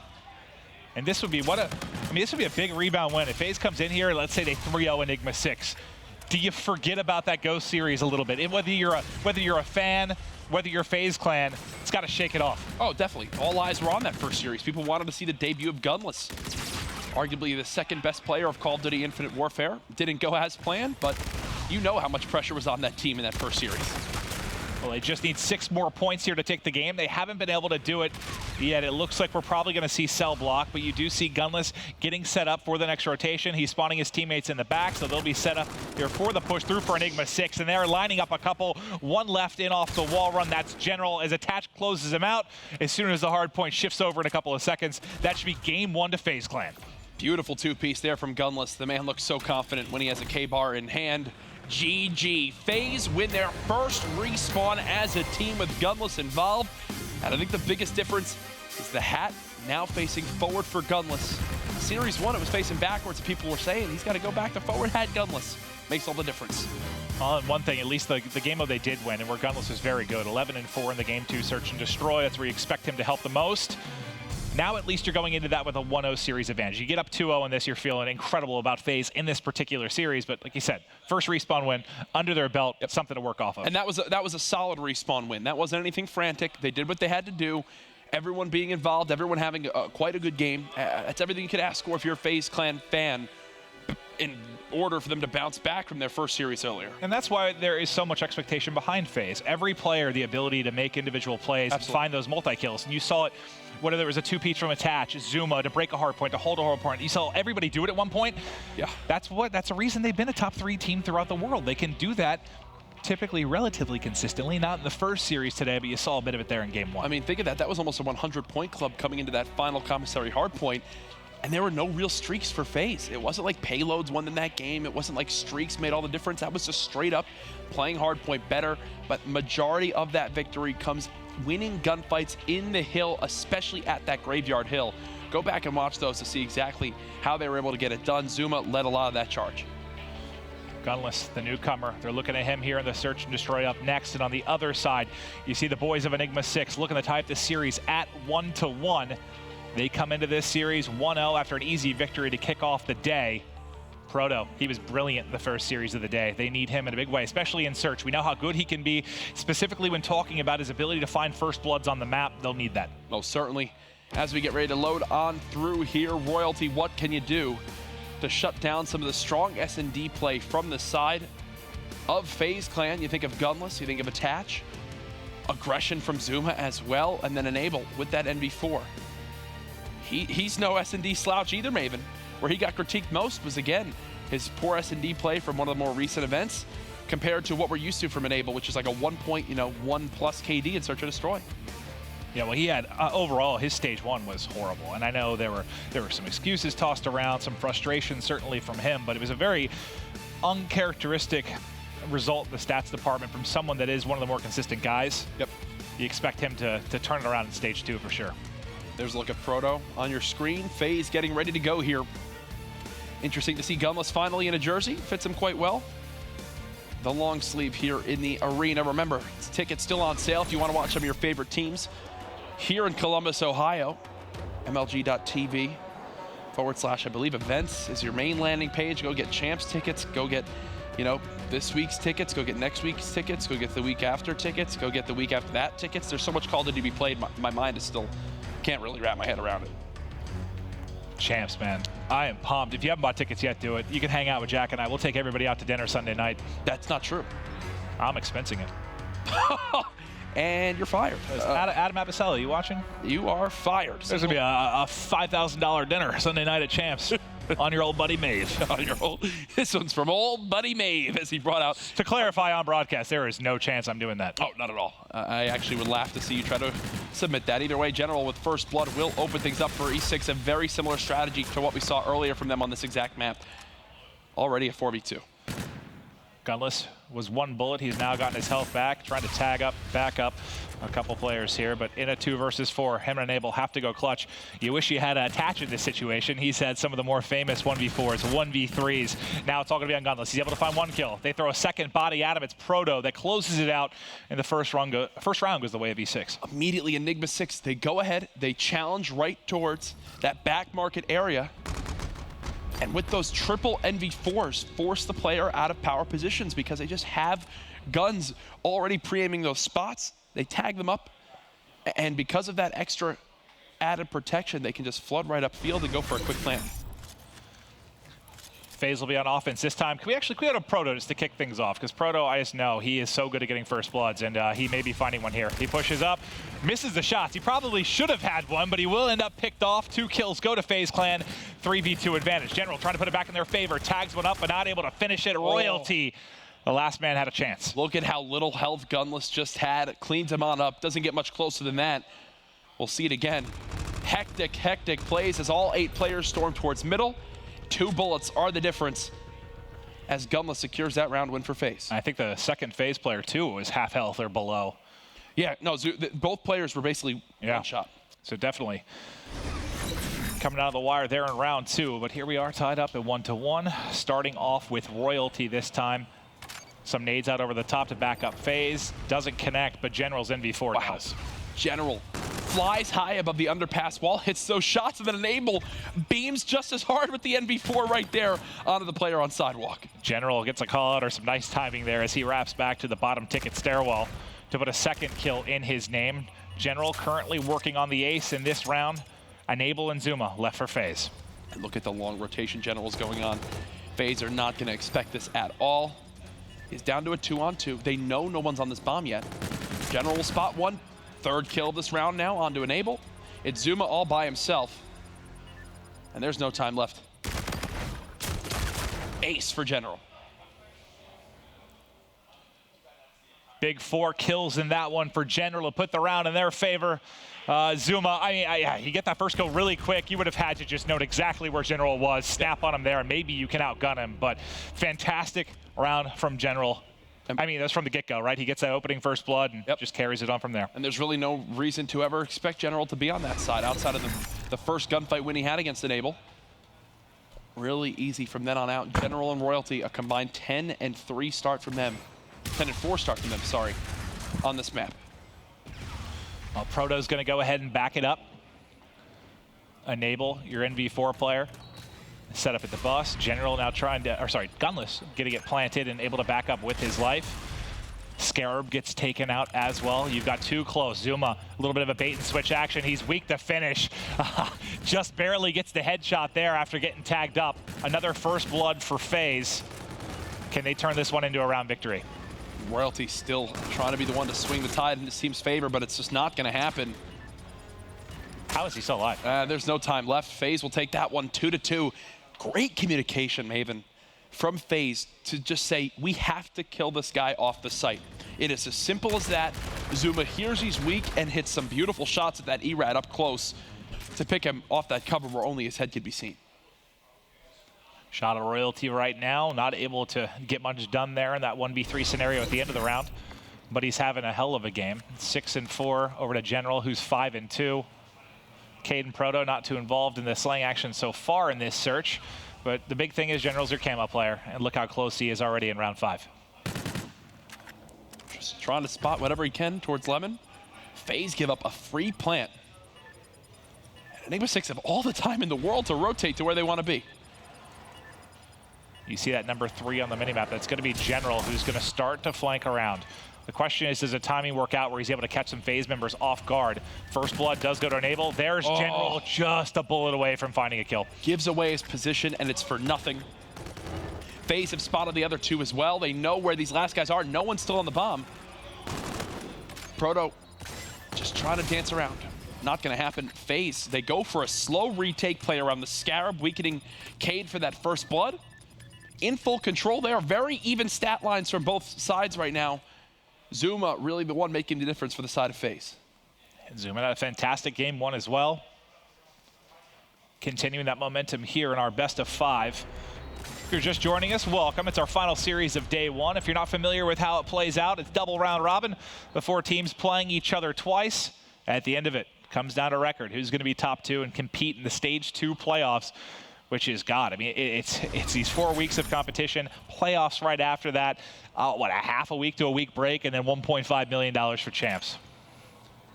$1.5 million. Gunless with the FTL jump. We're used to seeing him rock camo. Now FTL jump. The payload abuse will earn him that Trinity rocket. What did he have? 11 kills in phases S&D earlier today. Now 7 with a streak in his second. Yep, this is where you expect him to go huge. He's doing exactly that so far. He's going to be sitting around, 2.5 KD, somewhere in that department so far. And that's another round for FaZe, 4-2. And I think that's why, I know obviously they're going to be taking some flack after the first series today, but I just feel like this is a team that should get it figured out. And if they improve in search, where they've been wildly inconsistent, listen, I still think this team's going to be terrifying down the stretch. That first series, if they win that, all the kind of jokes and hate immediately goes on over to the side of Clayster. They lose that first series because of it. All the jokes and hate goes to the side of Gunless. It's just because all eyes were on that first series to see how he'd perform. Now they're obviously improving with the potential for a 2-0 series lead if they're able to close out this S&D, but Royalty and crew have other plans. Yeah, nice shots from Royalty. I mean, those were gunfights we saw him struggle with in a game like Advanced Warfare because he plays that high sensitivity, but just beautiful shots there to win it. Attach last man up around now for E6 as they're trying to claw back in. 4-3. Definitely not out of this yet if you're E6.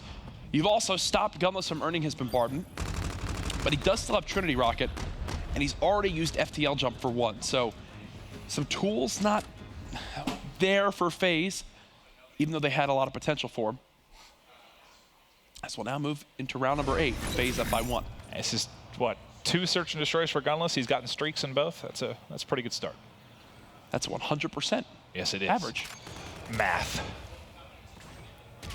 Zuma still rocking that Centurion. Closest to the site, Royalty just gets spotted on the hyper aggression, and both players are punished for it.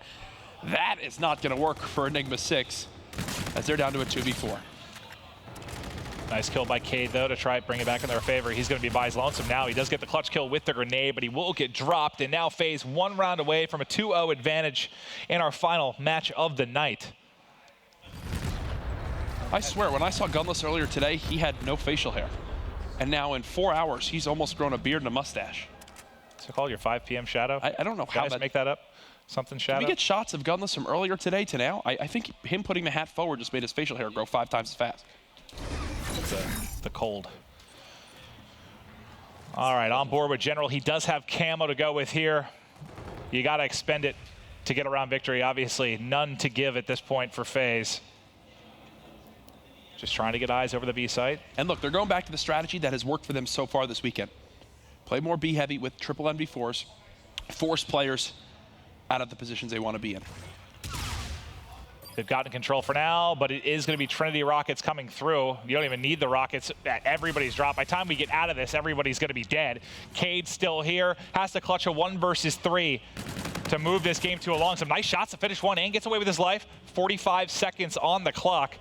This is still doable. Bomb in a scary place in Barn, though. Those were actually incredible shots, especially when the player had that rear guard, which can soak a bullet. Don't overpeak. I thought for a second, man, he hits those. Gunless was vertical long enough.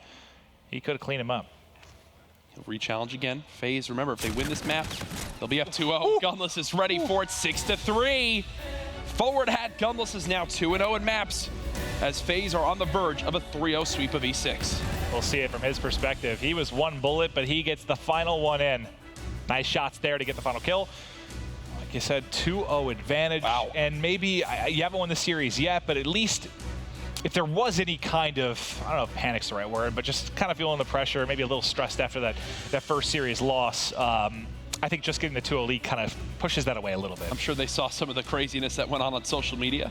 I even tweeted something that probably fired them up as well. So FaZe, they look like a new squad now in their second series. They've calmed themselves down. They're playing as I think a lot of people would expect them to play on the main stage.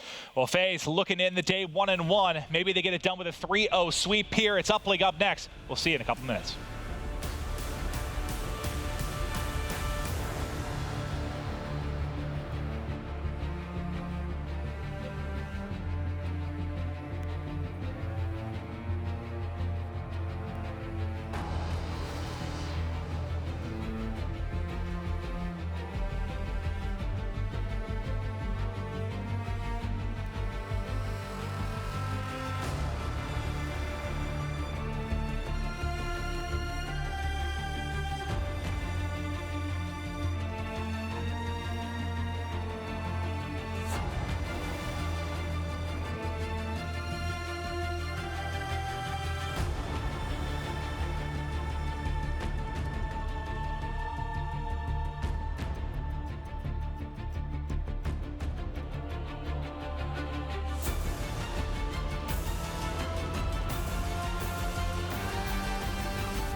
I'm gonna go all the way back into Season 2 relegation.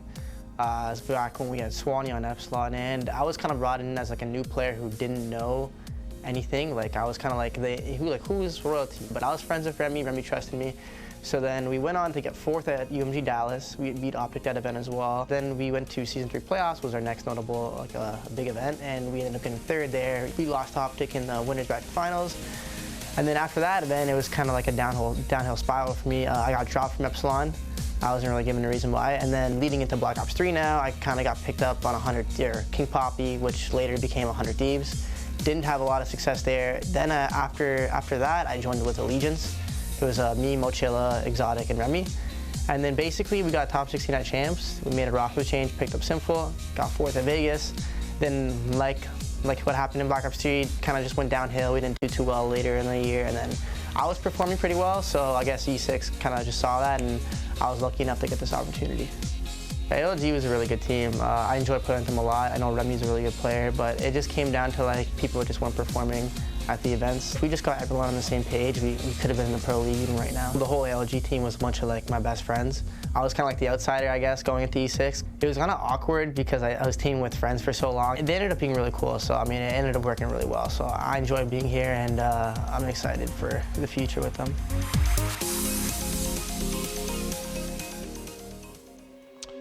I once lost an S&D to Royalty in Black Ops 3 where he only used a wrench.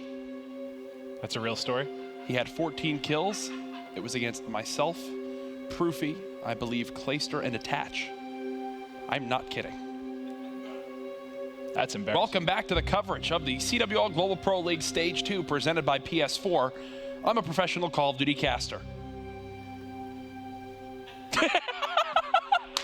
We're ready, though, for Game 3 between FaZe Clan and Enigma 6. It was great to hear from Royalty. Good to have him back now in the CWL Global Pro League.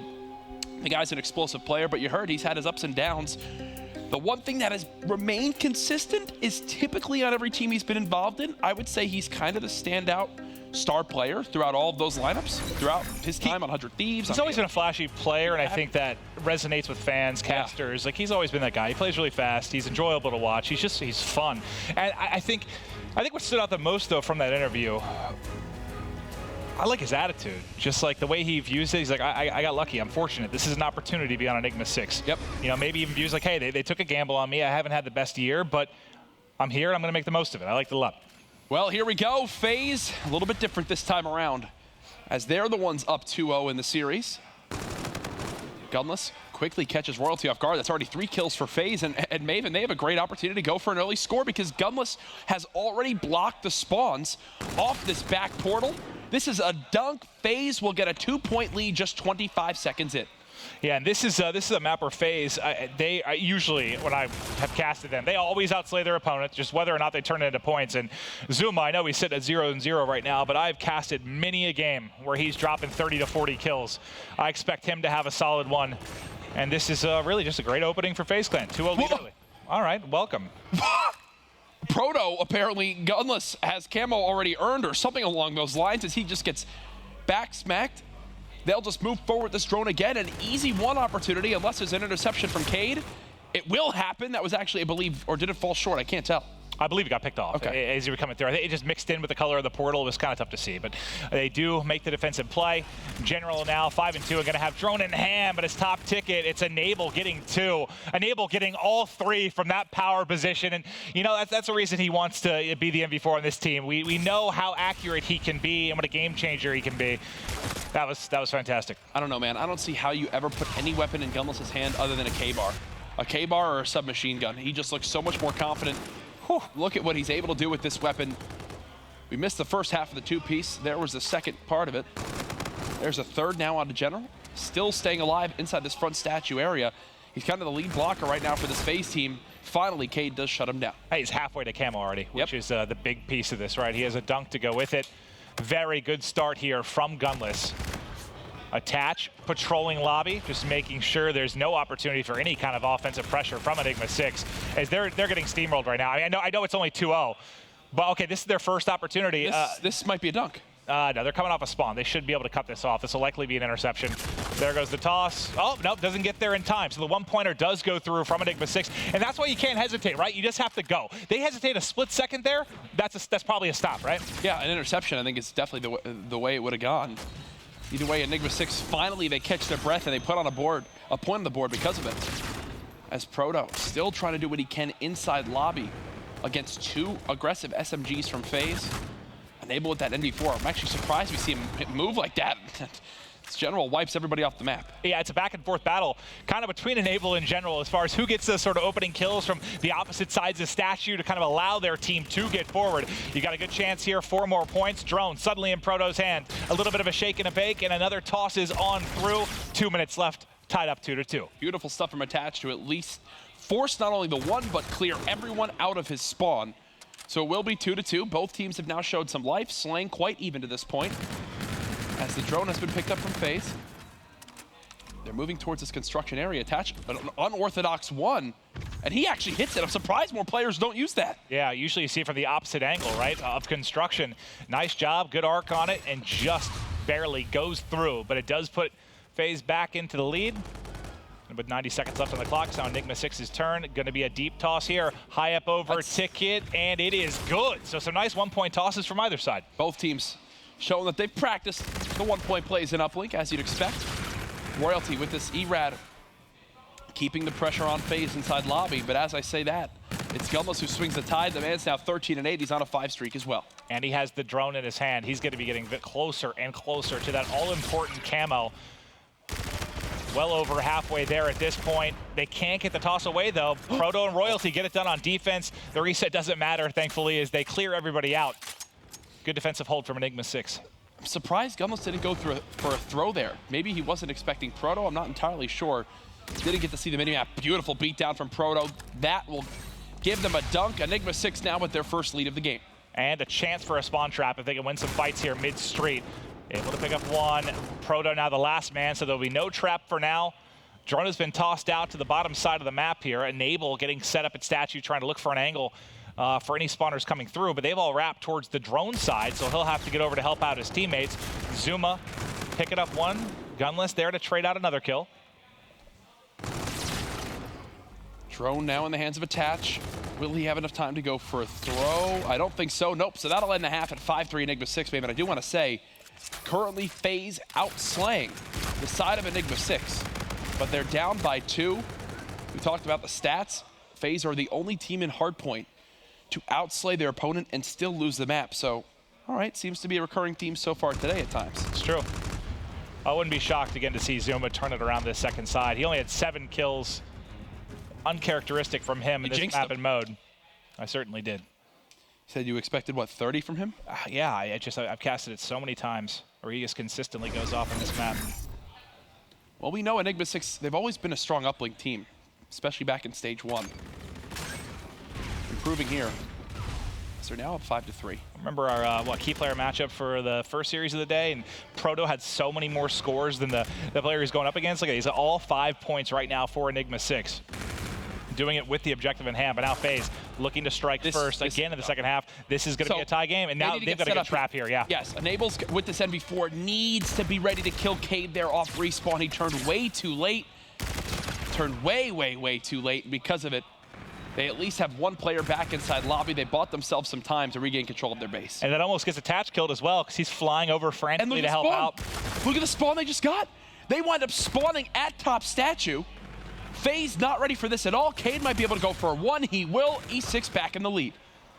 Yeah, a little bit sloppy. I mean, that's one of those spots that you kind of, if you take a look at the minimap or the phase where they are, that's what you live for, right? That's your bread and butter. That's where you get that spawn trap set up and you absolutely decimate them. I'm surprised Gumless doesn't pick up a drone. There you go. Knew it would earn him camo. Was waiting for him to do it. Does he pop it as he turns a corner? Nothing yet. Nothing yet. Maybe now? No. Just settling for a 1. Nice play from him. Saves the payload for a later use. He'll have it then if it's going to come down to the stretch. General, you can see a little bit of ways to go towards until he gets the camo with 3.5 minutes to play. He should certainly be earning it, unless there is some sort of devastating result for Enigma 6 over these last couple of minutes. Proto was trying to make a play with the melee Not able to do it yet, but drone is still hot. Royalty has it in his hand. The 1-point toss is away. That is nowhere near connecting with the drone. And FaZe Clan, for now, live to see another fight. Enable did use the FTL jump during that push from Enigma 6 on a defensive stand inside lobby. So that's one payload burn. 6-6 now the score. 3 minutes remaining. Gunless has his active camo. Doesn't go for the beatdown. The drone, though, pass right back to FaZe. This is still an absolute score opportunity. At Zuma, he kills 3 there. There's still 1 player with the drone. It's in Attach's hand right now. That's a dunk. It's on through. 8-6 is the advantage. Just a tick away now from Reactive Armor. If he can find another kill, you've got a lot of utility now building for FaZe Clan and a lead to go with it. Attach is still in a great position as well. Camo from Gunless. This should be a 2-point play. They might not even need to use this payload. How are they getting these scores? Yeah, no need. You still had Attach there to soak up bullets. Let him just cruise on through. That's what, 2 scores we've now seen with camo available, and he's able to just save it. It becomes scarier and scarier as the clock dwindles now for E6. Scarab does nothing for Proto. He does have overdrive. 2 minutes left. 7 points from Gunless, 23 and 19 on MVP-like map from him so far.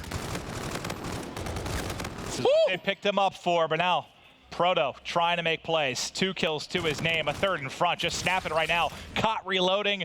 I don't know if you can maybe just try to get lower there, try and stay alive and continue to make a play. General tries to get involved in the action, but things have slowed down. There's 1 on the flank. I think that's Cade that came on through. Cade just killed all 3.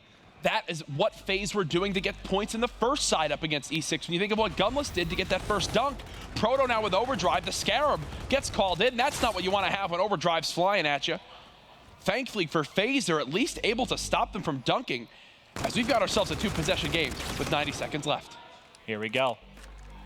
Time against D6. They're trying to clutch. Can't get away with the drone is Cade. All the kills going the way of FaZe right now. That's going to be 3 down in quick succession. Ooh. You know that you have, what, Reactive Armor to work with, Camo to work with.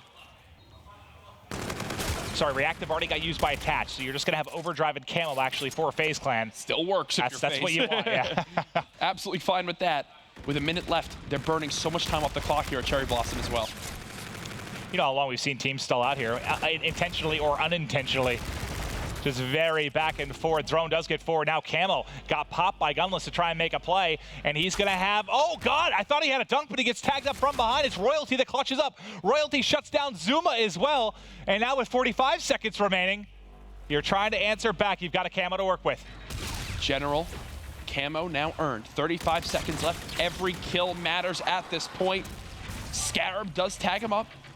Trying to stay alive, only 30 seconds remaining. They've got to go, Maven. Yeah, and General can't die. Yeah. He has to use this camo and get some kind of score. He cannot die, otherwise this game is over. They're coming through, tagged him in front. He has to pop it a little bit preemptively. He's trying to make a play. Does he get to the edge before it runs out? Up and through! It only counts for 1! It only counts for 1! There's 1 player alive, it's Proto.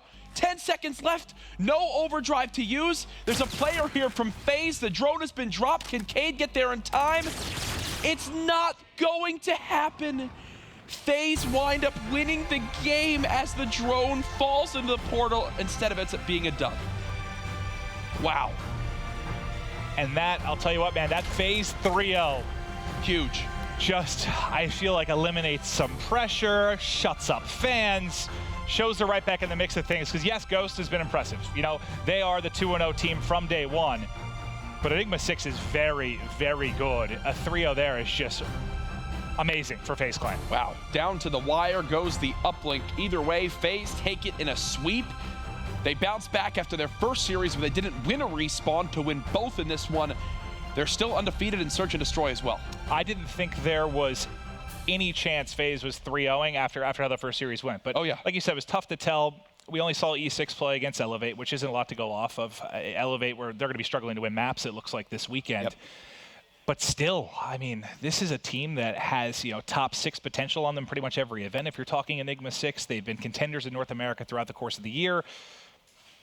FaZe shrug off that first loss. That's impressive stuff. FaZe also get out of their toughest day at 1-1. They now face Elevate in the morning. If Elevate play anyway like they did today, you expect that to be a quick series. Another thing to mention as well, the first match tomorrow between these teams will be Ghost and Enigma 6. So you got to have a winner and a loser there. If Enigma 6 can beat Ghost, then we can have a 3-way tie at 2-1. We know these groups continue to get crazier and crazier over the course here of the CWL Global Pro League Stage 2. But we got to talk to the new man from FaZe. It's Gunless with Mr. X.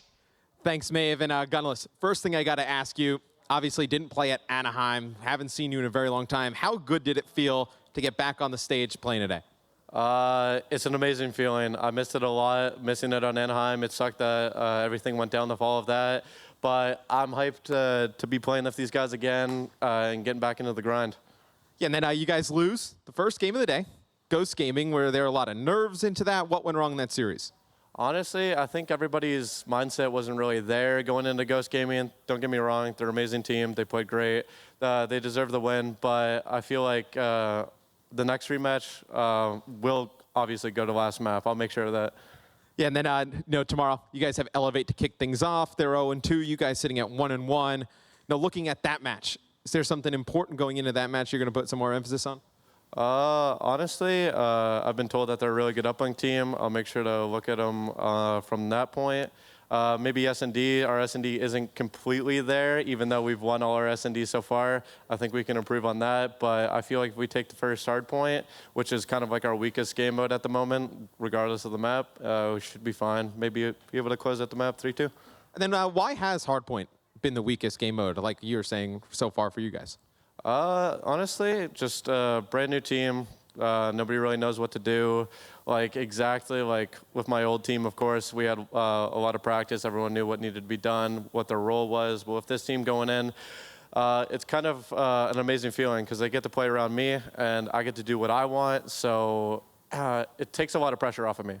Yeah, sounds good, right? And it's going to be FaZe finishing the day at 1-1. We'll go to Ben on the desk to recap the day. Thank you very much, Matt. Great to hear from Gunless, of course, the new addition to that FaZe Clan squad. Interesting to hear him as well. Mentioned kind of the boys are playing around me now. He has a little bit more freedom. Unsure if maybe it looked that way in the first series, but in the second series, it definitely did. Of course, FaZe come out with a convincing 3-0 victory there over E6. I know a lot of you guys kind of said, yeah, this probably is going to go the distance to Game 5, but it looked like a completely different FaZe mode. Yeah, absolutely. Whatever they did in between games just seemed to work out, and I think the biggest thing is they do win that game number 1 hardpoint. I think just that just sort of instilled confidence into one another. Again, they did win their first search, but again, their respawns, they looked fine slaying-wise. They just had to figure it out, and starting with game number 1, it just seemed to work out very well for them. Definitely did, of course. The hardpoint on Breakout, 250 to 129 in favor of FaZe. And overall, it just was a performance team. Oh, yeah, the slaying was unbelievable in the Ghosts, the series against Ghosts earlier on. They only lost those hard points by a couple of points, so they came into this one, obviously talked a few things out. Gunless says he's comfortable, so that's really nice to hear from him. I feel like some of the other guys maybe are just getting used to performing on LAN a little bit more. This is their first time playing together on LAN, which is a completely different story. So I feel like, I said it before this match started, I think these guys are going to get a lot better as this weekend goes on. The more matches they get under their belt are going to be very important for them to define those roles, specifically Attach and Zuma. I think they need to work out on those longer range maps, who's going to be doing what in certain scenarios. So it's just a lot of things to work out in a little bit of time, especially practicing online. So it's good to see them get a good performance, and like we said, that's a lot of confidence that they needed, and they looked really good. And it definitely looked like they had a little bit more structure as well there, Memo, specifically in this map. Yeah, a lot more discipline, and I think that might be, just kind of talking in between games, not necessarily, if they're warm going into the game or anything like that, but I think just from the first game where it was losing by 10 and 20 points in the respawn to the hard points, to go and win 250 to what is 130, it's a very dominating lead, and I think they had that the whole way through. They started off a little bit slow the first minute, but as soon as they found their foot, they really started to kind of get something going, and I think that was just the structure, the way they kind of rotated, and it just kind of seemed like they were really comfortable. They weren't under pressure, and one thing we didn't hear from FaZe was any screaming or standing up kind of thing, and that's kind of the Clay role. Yeah. Is this just a more calm FaZe? Potentially. We'll wait and see how the weekend develops, that's for sure. Moving forward, though, going into map number 2, of course, FaZe with the 1-0 advantage. It's a throwback search and destroy, and FaZe picked this one up as well. 6-3 standout performances, of course, coming from Gunless and Enable. But the interesting stat, again, is the first Bloods Merc, 9 for 9. They win the round. Yeah, 9 first Bloods. It was 6-3, obviously, to FaZe, and all 9 of those rounds go towards the team who gets that first blood. So if you play throwback search and destroy a lot, you need to understand how important that is. I think it just deals with the sort of the size of the map, because you get that 4v3 sort of situation. You can move around to bomb site very quickly. Just stick together. That's what we've seen. And for me, just Gunless, he plays so well on this map. Like, early in the year, this was E United's best search and destroy map, right? Obviously, that sort of changed throughout as the year went on.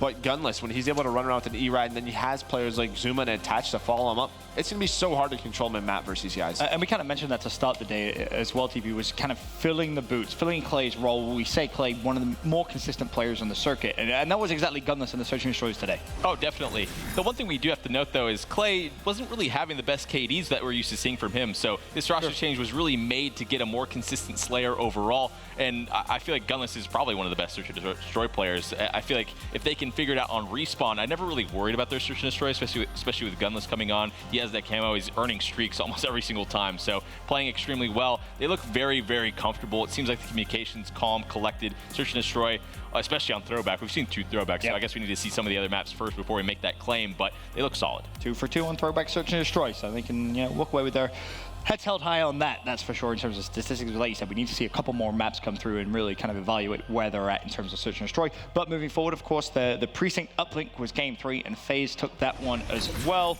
And it almost looked as if they just completely eradicated all of their nerves, Momo. It was a FaZe clan that we kind of know and love. Yeah, and it started off very strong. You know, when you're 60 seconds in, you're already 2-0 up. You're making more moves to kind of go further. That for me should have really been intercepted, but actually didn't hit at all. But it's that initial, that very start of the game where you start off strong and it kind of just goes from there. Uplink is a very momentum-based game mode. They're already 2-0 up in the series. And from there, you know, it was no easy ride by any means. You know, Enigma 6, they did bite back. They did kind of put in a performance. But again, the slaying, you know, Kashirai, Zuma, a little bit slower, but you got Gunless and Enable putting up numbers as well as Attach. And I just think this is probably the new phase that we see. You know, a team with a lot of skill on their roster, and something which will, of course, kind of portray into results as well. Yeah, and for E6, obviously this sort of duo and Royalty in general, sort of your slaying duo, in half one they played extremely well. And that breakout hardpoint, Cade and Proto, we're the 2 highest with, the most kills. Usually you don't see that very often, especially in a map like Breakout where General is running that NB4. So they obviously have a much better game. And it was close because of it. Obviously, you can see the pressure that Royalty puts on a map. 27 and 27, sort of in that replay that we just saw. That's absolutely ridiculous on Precinct. Yeah, and you saw as well the closing moments of that uplink. It was so close. General uses his camo. We're sat there saying, hold on a minute, he's going to get a 2-point play from this, but just wasn't able to do so. The drone falls in for a 1-point play, and then, of course, Cade misses the 1 point at the end, so it wouldn't really have mattered anyway, but it could have definitely been a little closer. But in terms of our overall standings, we'll take a look now at how the groups are currently panned out. Of course, at the top, you have Ghost Gaming at 2-0, 6-1 on maps. FaZe Clan and Enigma 6, both tied at 1-1, but FaZe Clan do have the advantage, simply because they just won the head-to-head battle over E6, and Elevate sat at 0-2. Momo, is that surprising to you when you look at it? Not really, is the honest answer. The one thing that I would have thought was that last game, I'm quite surprised that kind of FaZe just came in and what kind of looks like quite an easy 3-0. I actually had Enigma 6 going into that based off the previous game. But again, it's that day one kind of thing, was our first series of FaZe the real FaZe, or is it just kind of a bit of a hiccup? So I think going into the next couple of days, we're going to see, what is this FaZe roster really about? How good are they? Right. And I say the same for Ghost Gaming, because again, they've had some great times, obviously when they were bittersweet, and their Friday was phenomenal at Anaheim, and then it was like, hang on a second, where did they just go out of the tournament? And they just, lost, I think, to Splice from Red Reserve. Yep. But again, I think the story just continues throughout the weekend. I don't want to kind of cast too much judgment, but I would have liked to have seen Elevate pick up an S&D or just pick up a map. Yeah, right? Just something. That's the question. Will they be able to? Of course, we'll take a look now at tomorrow's schedule. Action kicks off at 2 p.m. and it is going to be that FaZe Clan versus Elevate matchup. Then we see Enigma 6 go up against Ghost. Ghost in back-to-back action. They play again at 5 p.m. versus Elevate. And to close out the day, we have Enigma 6 versus FaZe Clan once again. But that concludes a fantastic day one here at Stage 2 of the CWL Global Pro League. Elevate's woes are still there as they go 0-2. For Ghost, however, it was a very successful day, finishing 2-0. Both E6 and FaZe conclude the first day here tied at 1-1. Action continues tomorrow at 2 p.m. as our 4 teams fight for their spot at the Stage 2 playoffs.